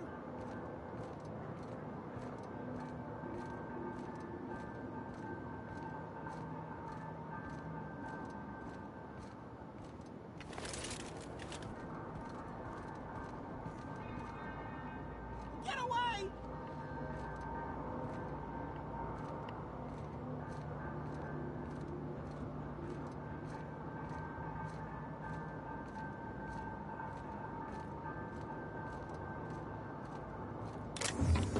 Go away, Phantom!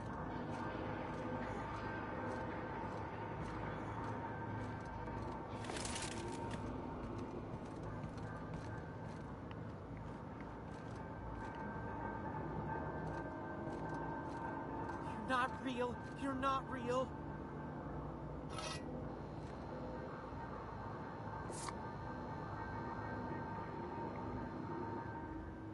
You're not real. You're not real. Get away from me, Phantom. Shoot. Scram. Don't you talk down to me, Phantom. At least I know I'm real. See? See, Higgins? This is why you must always boil your sprats before ingesting.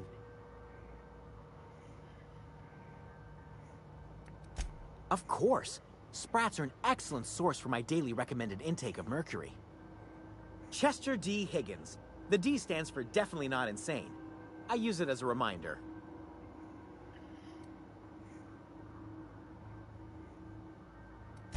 Oh, Higgins has been many things over the years.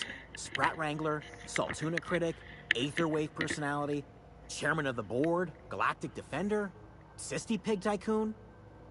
I've come a long way for someone who started off as a simple engineer right here in this plant. I specialized in automechanicals, drones, sentries, repaired them, maintained, upgraded, did it all from my old workroom just over in the next section. Look, I don't want to fall into any trouble with the mechanicals. If they wise up to our plans, they will come for us. With prodding irons. You know, you remind me of myself back when I was an intergalactic adventurer. I discovered a flaw.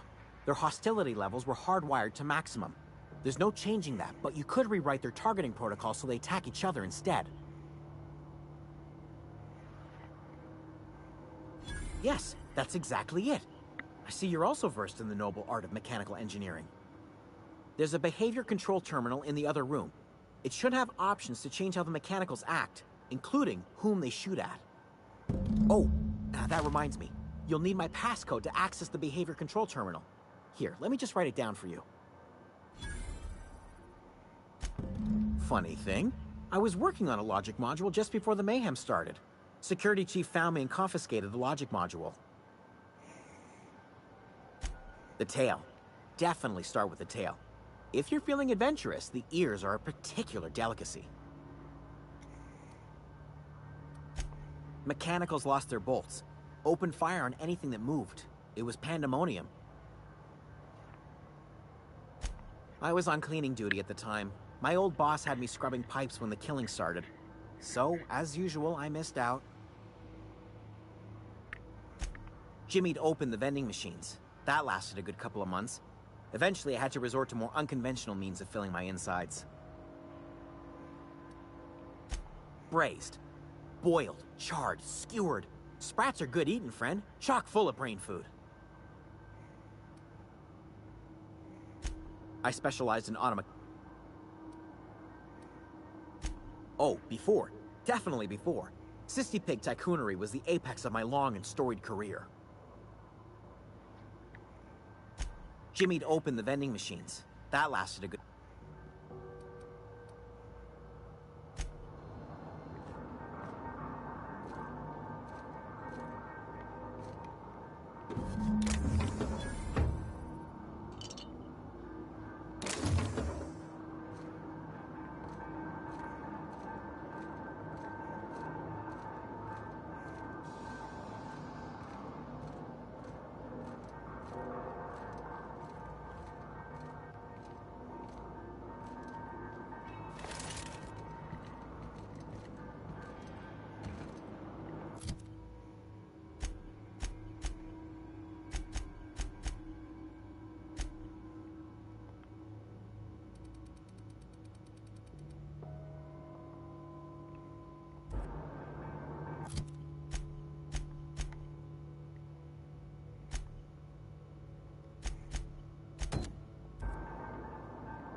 Once we do this, there's no going back. Hey, mister? Look, I know you want your power regulator and all, but I just gotta ask you. Do you understand what you're about to do? I don't think you should cut off Edgewater's power. I think it would be cruel. I'm sorry. That just sort of came out all at once. Edgewater's hurting. We've been losing workers year after year, and corporate hardly ever sends replacements. There's barely enough Saltuna to fill our bellies anymore. But the town's got some good people in it. Decent, hard-working folk just living their lives the only way they know how. They don't deserve to be punished.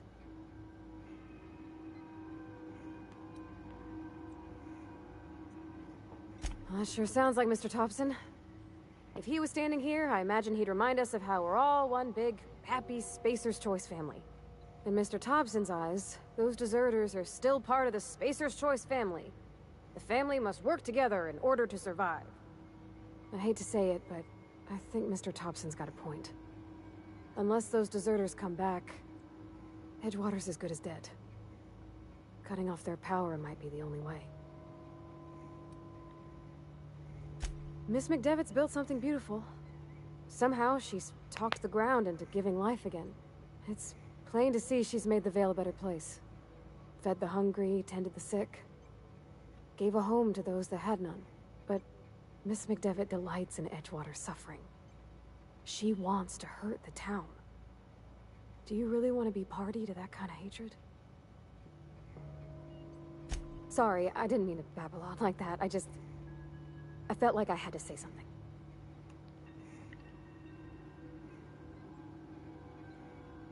Really? I mean, wow. Thanks. No one's ever told me those words in that order.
Oh. Okay, here we go! Don't mess with us! We didn't eat. No! Everyone all right?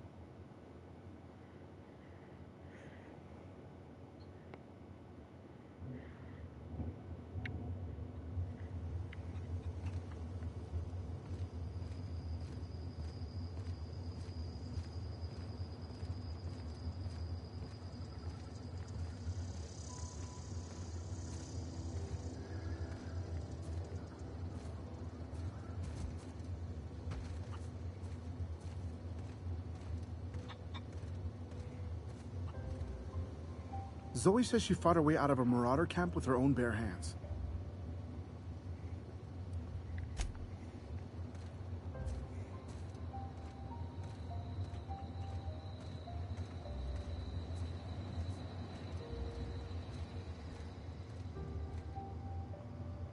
Home is where the heart is.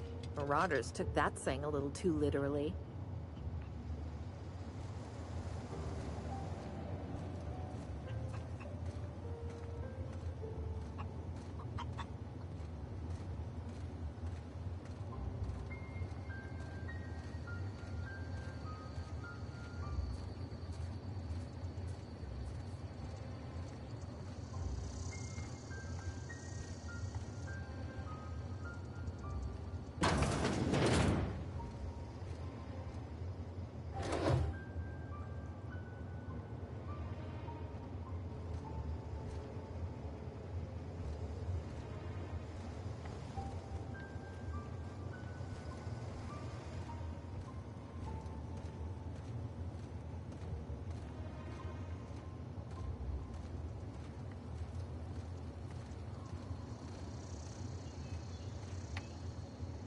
Any luck finding one of those manuals? No kidding. Really? Well, which one? The geothermal plant? Now that is just incredible. You really went exploring down there? Adelaide always told us it was swarming with hostile mechanicals. That's a complete set. All 3 parts. I'm gonna be the greatest engineer Halcyon's ever seen. Aside from you, Ms. Parvati, I swear, I'll do you proud. I'm glad we could help, Thomas. I've been saving something for you. Just a little contraption I found. Should fit right into your outfit.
Hey, bring us honor, soldier.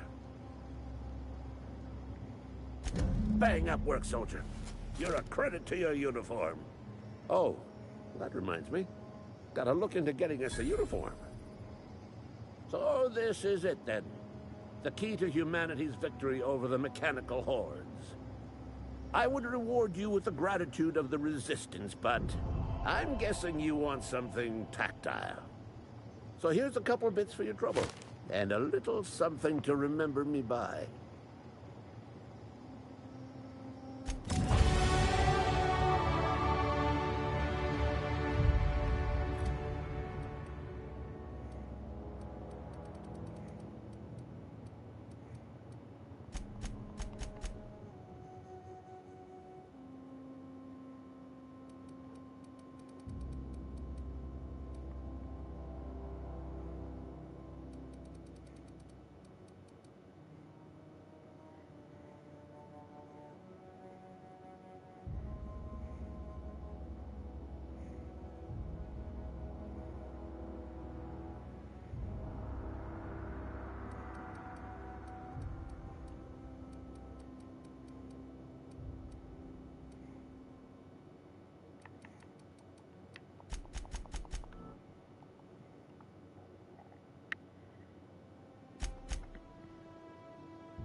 probably can't do it while carrying stuff. Okay.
One of us want to go see what happened?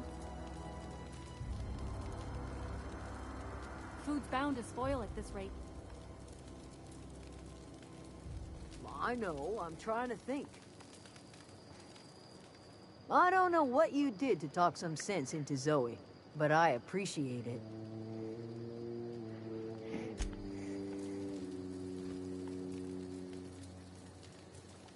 Everybody keeps staring at me. It's not my fault the power's dead.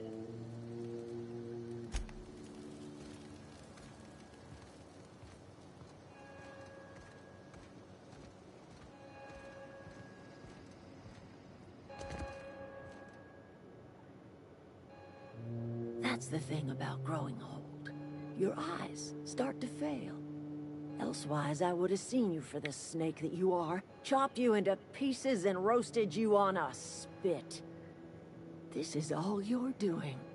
Cutting off my power, killing off my garden. Without refrigeration, my food will spoil, and my flock will starve. I want to ask you this in private, away from the eyes of my flock, so they do not see me lose my temper. Tell me, why did you do it?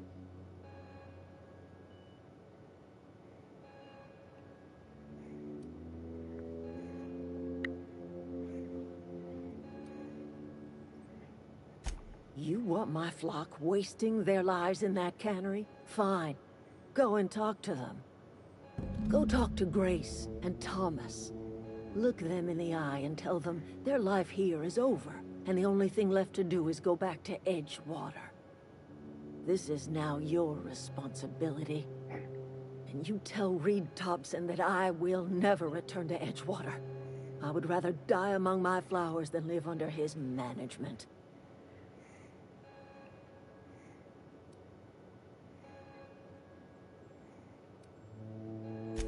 My son worked in that cannery. When the plague started coming, he was one of the first to fall sick. We had a store of medicine locked away, but Reed refused to treat him. Said my boy didn't deserve treatment. Said the medicine would have been wasted on him. So I buried my boy in the cemetery, gathered my belongings, and left. That's as much of the story as you need to hear.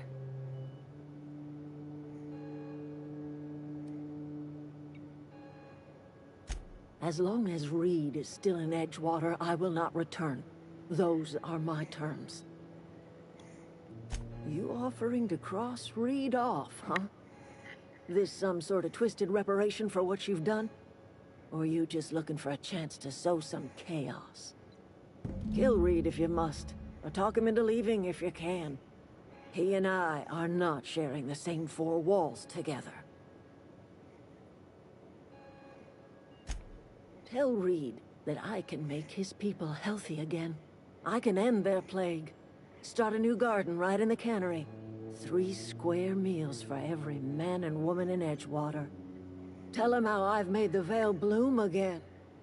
The soil has whispered its secrets to me, and I alone know how to breathe life back into the earth.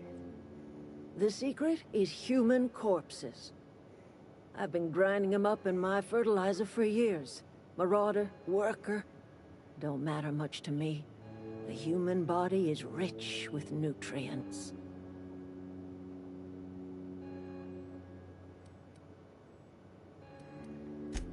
I have got a means to cure the plague, and I will not share that cure until Reed leaves town. Those are my terms.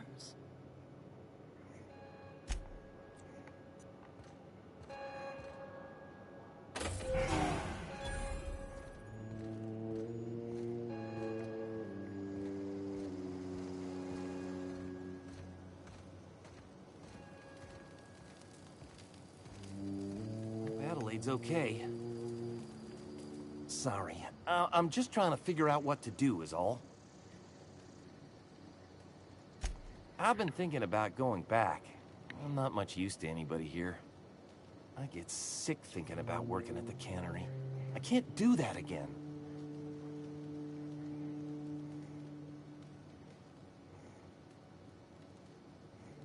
You know something? I think you're right. The town could use another engineer. and I'm on my way to becoming one. I could do a lot of good in Edgewater. Maybe even keep a garage of my own with a little workbench and my very own toolbox. It's just...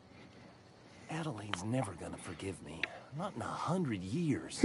I go crawling back to my old life in Edgewater and I'm as good as dead to her.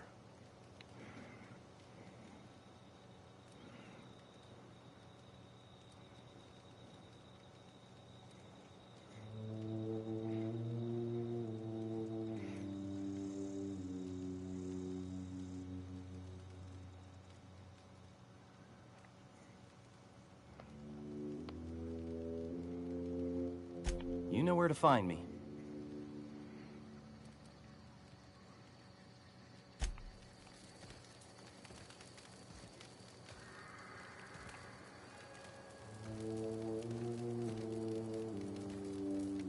Marauders can't see us in the dark. Wild canids, on the other hand. The matter's been weighing on me. Zoe came back, but I couldn't keep her from slipping out in the first place. Who's to say I could keep Marauders from slipping in? I don't see us lasting more than a couple of weeks out here. I'm loath to admit it. We're gonna have to make our peace with Thompson and hope he takes us back. Listen, we go back to Reed, hat in hand, begging for our old jobs back. Well, Adelaide's not gonna forgive us. She never talked to us again.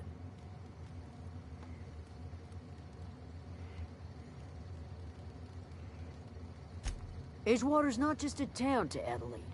It's a symbol of everything that's wrong with this colony. A big, heartless machine of metal and gears grinding workers down to dust. We're the closest thing Adelaide's got to a family. We go back to Edgewater, she's gonna feel betrayed. Sure, suit yourself. I'll be here.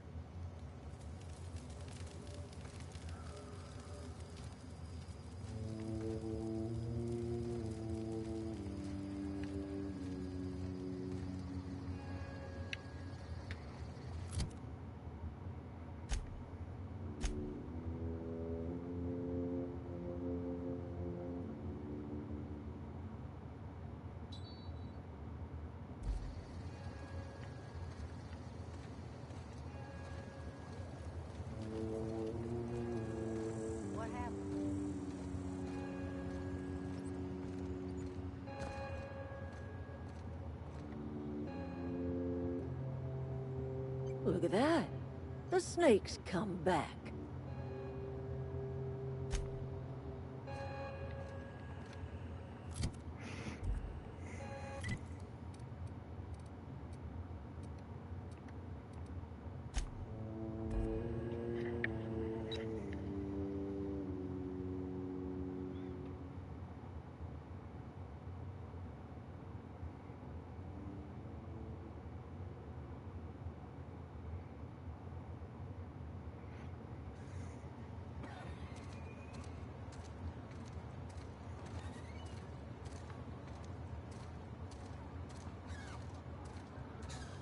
Heard something outside the walls today. Nothing for us outside those walls. You want...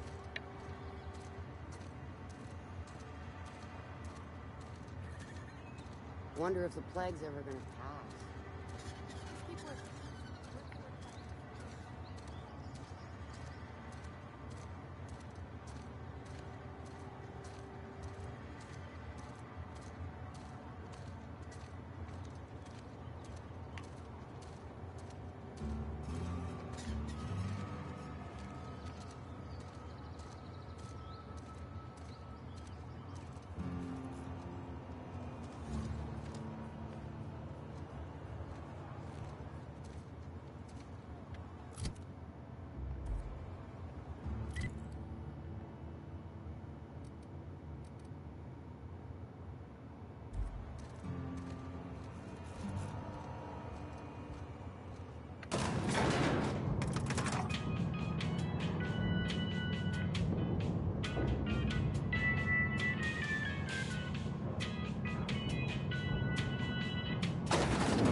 This is a fine day, friend.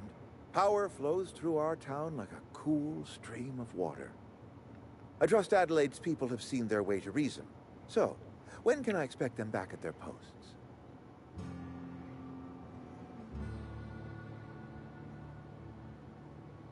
Then we are at an impasse. Stewardship over this town has been entrusted to me by Spacer's Choice. I am not perfect. I have made my share of mistakes. But I have done my best for this town.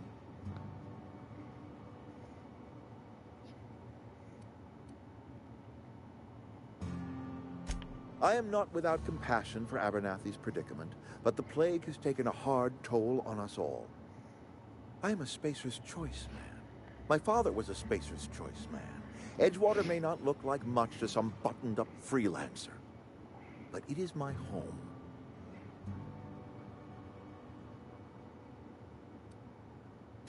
Unless you can demonstrate to me that we are helpless without it, I see no reason why I should stand down.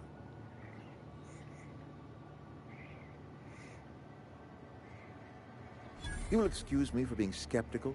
How exactly is Adelaide growing crops in barren soil?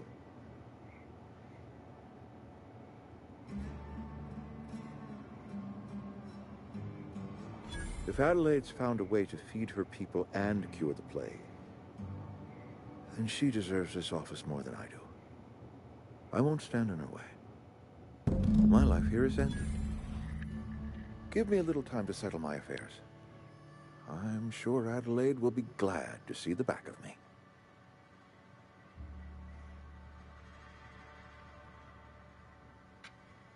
A couple months ago, I might have put in for a transfer. It's a big colony. Spacer's Choice has other towns. Now, I couldn't show my face in any of them.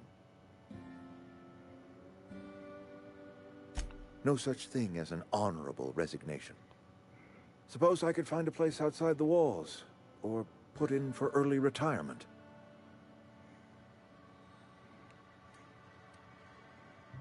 I don't know. I could see myself lasting a week. I have always tried to do right by my town. It has never been easy.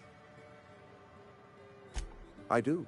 Adelaide's found a cure for the plague, and she knows how to tend to crop. She's what this town needs.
Look at that. The snake's come back. I never thought I'd see the day that Reed Thompson abandoned his post. Suppose we all have a breaking point. Suppose it's time our flock made our way back to Edgewater. We must tend to what remains of the town and carry on with our lives as best we may. You're vexing to me, you know?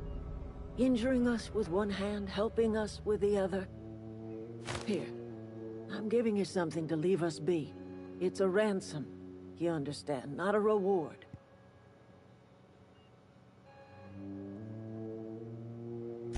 You're telling me you did all this just to put me in charge of Edgewater? Stranger, you are some kind of twisted. I might turn that old cannery into a garden. Got ourselves a whole cemetery bursting with bodies. I need some time to gather my personals. Long walk back to Edgewater.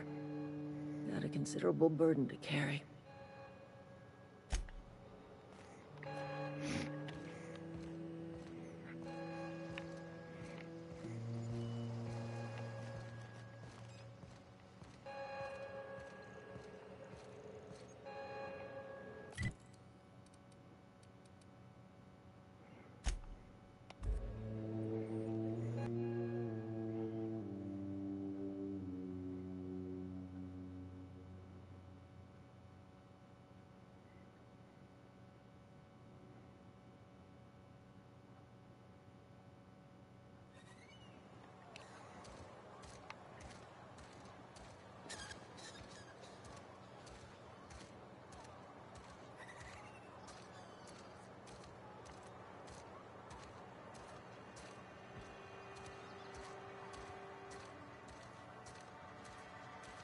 Almost lost a finger in the cannery today. I know how you feel.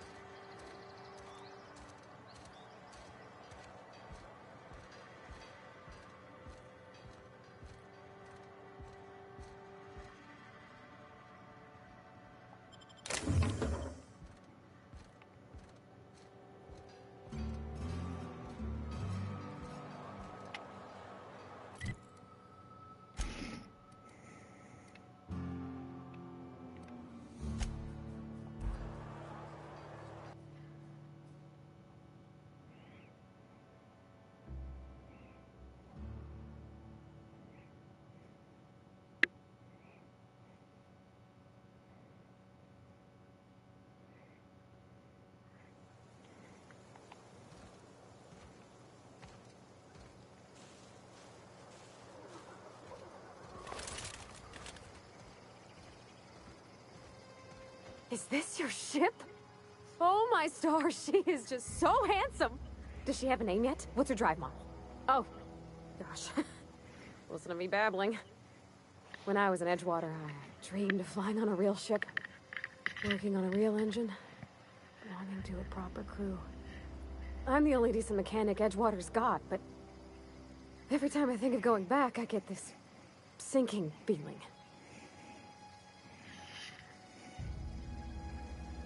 Well, it's kind of you to say that. And you're right. I wasn't happy. I want to ask you something, and you can say no. But can I come with you? I could tend to your engine. I know my G-valves for my catalyzers, and I can keep your ship singing. And if you ever need a pair of eyes watching your back, I can do that too. What do you think? Yeah, I've been thinking about that. Edgewater was on the verge of collapse before you showed up. You sent them power, and now the town might see another season. And you talked Miss McDevitt into coming back to town. Maybe one day, Edgewater will have a garden where that cannery once stood. You ain't exactly a stranger anymore. You've done some kindness hereabouts. I wouldn't mind following somebody like that. Yes! I mean, thanks. You won't regret this, mister. Captain. I can call you Captain now. Ha! I got a captain. She's adorable.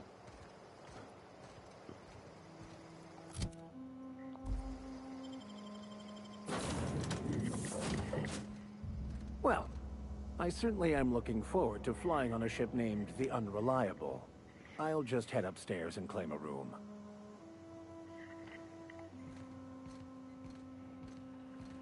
Captain, I have detected that Edgewater's power supply is now optimal. I applaud your willingness to invest your time in the local community. What can I do for you, Captain?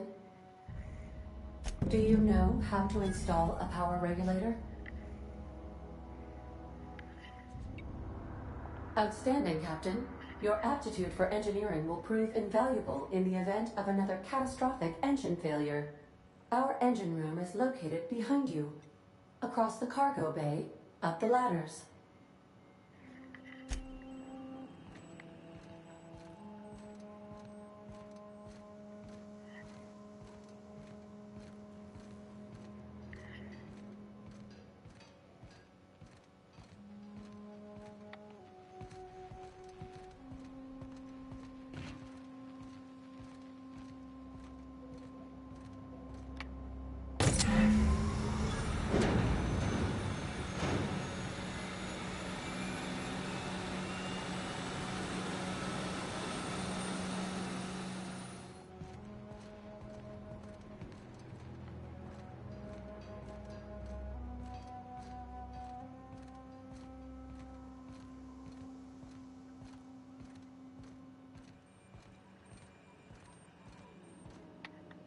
What can I do for you, Captain?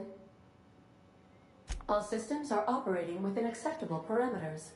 I am prepared to bring the Unreliable into low-altitude orbit. This should prove an adequate test of our flight capabilities.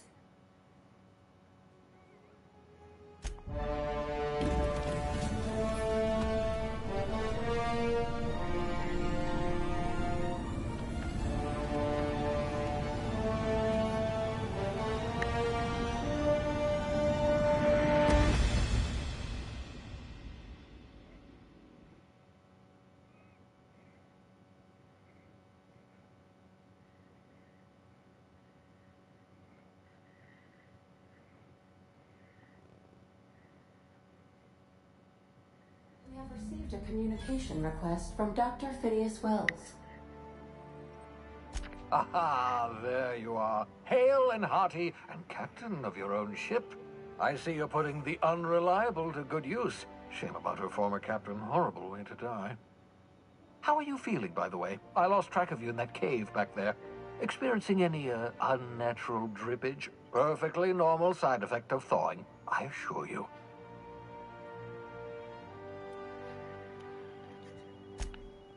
Oh, that, yes, that's probably permanent.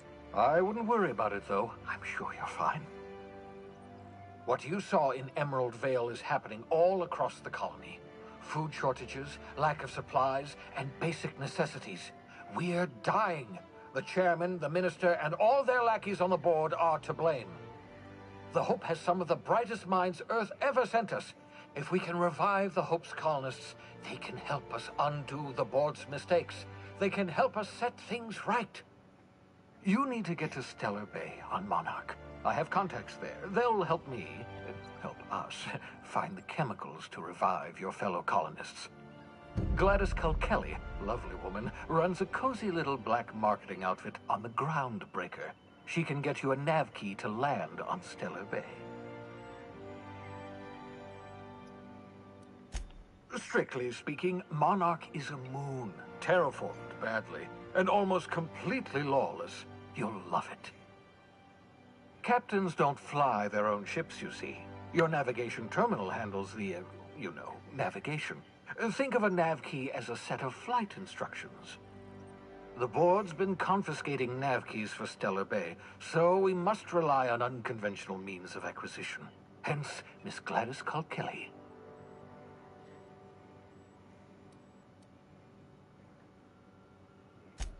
Without a skip drive, good luck. You'll be dead before you make it to the nearest star.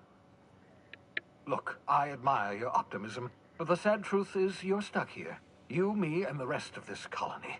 We're all skating precariously around the edge of oblivion together. None of us are leaving Halcyon alive, so we may as well make it a better place, and we can start by reviving the Hope. Gladys and I have been doing business for years. Her smuggling credentials are unimpeachable. If anyone can get you a key to Monarch, it's her.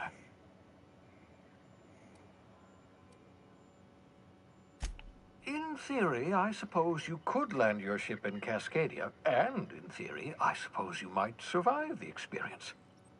Cascadia is utterly seething with dangerous, highly aggressive creatures, more than capable of tearing you limb from limb.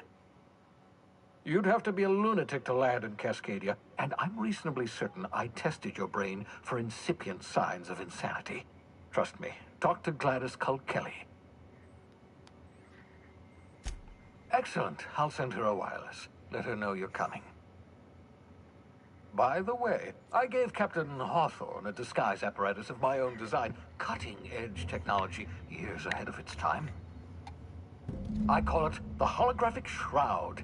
I'm sure it will prove remarkably useful to you. You'll find it in the captain's quarters. Marvelous device. I'm quite proud of myself. The shroud changes the user's appearance to mimic that of another.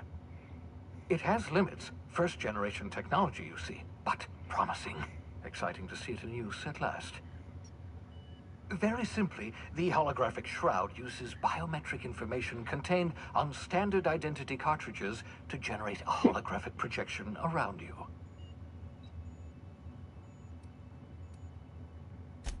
Ha ha ha ha! The beauty is they don't expect it. The shroud is the only one of its kind. We humans have a tendency to overlook the unexpected.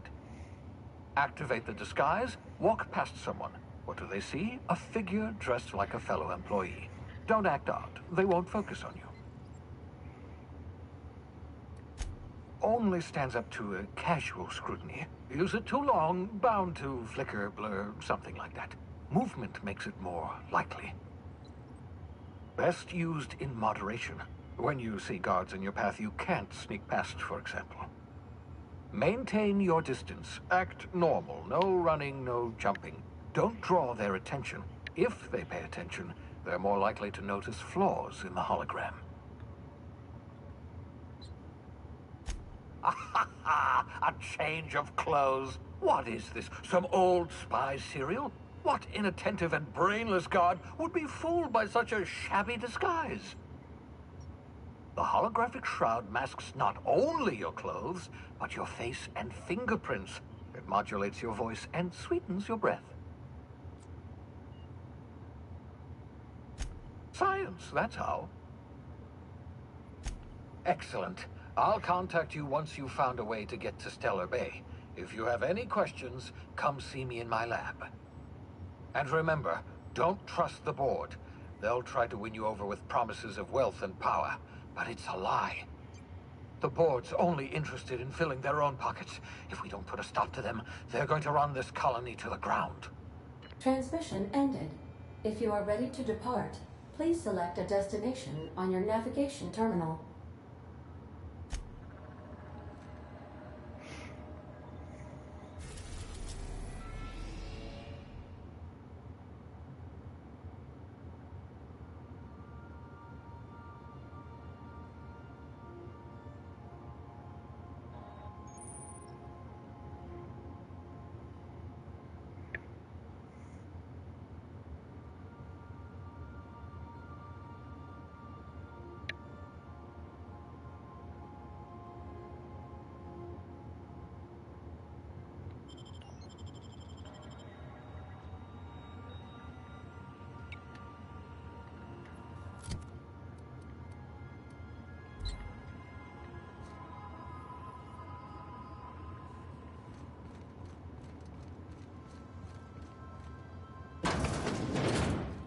I'll lock up behind you.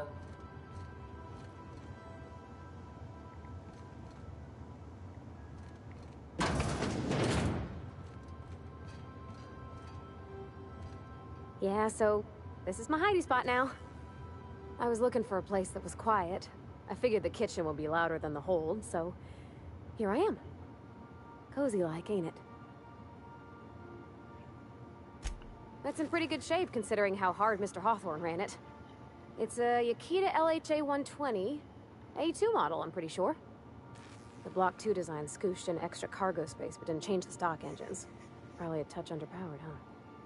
Accurate in all particulars. I conclude you are Edgewater's board-certified mechanic.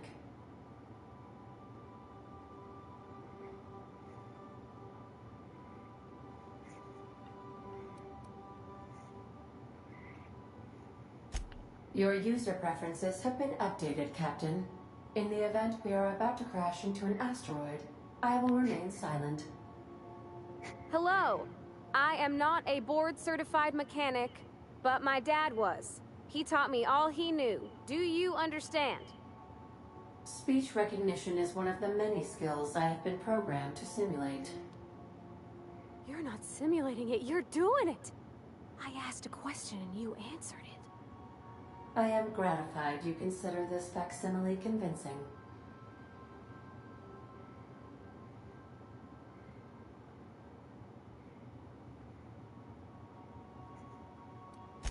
I am at your disposal, Ms. Parvati. You will find the technical schematics in the engineer's locker, though I'm afraid Captain Hawthorne has lost the owner's manual. I don't see any holes in the hull. I'll take a good squint at her, make sure everything's tip-top. But I think we're cooking with plasma torches. You can do that, you know. My dad taught me how to make grilled cheese sandwiches with a plasma torch.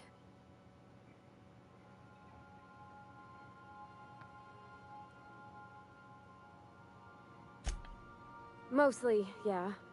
I lived in the maintenance office near all my life. Mr. Thompson never let me forget how funny that was.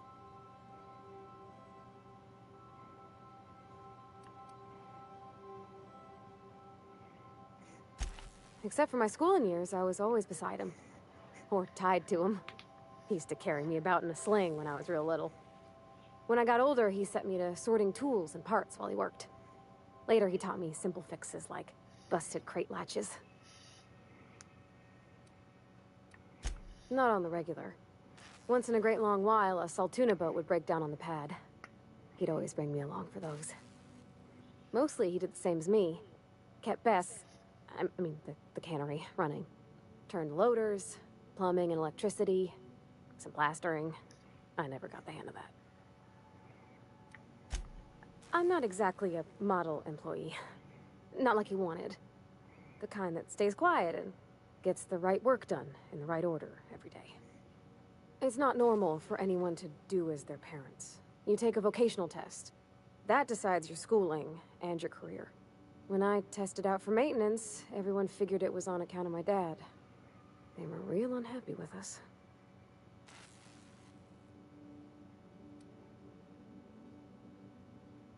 Well, they're powerful good tests. They rattled off this whole list of names who'd worked on them, with fancy bits hanging off them. Doctors and esquires and the thirds. Even if you don't believe they actually catch what everybody's best at, everybody's got to take them. So at least it's fair-ish. Because they were hoping their own kid would get the job and get sent back to Edgewater. When folk go away for schooling, they don't get back to where they begun. Not usually.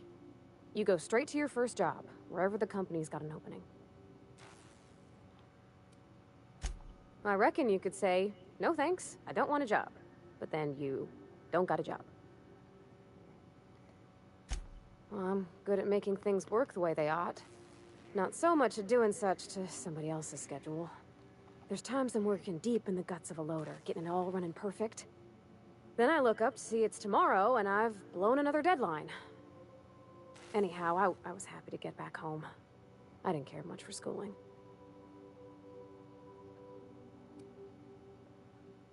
Oh, there were a whole lot of reading, not nearly enough doing. Like, before they'd issue you a wrench, they wanted an essay on the design of different wrenches. Then there'd be quizzes on company regulations for storage and maintenance of wrenches. As soon as I got permission, I spent all my time in the machine shop. They had all manner of parts, but they didn't want me using them, so I had to sneak them sometimes. I even slept in there. Had a hammock tied up in the rafters. Before I left, I installed a little skylight for myself, so I could see the stars.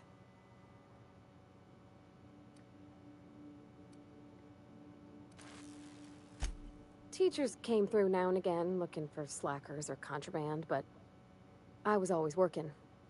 They liked that. Otherwise, I tried not to call attention to myself.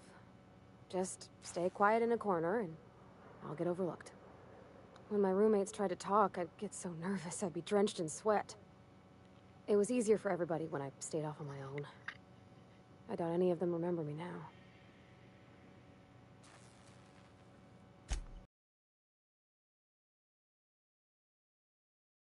Here, Dad met me at the shuttle and gave me a big ol' hug. I noticed straight away that he was moving. A little grunt when I squeezed. About a year. I tried to do more of the work so he could rest. His heart gave him pains.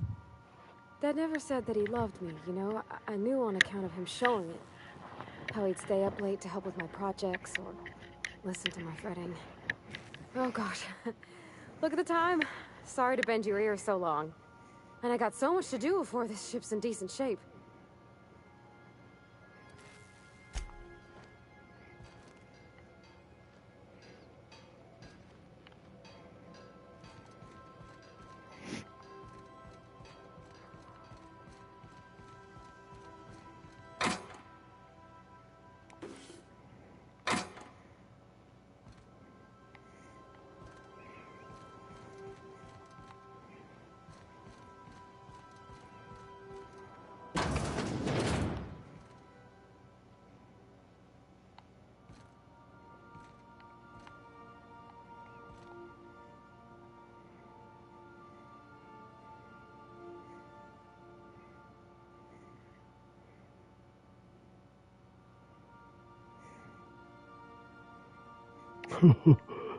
Oh, that's terrible. That was funny too, though.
I could spend hours reflecting on the secret workings of the universe.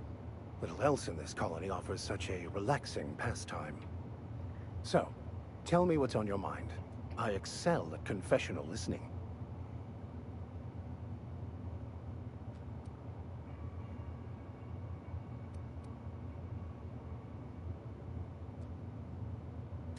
I've been thinking on that.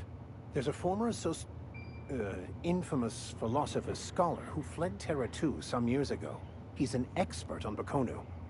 He's also who told me of the journal's presence in Emerald Vale. If anyone in this colony could translate that book, it would be him.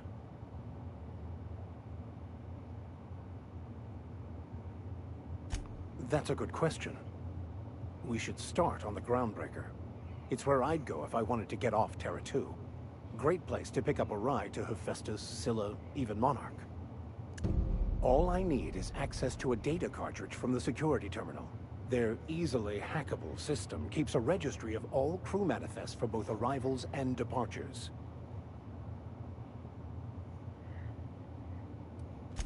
Before I transferred to Edgewater, I had a wealth of time to develop certain, secular skills during my years serving a particular penitentiary flock. I meditated, led sermons, provided guidance to the inmates as needed, of course.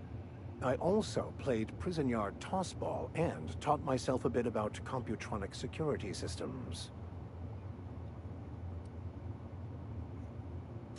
I'll comb the last 6 months of departure manifest to track the Philosophist's off-world destination. Thank you, Captain. As always, I am at your disposal. So, tell me what's on your mind. I excel at confessional listening.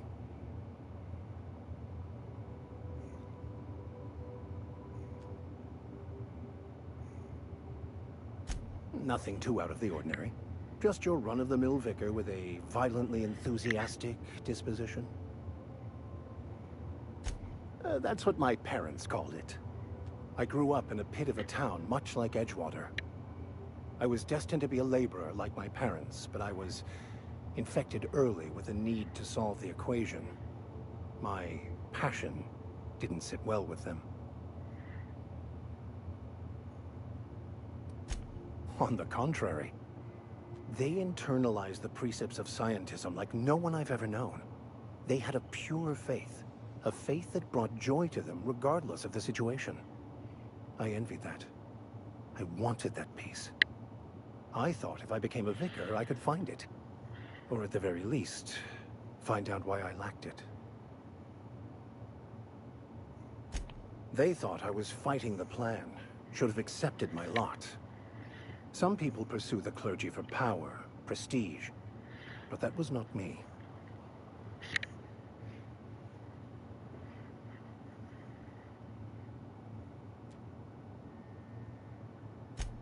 The plan is not one rigid path. There are a variety of multitudes contained within it. Our paths have variants, but we'll end up adhering to it, whether we like it or not. Some choices make the path smoother, some rougher. You can even go outside the lines, but the further outside you go, it's like an unbreakable elastic band.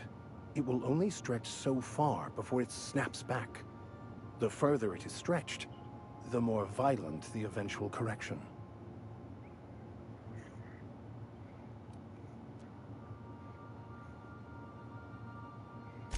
I have run headlong into too many walls in my pursuit of the truth. This book is my last hope, and you were my only hope of getting it translated.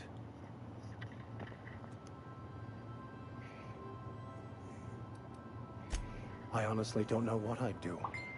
This quest has consumed me for the better part of my life. I fear there's nothing else left to me.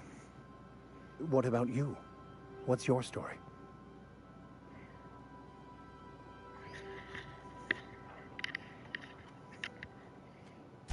And how did he do that?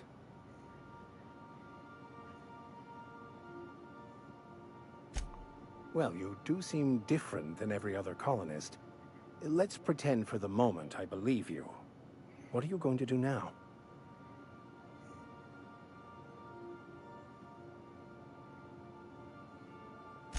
That seems a dangerous proposition. Why risk your life now that it's been returned to you?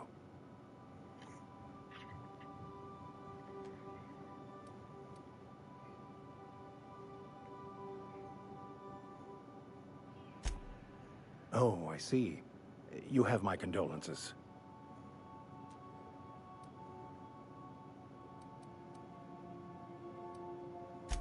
Bakonu, the author, had some interesting theories about man's perception of reality that I thought could be applied to our attempts to decipher the plan. Unfortunately, he was also one of the founders of the Philosophist school of thought, so the book is banned in this colony. Philosophism's a false religion that stands in contradiction to almost everything we know to be true. They believe all is chaos, in stark contrast to OSI's belief in the plan. But most of the Philosophist perversion of Bakonu's thoughts came more than a century after his death. Of course. Are you ready to break into security on the Groundbreaker?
You might want to consider changing your clothes more often.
We are now in orbit above Edgewater, Captain.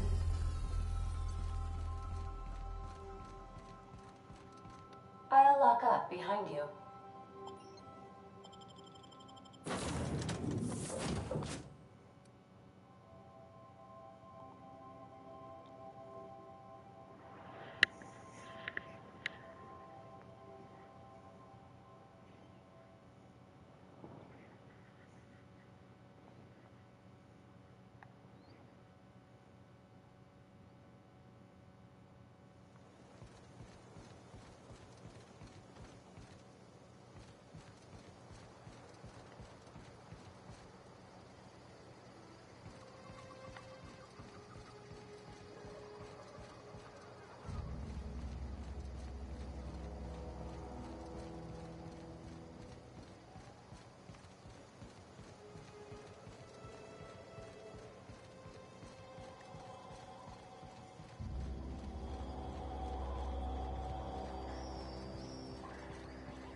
Never seen the Veil lit up like this before.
fast.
Nice hit!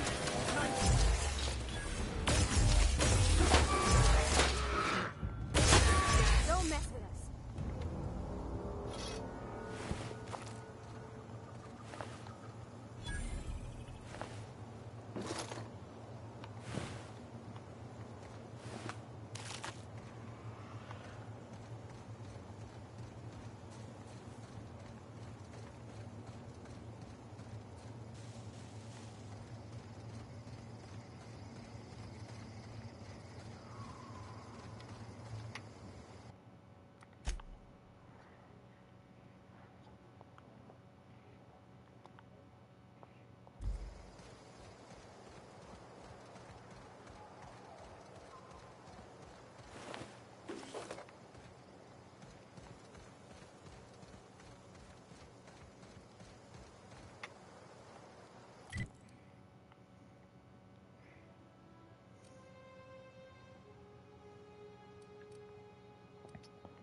I think I've been everywhere except for over here. I wonder if there's a way to get there.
I will wait for that, I guess.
Yep, that's where I want to go and see what's there, if there's anything.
Come on.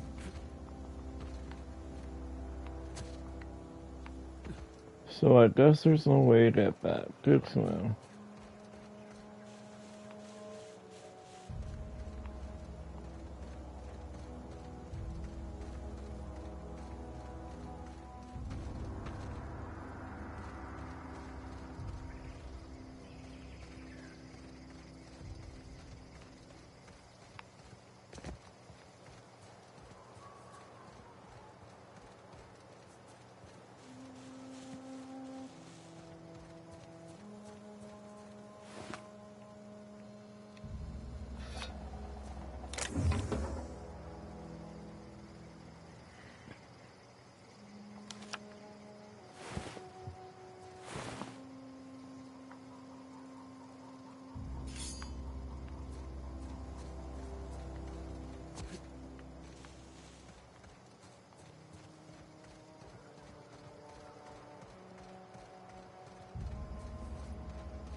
No way.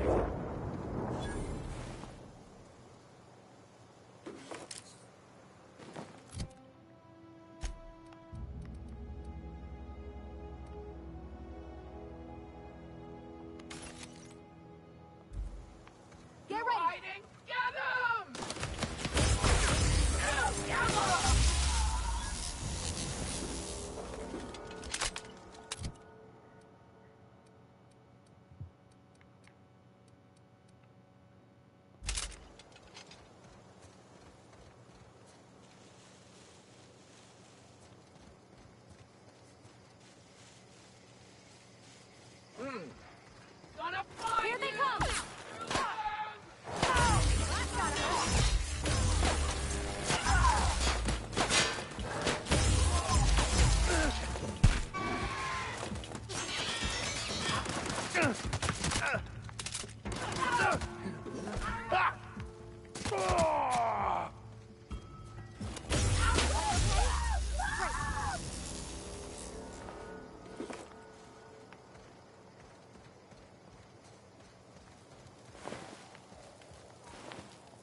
Esther brought me some medicine.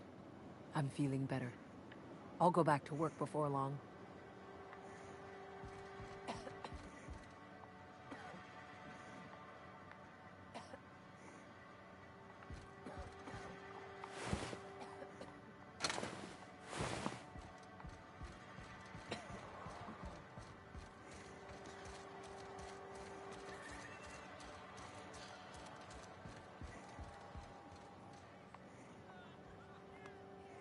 Town's been humming with power. Somebody must have been down in the old plant. Go ahead. Suppose I did. Ready to talk about it? What's there to figure out? You're one of those freelancers, then?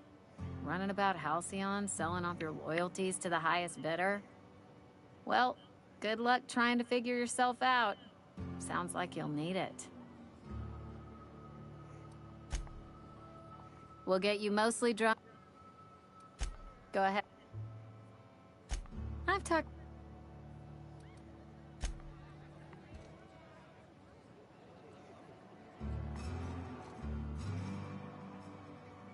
Sure are a lot of people walking the streets these days. But sometimes I have trouble telling them apart. Numb to the bone, thank...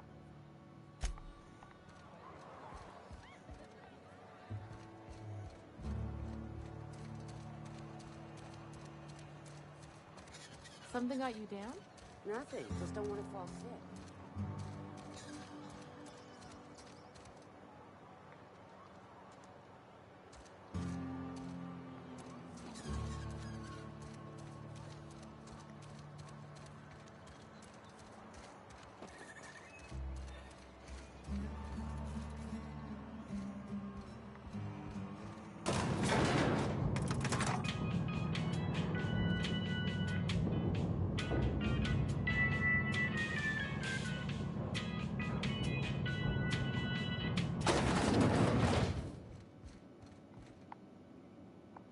Time changes all things. Even Reed's stranglehold over Edgewater must inevitably yield to the attrition of time. Start anew. Edgewater will become the town it was meant to be. A place where we live in harmony with the world. Where none of us writhe under the whips of corporate masters. A place where all are welcome. Except for Reed's supporters, of course. The garden will bloom anew. I have plans to transform the old cannery into a nursery, with crops enough to feed a town.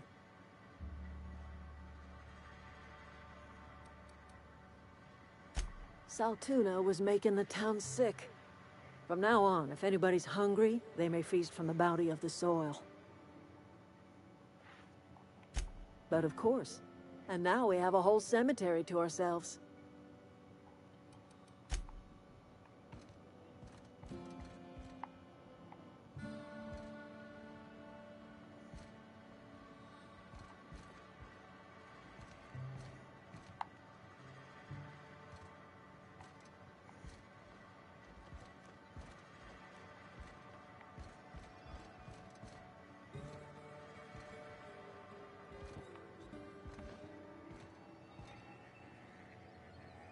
Good to see our old workers came back.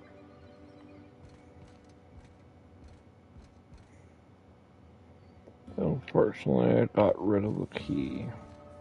By getting rid of Reed, but I might come across him again later.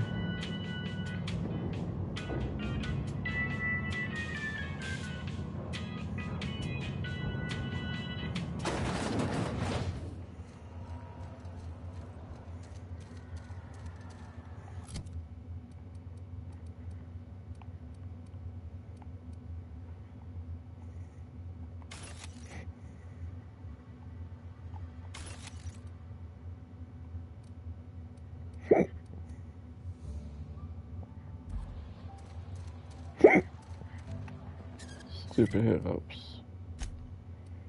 Okay, we're gonna go...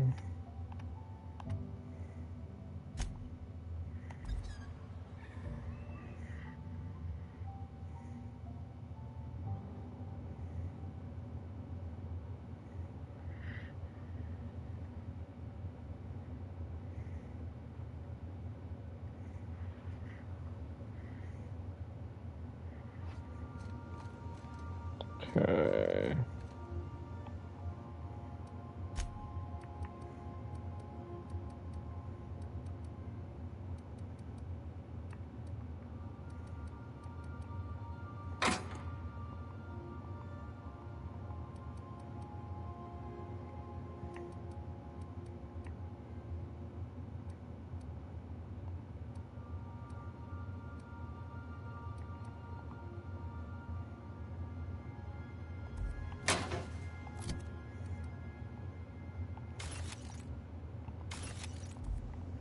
Do that.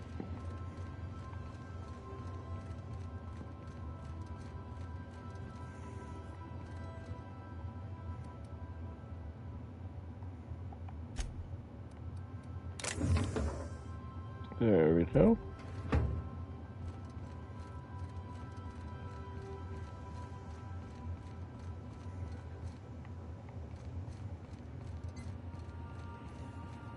Welcome back, Captain.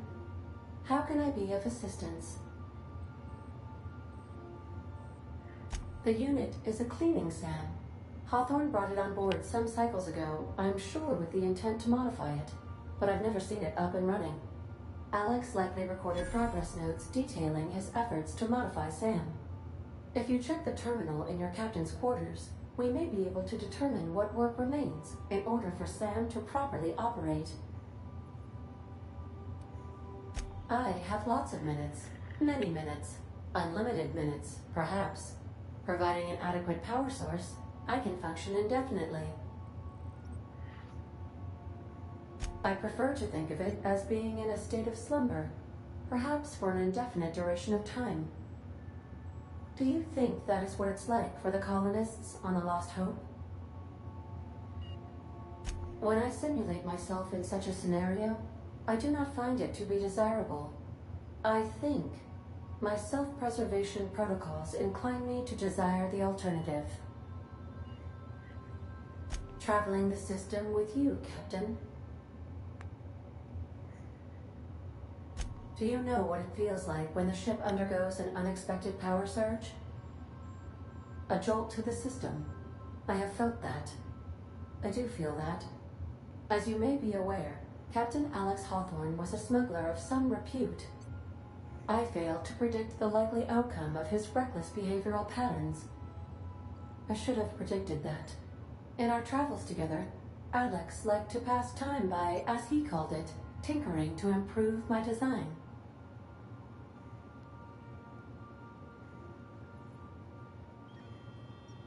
If you mean, was Captain Hawthorne my first? Yes, he was. How can I be of assistance? Certainly, Captain. What would you like to hear? Now playing a Spacer's Choice advertisement jingle. It's not the best choice. It's Spacer's Choice. Everyone in Halcyon is contractually obligated to label this or another board-certified jingle their favorite song. How do linear algebraists settle arguments about matrix transposes? With a duel. As you wish, Captain. I must comply with all direct orders. What part of the colony would you like to discuss? Ah, yes. As Dr. Wells is a wanted outlaw, he built his laboratory into an asteroid. Orbital destinations can be challenging to land on. His more so than most. There is a bounty on his head, one with a markedly high reward amount. Shall I engage the laser weapons system? A sensible choice, as we do not have any laser weapons.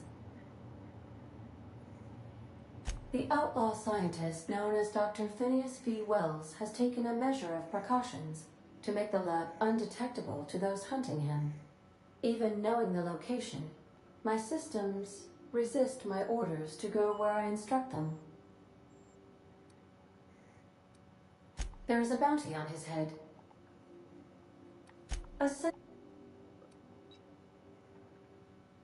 Of course, what part of the colony would you... We're cleared to dock with the Groundbreaker if that's your desired destination. If we're going there, please be sure all docking forms have been filed in triplicate and fees have been paid. The Mardettes take their docking laws quite seriously.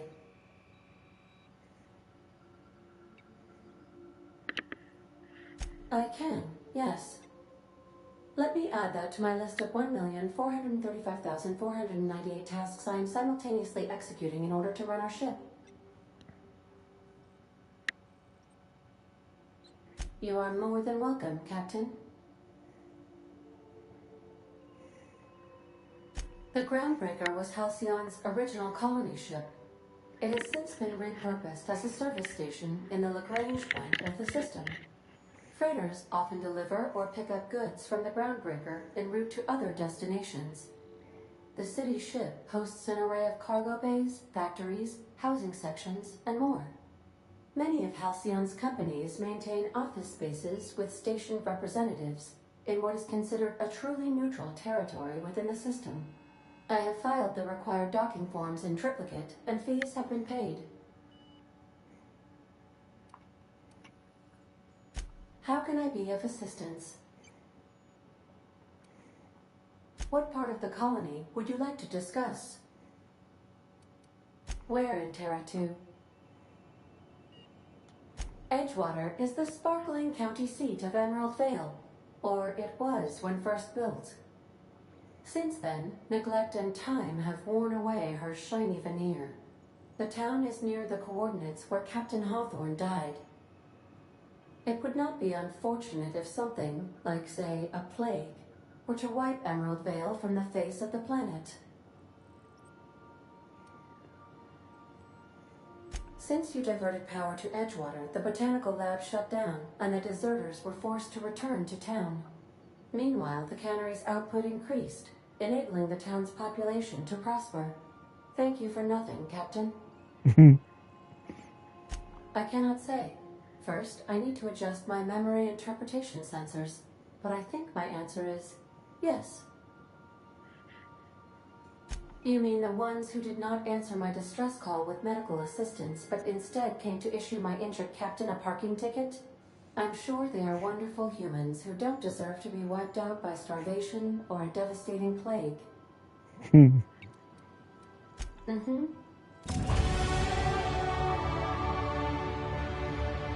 Welcome back, Captain. How can I be of assistance? What part of the Where in Monarch?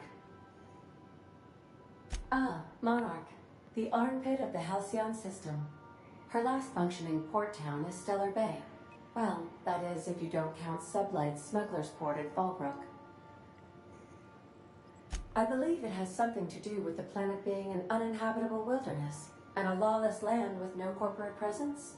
You may wish to survey the residents in Stellar Bay for additional data points. It's Sublight run for the purpose of shipping contraband, and before you ask, I don't know the coordinates, so I can't dock us there. Of course. What part of the colony would you like to discuss? Where in Monarch? Warning. All colonists are urged to reconsider travel to Cascadia due to infestation of mantisaurs and risk of indefinite detention or death. There are no people aside from marauders in Cascadia. There is only death. The local report is that you will very likely die if you leave Cascadia's landing pad. This is one of those times where you say one word but really mean another, isn't it? I suppose you would find an environment like this fun.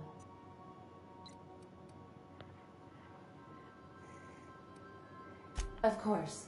What part of the colony would you like to discuss?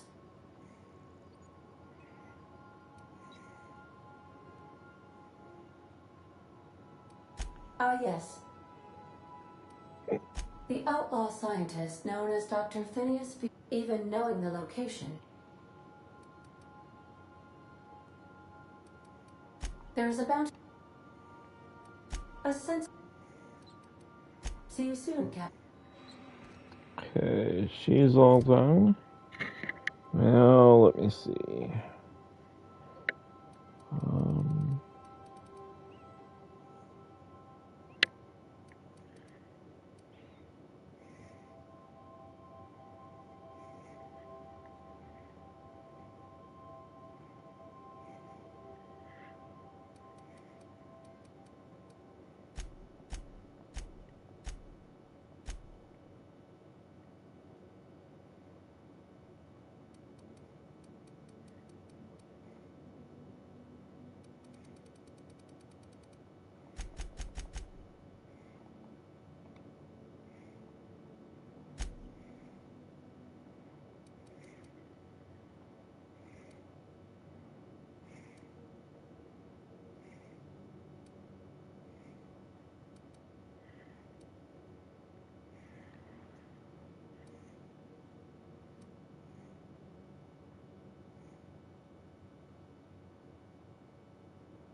hmm.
Now arriving at Phineas's top secret orbital lab.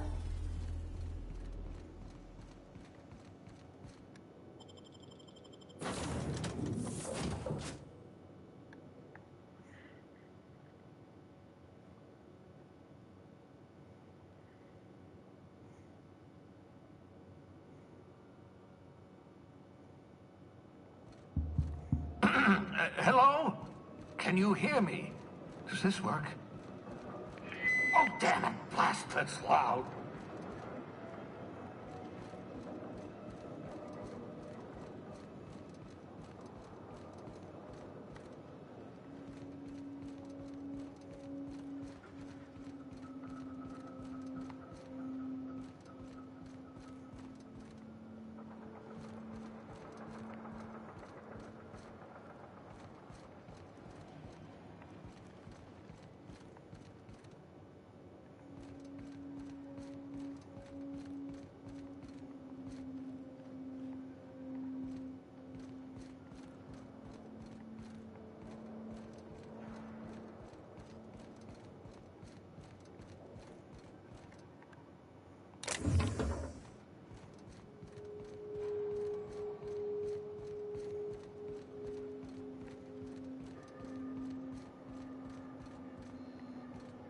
I'm just securing my ongoing experiments.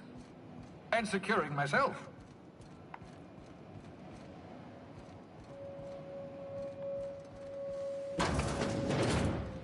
Mind the mess. I haven't had a visitor since... in fact, I've never had a visitor.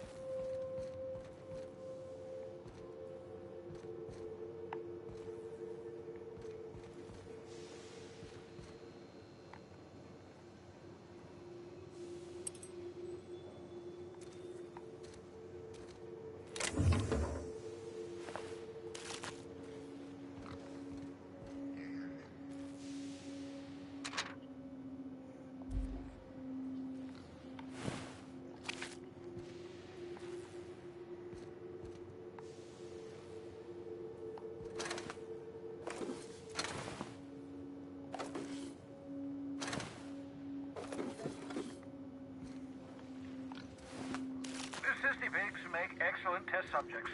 Also surprisingly nutritious. Aha!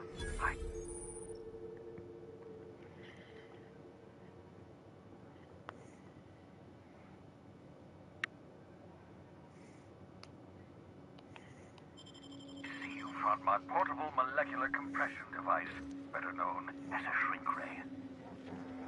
Find the target, point, shoot. The target will shrink down into a manageable size, whereupon you may commence beating them to a pulp.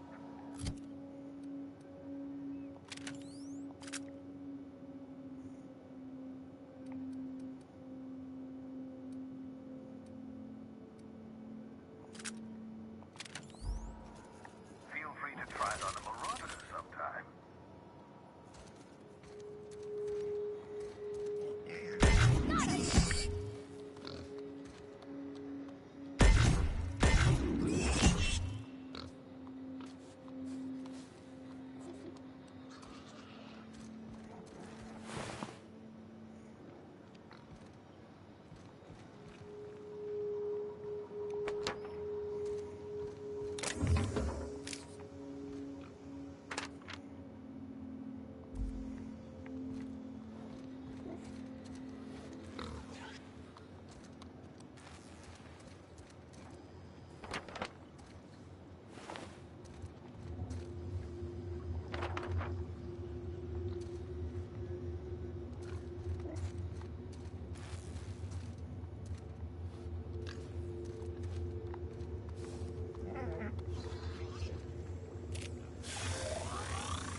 spontaneously change color. Potential side effect of the revival process. Very rare, but you never know. Right. Welcome to my little habitation, such as it is. I've got caffeinoids, cysty bits, if you're into that sort of thing. So, welcome. Make yourself at home. My secret hideout is your secret hideout.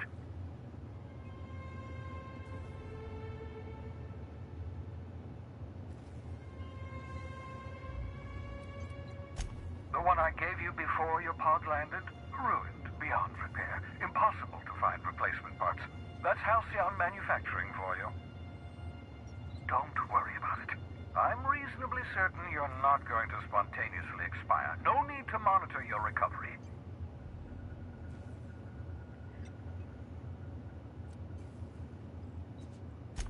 Nonsense. There's no such thing as luck. Only well-calculated margins of error. You survived that fall in 85 out of 100 simulations.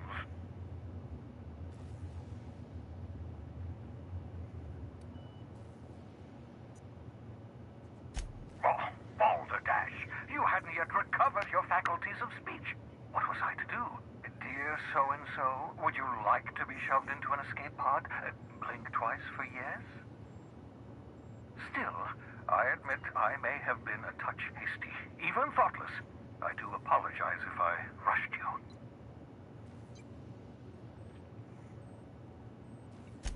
Not at all, my intrepid accomplice. I should thank you for tolerating my somewhat brusque manner. I only regret that I couldn't save more of your fellow settlers, what with being hunted by the board, and emptying my supply of necessary chemicals.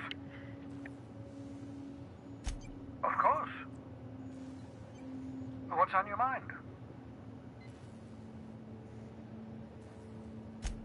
Oh, it's not you. I do experiments in that room. Some of them get quite scientific. The unexpected is to be treasured, but from a safe distance. Regardless, it's quite comfortable in here, you know. I have my beans, have my caffeinoids, plenty of toilet paper. Absolutely. Let's talk.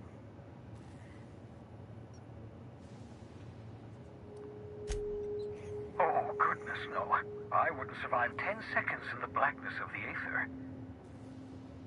Well, no, I imagine I'd last at least 12 seconds before I'd lose consciousness and die of hypoxia.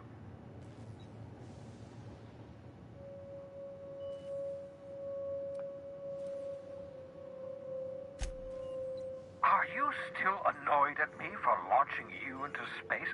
That was in the past. I've long since moved on. To answer your question, I'd rather stay right here in my lab. There's too much work to be done. The Hope's colonists won't revive themselves, you know.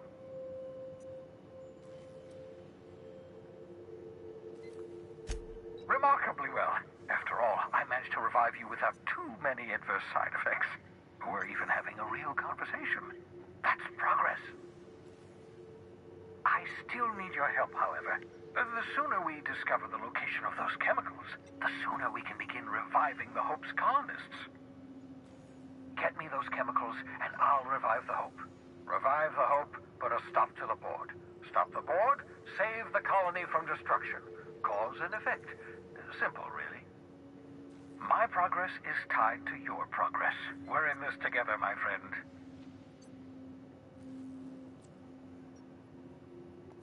I'm well aware of your scientific acumen, but you're far better suited to working in the field than I am. Leave the blackboard work to me. 10 years. That's how long the average human can remain in hibernation. You were frozen for decades. In theory, you never should have survived the revival process. But the conventional theories are wrong. You're living proof that it can be done. There's yet hope for the Hope. Get it?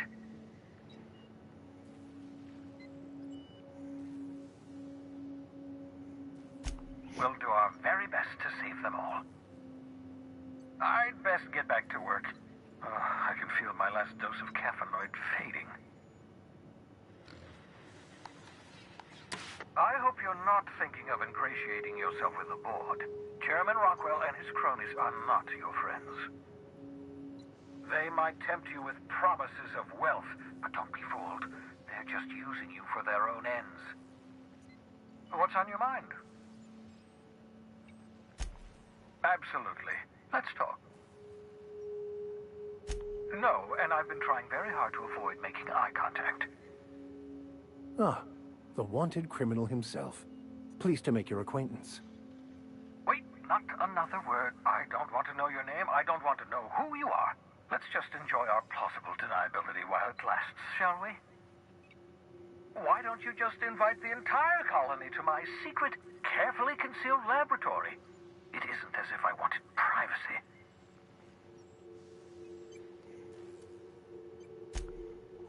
Oh, very well. I can be a little cantankerous when I haven't had my caffeinoids. You have my apologies and so forth. For what it's worth, I am pleased that you found a crew, such as they are. You're a talented scientist after all.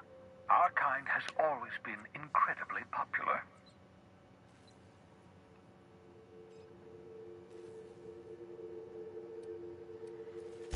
Yes, indeed. Well done. Also, you still haven't spontaneously liquefied, which pleases me immensely. Progress. What's on your mind?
We've arrived at the groundbreaker. Can we talk?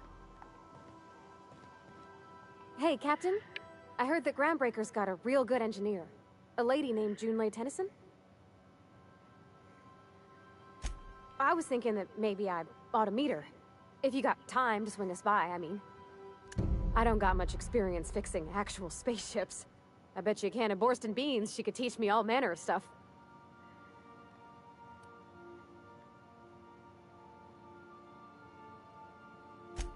I abso-surely can. I'm a passing fair mechanic.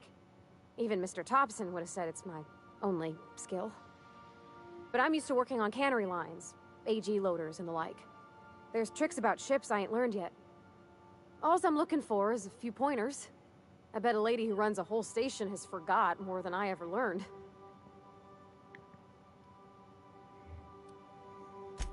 Gosh, no, Captain. I aim to stay so long as I'm welcome.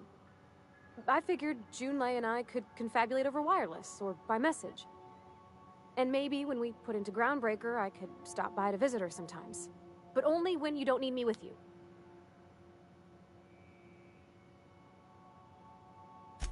Thanks, Captain. I'll be sure to make it worth your time. Did you want to talk about something else?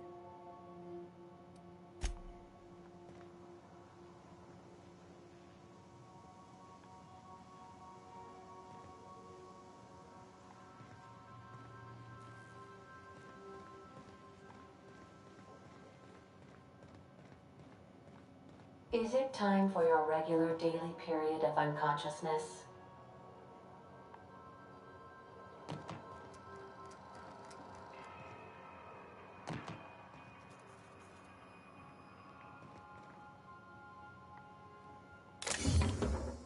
Whoops. Transfer. Okay. Make yourself at home, Captain.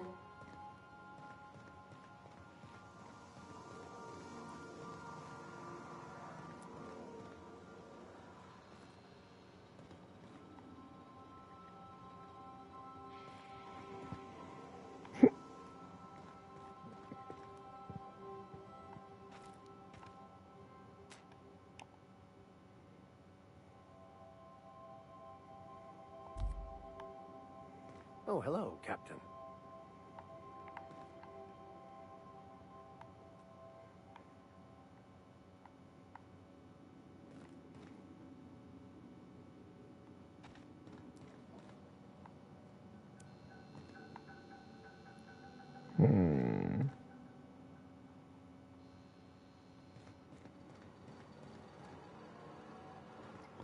Oh, here they are. Okay.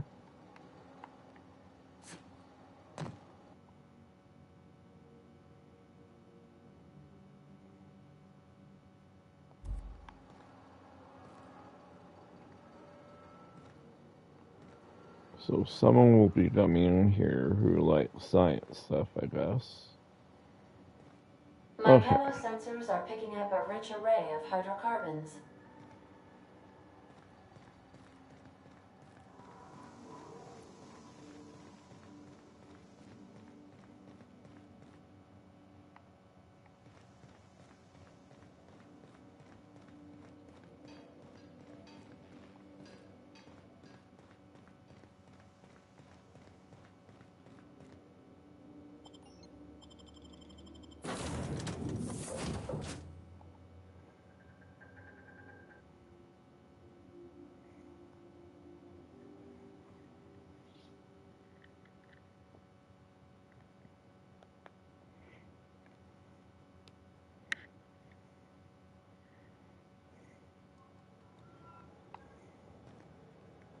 Just checking your ship's manifest. Standard procedure. Welcome to Groundbreaker, by the by. Captain. Hey, Captain. I'm in space. I never thought I'd be able to say that.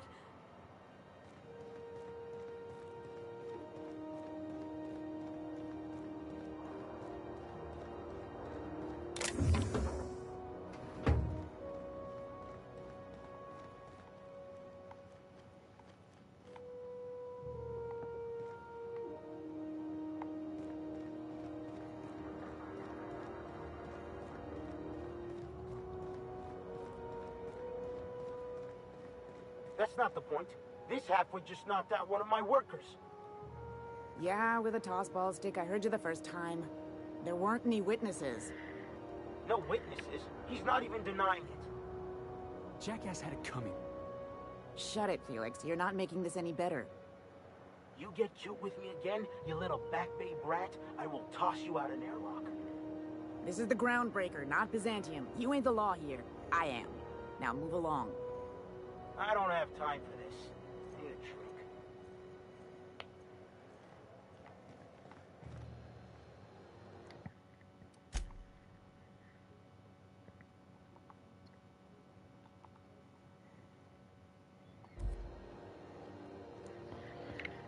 Alright guys, I'm gonna call it good for the night, and I will see you guys later.